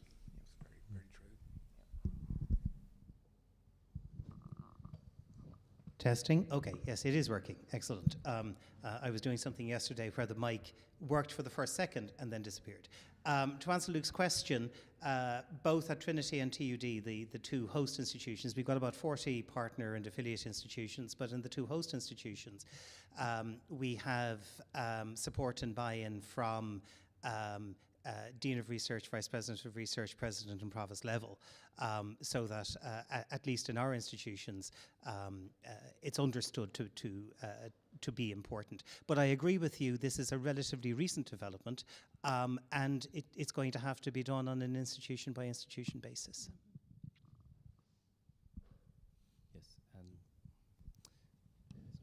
anyone else like to respond? So I think I'm very grateful that the funders make so many requirements in that regard, because even if you can have a philosophical discussion with people all you want, if it is there in the requirements and you can just say, oh, that's the way it is now, deal with it. Yeah, and that's great. So I might just say something, just building on that.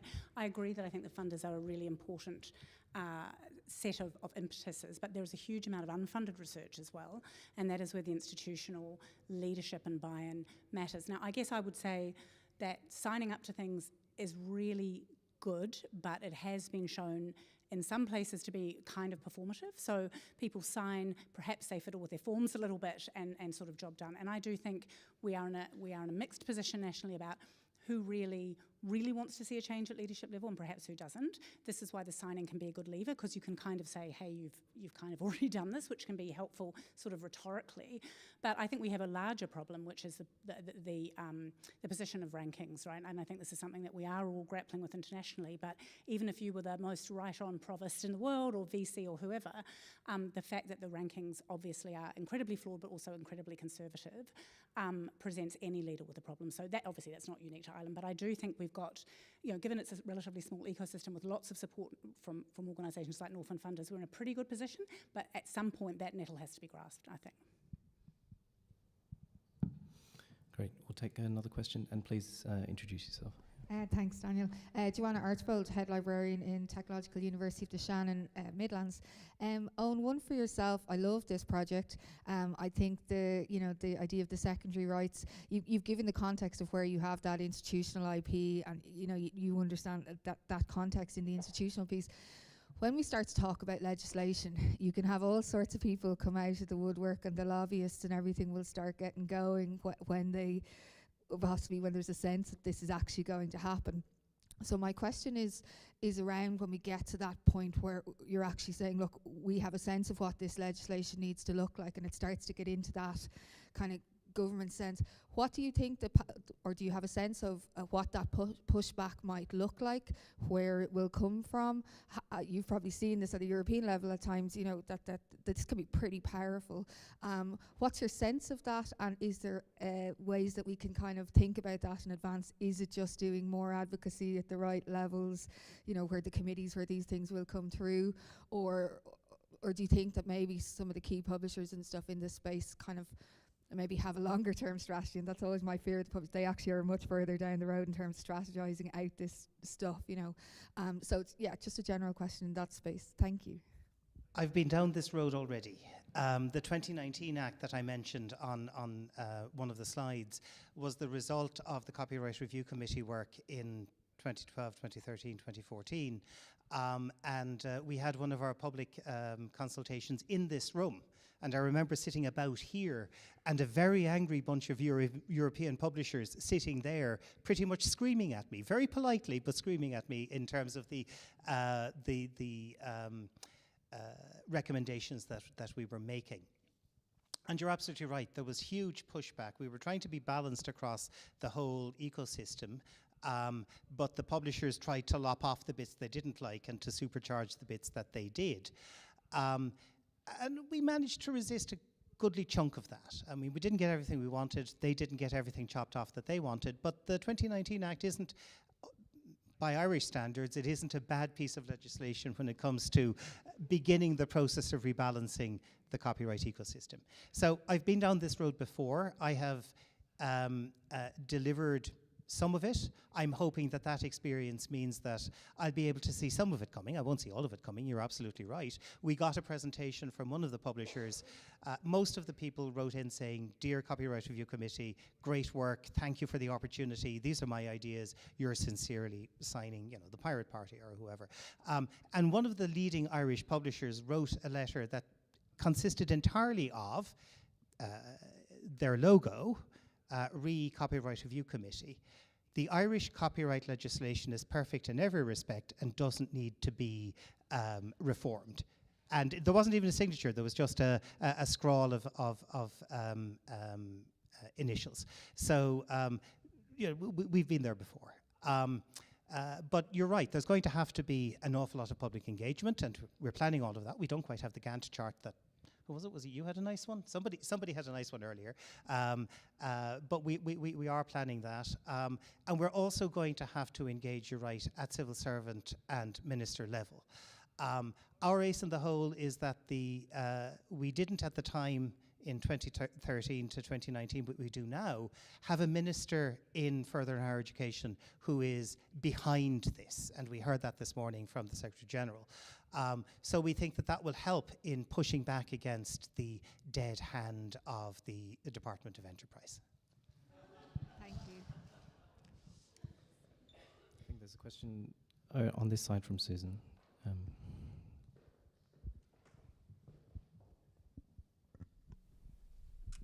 Oh, and I feel your pain on getting shouted at by publishers. I have high hopes for SCORE, right? And when I hear SCORE, I'm thinking SCORE.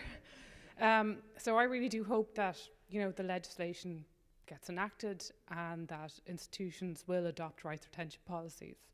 But everything I've learned about secondary publication rights and these rights retention policies is that they're useless without putting the resources in place to act on them. So you can see in the Netherlands, you know, they put a lot of resources in place to get the material into repositories. Will your work point to the, you know, the next steps? Okay, we get all the policies in place. Will it point to the resources that are needed to follow through? Short answer, yes. We're going to steal all the good ideas from the Netherlands and from Spain and so on. There are quite a lot of good examples out there that we're going to research. We are going to point to what needs to happen next, in part because we want to go back to NORF in a couple of years' time and say, please give us more money for the next stage. And so we need to have a sense of what the next stage is. But yes, we're conscious of what's been happening there. This goes back to Luke's question about institutional commitment and buy-in. It's one thing for the Provost and the Dean of Research to say, this is a great project, we've got high hopes for it. It's quite another for the institution to buy into the delivery on the policy. So Sally's point about there's, it's often performative. One of the things that we hope to do over the course of our 2 years in banging the drum is to encourage institutions to start gearing up for the next stage. Fingers crossed. Thank you. Is there another question in the room? If not, I think we'll take the opportunity to thank the presenters again, and we'll move to the next set of projects.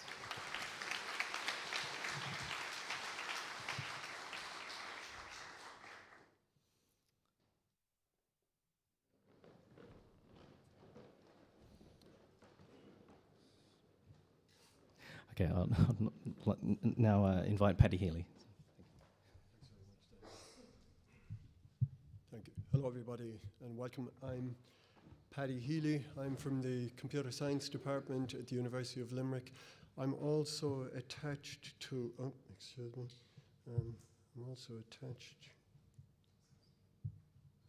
to, you wouldn't think I was a computer scientist, would you?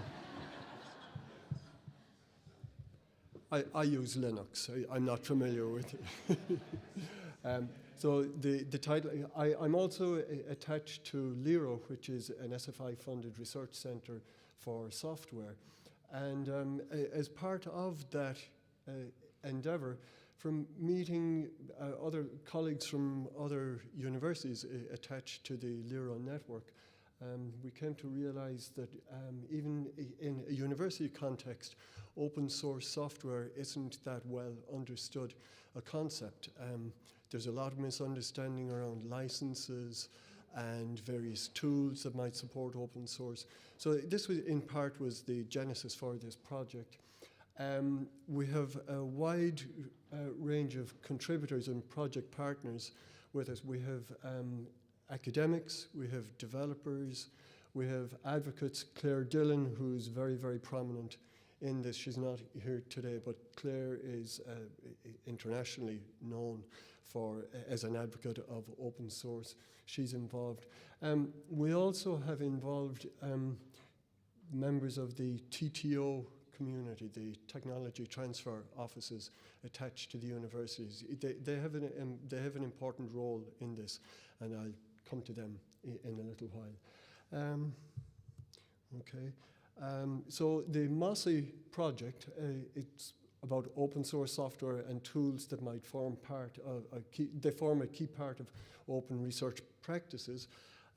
There's, as I mentioned before, there's a lack of consistent approach to the adoption, creation, and contribution of open source software in the Irish university landscape. If it's done right, well, there are these contributions that we think open source software can make. And we heard some of these in the talk this morning, very, very motivational. That keynote address was in promoting the benefits of open source software. Obviously, it can increase research impact, both social and economic. It can lead to better systems. I mean, there's the old adage, sunlight is the best disinfectant. Any piece of open source software is inspectable to everybody, and so whatever bugs, whatever exploits that hackers might want to take advantage of, they become known and they can be fixed. There are more people with white hats than black hats is the point to make. It can reduce IPC commercialization risks of open software done badly. It facilitates collaboration. I mean, we've seen the open software is all about community. So by engaging in this collaboration, we'll encourage interinstitutional and commercial collaboration. And it increases the transfer of skills and people movement between institutions for the same reason. I mentioned, well, actually it's on the next slide, so I'll come to it there. So one of the key objectives, or the key objectives of this project are to create an open source software policy framework for Irish universities. So we might all be singing off the same sheet, as it were. Provide guidance, support Irish universities in identifying essential questions and concerns when working with open source projects, provide clarity around decision making. So just that there will be some template that people have, that universities or institutions have to develop a policy in open source. We'll address challenges associated with it, identify and address potential risks faced by institutions in their adoption. And this is where I want to pay particular mention to the TTOs, the Technology Transfer Offices, because just like in some of the previous talks, there are people with commercial interests. TTO offices may see open source as missed opportunity, a missed chance to commercialize and to make money for their spin-off companies. So having them on board and working through a policy of agreeing that this is not about trying to deny them the chance to commercialize software, but it's about developing coherent and consistent policies. Is one of the things that we'll be about here, and sharing best practices then, international and local best practices. As was also said previously, it's no harm to look at what's being done externally and not cutting and pasting, but there are good ideas outside these shores that we should be looking at. So our approach then, we have already formed a working group. We've already met. We have a diverse set of stakeholders, as I said, developers, practitioners, advocates, TTO officers across the Irish university landscape, reviewing international best practices, but in a local context to produce an OSS policy framework. And then with this document that we might produce, not to browbeat, but to try and educate the broader Irish research community about trends, opportunities and risks in the global open source ecosystem. I might say, I thought there was one more slide there, but it seems to have disappeared, but that's okay. I'm probably over the time, am I? Yeah. I think I leave it at patrick.healy@ul.ie is my call sign. So if you want to get me, you can get me there, but otherwise, thanks for your attention.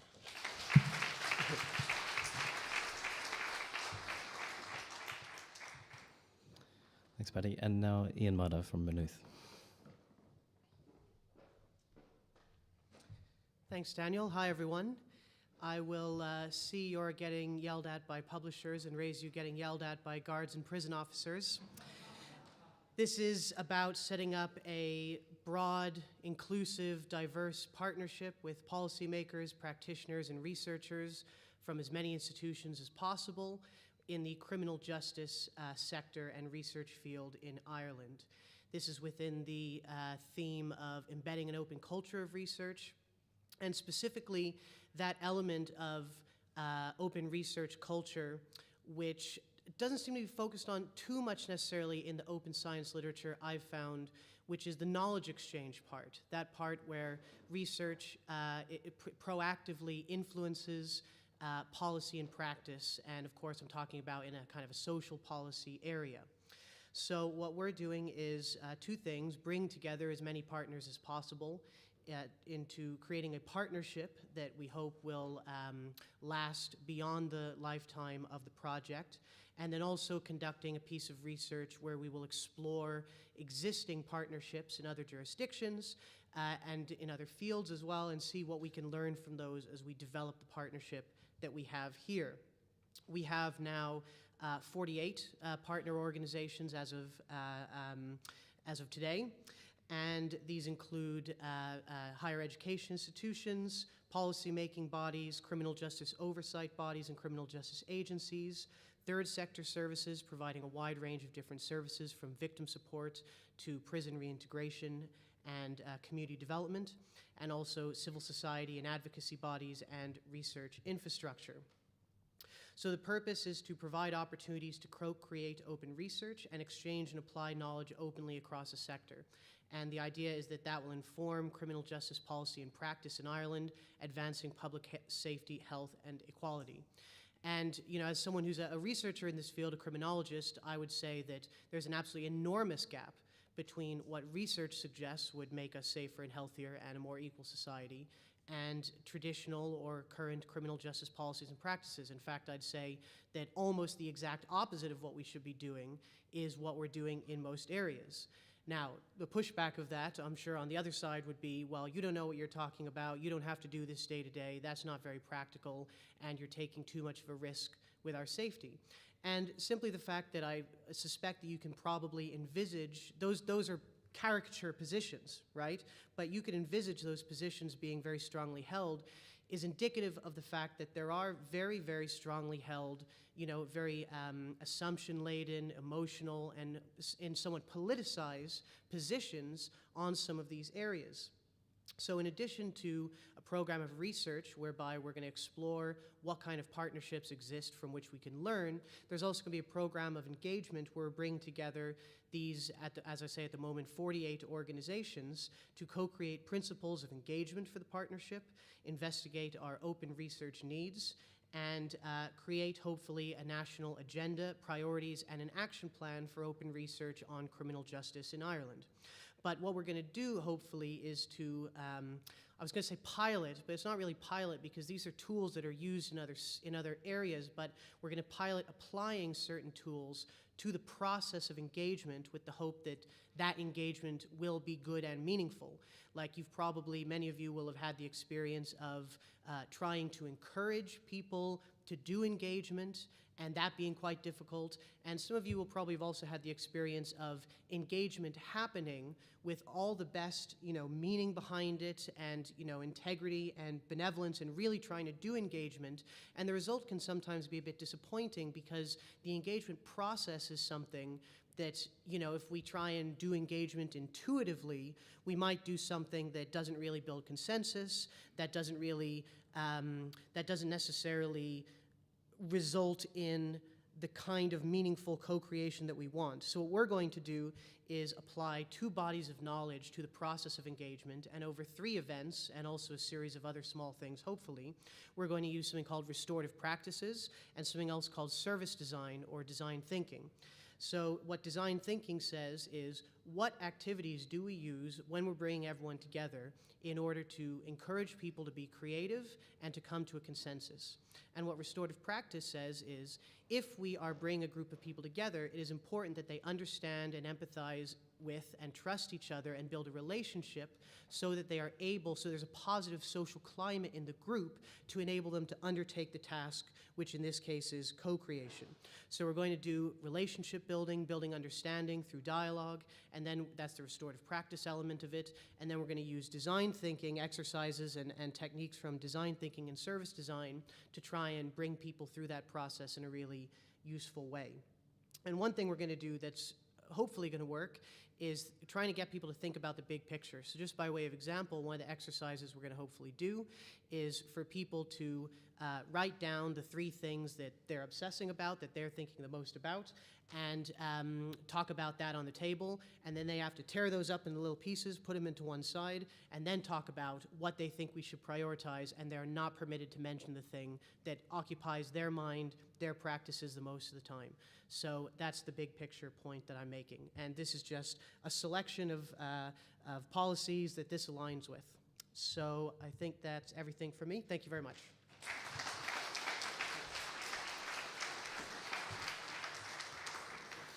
Thank you. And finally, Dr. Gemma Moore and Laura Ferris from the HSE.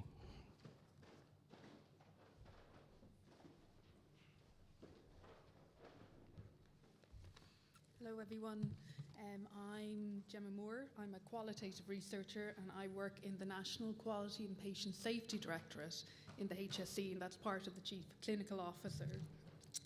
And our director at the NQPSD, we champion and support a variety of different types of research, but focusing on quality and patient safety. And we do this by conducting research in-house, doing evaluations of our work. We commission research on QPS, quality and patient safety, issues of national importance. And these are things like learning from incidents, open disclosure, human factors, developing quality and patient safety signals. We collaborate with academics and participate as knowledge users in lots of research. And most recently, we are working to develop a quality and patient safety research network. I'm going to let Laura introduce herself. Thank you, Gemma. I'm Laura Rooney-Ferris, National Procurement Lead with Health Library Ireland. So Health Library Ireland is an integrated national library service delivered through the 26 libraries based across HSE sites around the country and through our National eHealth Digital Library, which provides equal access to resources for healthcare staff across the HSE and the voluntary health service. So our vision in Health Library Ireland is that everyone working in the health services will have access to the knowledge they need to deliver the best possible patient care. To Gemma. Oh, I hope you can see that.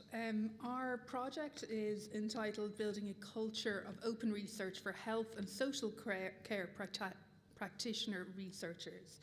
And it's a collaborative project which includes project partners from the Irish College of General Practitioners, the Lennis Irish Health Repository, Irish Open Access Publishers, the RCSI Library, and the UCD School of Nursing and Midwifery Systems. And Laura is going to tell you a bit more about the aims of the project. Okay, so health and social care practitioners who conduct and publish research often do so outside of an academic affiliation or with no academic association.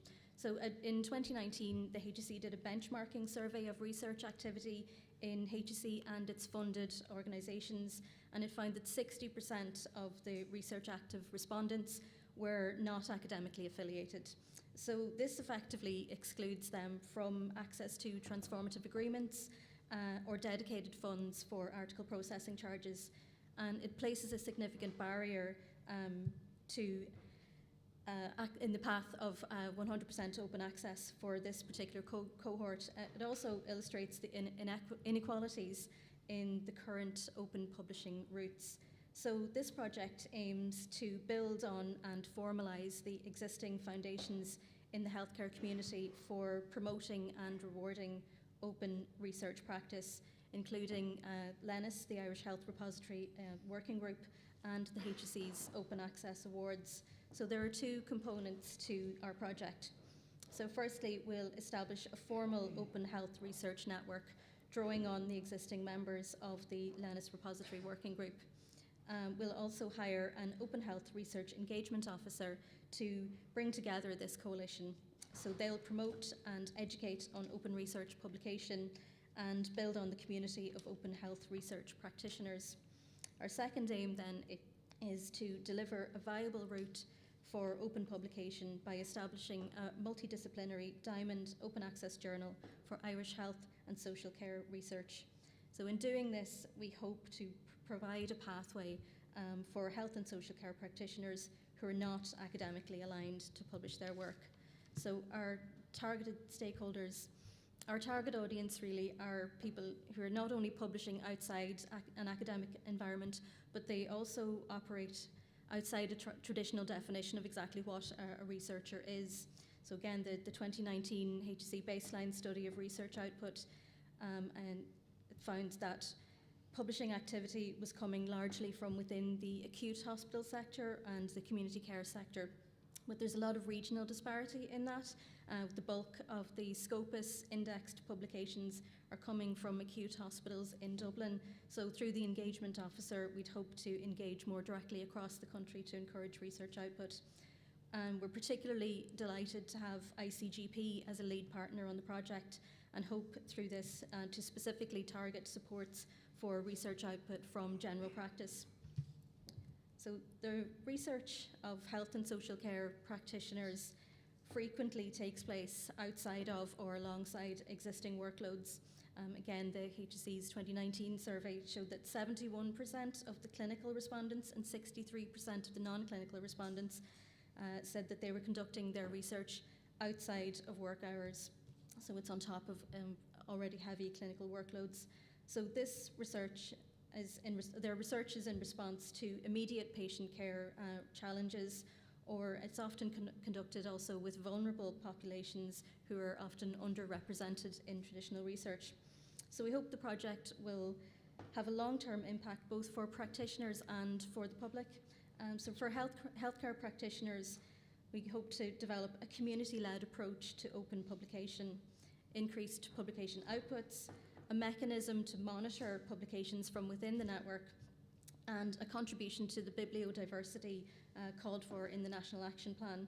Then for the public, making any health research output openly accessible contributes to an increased population health literacy. We all know what health misinformation looks like after the pandemic, but it also delivers on the ethical commitments of health research to make research conducted on the public be accessible by them. So Jem will just conclude here. Thanks, Laura.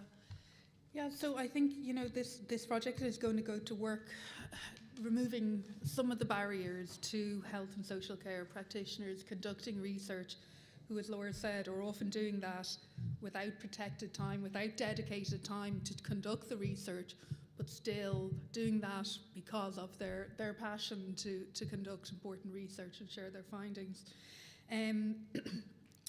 We are planning on launching the project at our annual HSE Open Access Awards on the 15th of December. And please do reach out to us. We'll be around here, or drop us an email if anyone is interested in hearing more, contributing to the project. Thanks so much.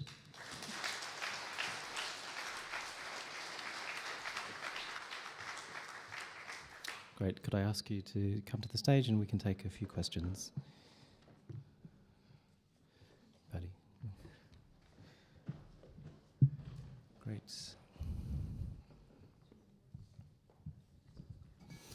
Are there questions in the room? Obviously, this is just a selection of the projects that have been funded under this call, but I think it gives you a sense of the kinds of communities which are coming together to collaborate and work towards national ambitions for open research. David. Yeah, many thanks. I'm just loving the ambition of all these projects. It's really quite inspiring, actually. It's been a cracking afternoon, so thank you all. Just a very specific question, really, for Jem and Laura. We heard earlier about the HRB open access platform. Just in the interest of a joined-up approach here, you know, I don't know if Hannah would like to comment. It'd be great, you know, rather than again reinventing the wheel in a little bit, and you know, that particular platform is targeted at HRB-funded researchers, but I guess health researchers generally. It would be, is that something you would look at maybe, or is that an opportunity? Be interested to get Hannah and Patricia's view on that as well.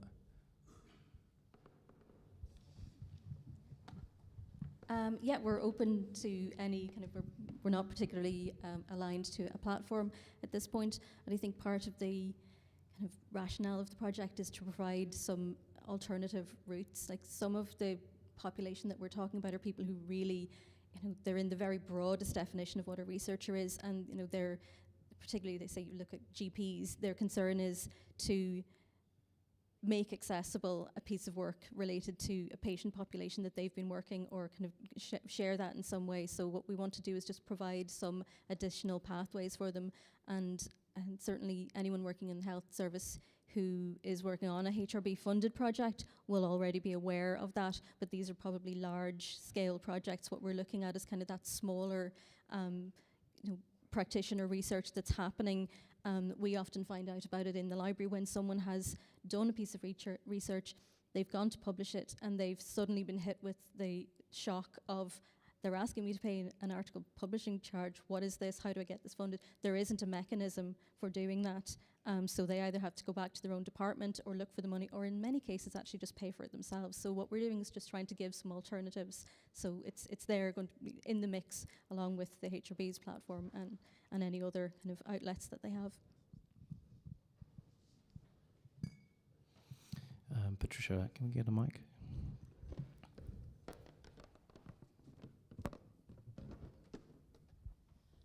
Hi, just to say we'd be very happy to talk to you about your needs and how that can fit in with the HRB Open Research Platform.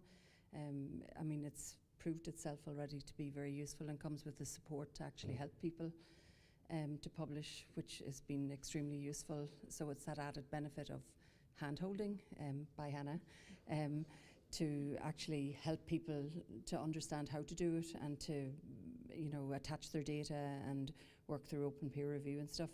But just on that conversation, just to say that the European Open Research model was mentioned earlier, and I'm part of a funders interest group at a European level as well, where the Commission are looking at extending that model, which is exactly the same model as the model we use, the F1000 model, extending that beyond the European Commission projects to include funders across Europe and wider beyond Europe. So at the moment that project's ongoing, and they're looking at the Open Science Unit within the European Commission is looking at how to actually make that transition. So that's something else that's happening that may be of interest to people who are here as well. Thank you.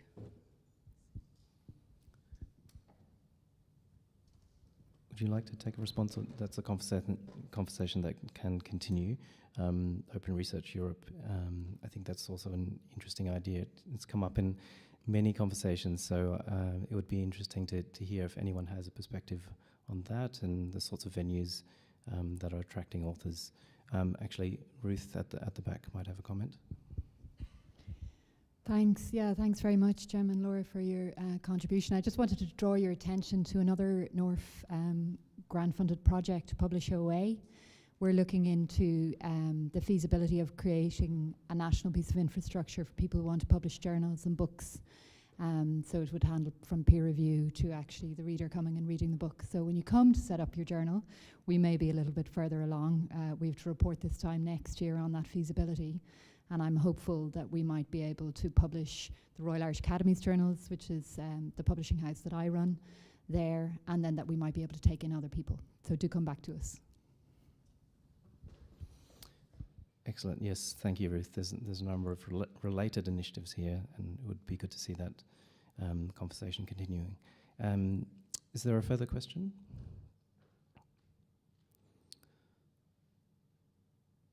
Maybe I could just ask Paddy, in terms of open source software and its use and understanding at Irish universities, do you have any idea of, you've pointed out some of the issues, have there been any studies in that area? Can you give us more of a sense of how it's used, how it's perceived, What are the mechanisms in place to support that, and to what extent does that need to be built up?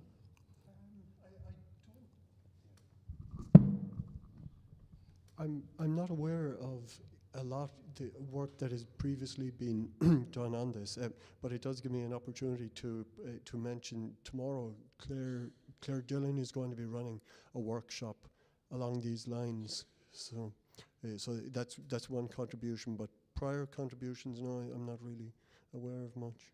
Thanks, Paddy. Yes, that was my very leading question about the workshop tomorrow.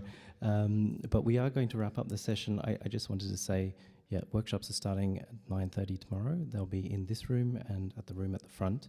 They're running in parallel, so you will have to choose. Obviously, there's a bigger audience that we can fit into this room, so please come back tomorrow. Thank you for attending day one. And in closing, firstly, let's thank our speakers here.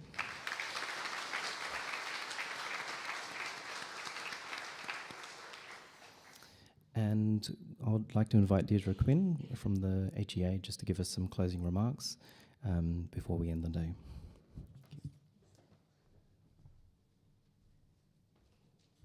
Thanks, Daniel. Thank you.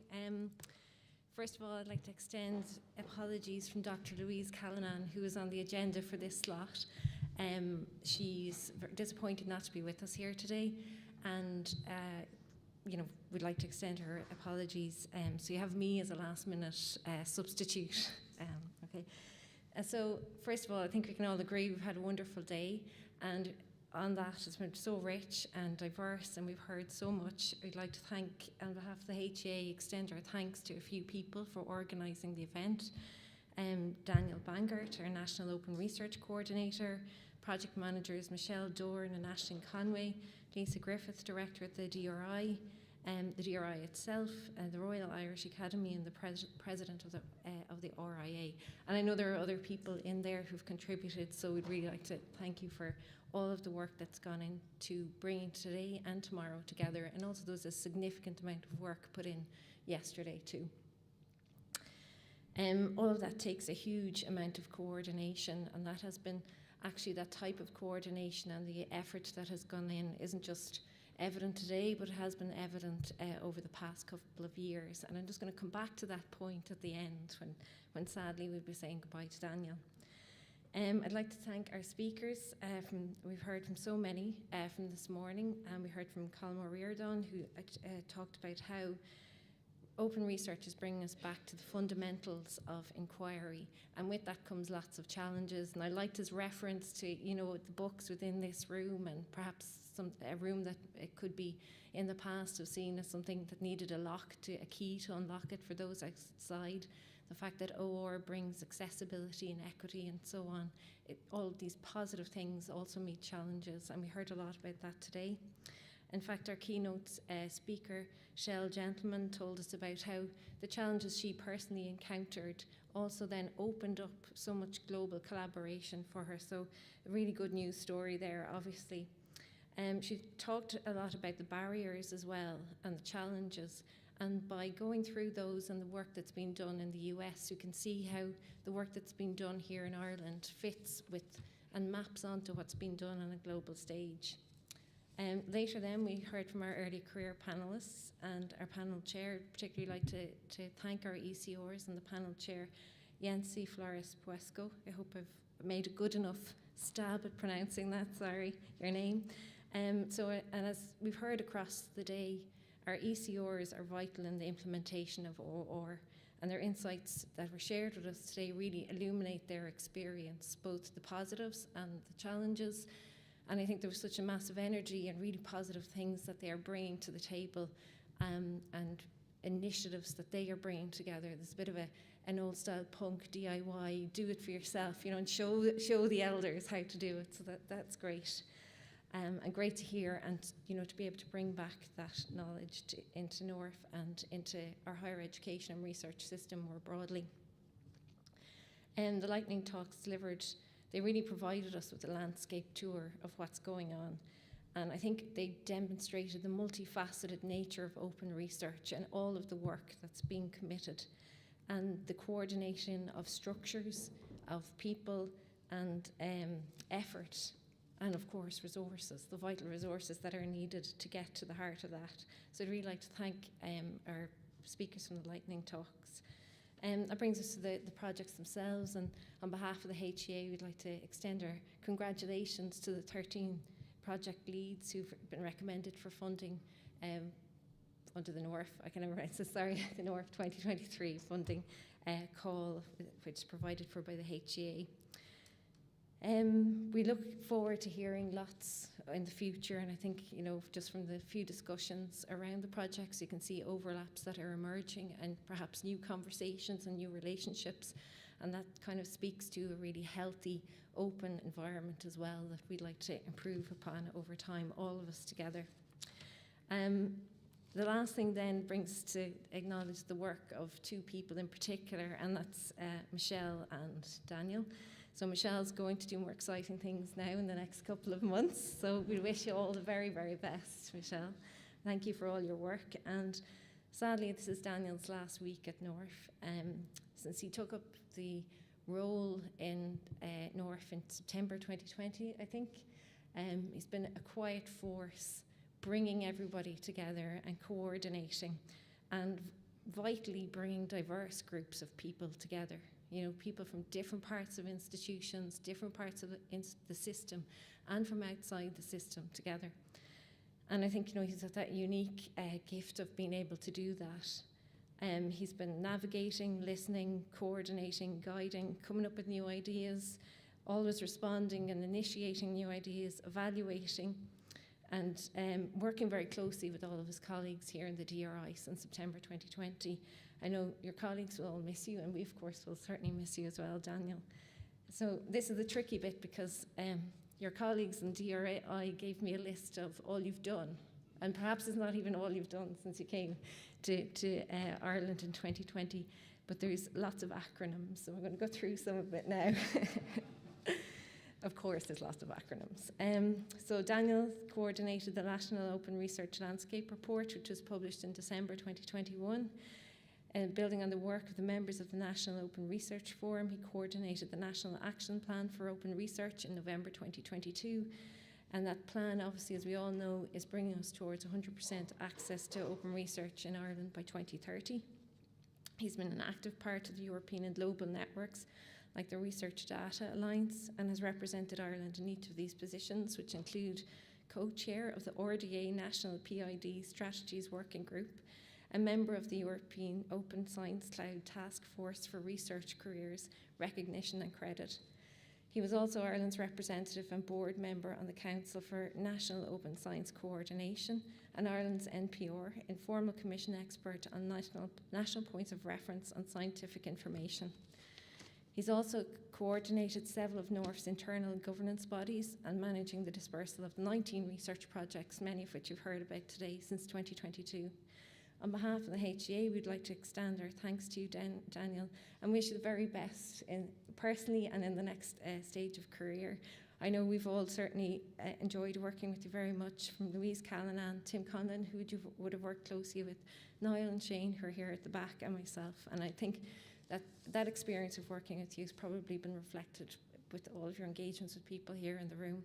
So I might just ask everyone in the room just to give a warm applauding goodbye and thank you to Daniel. Thank you.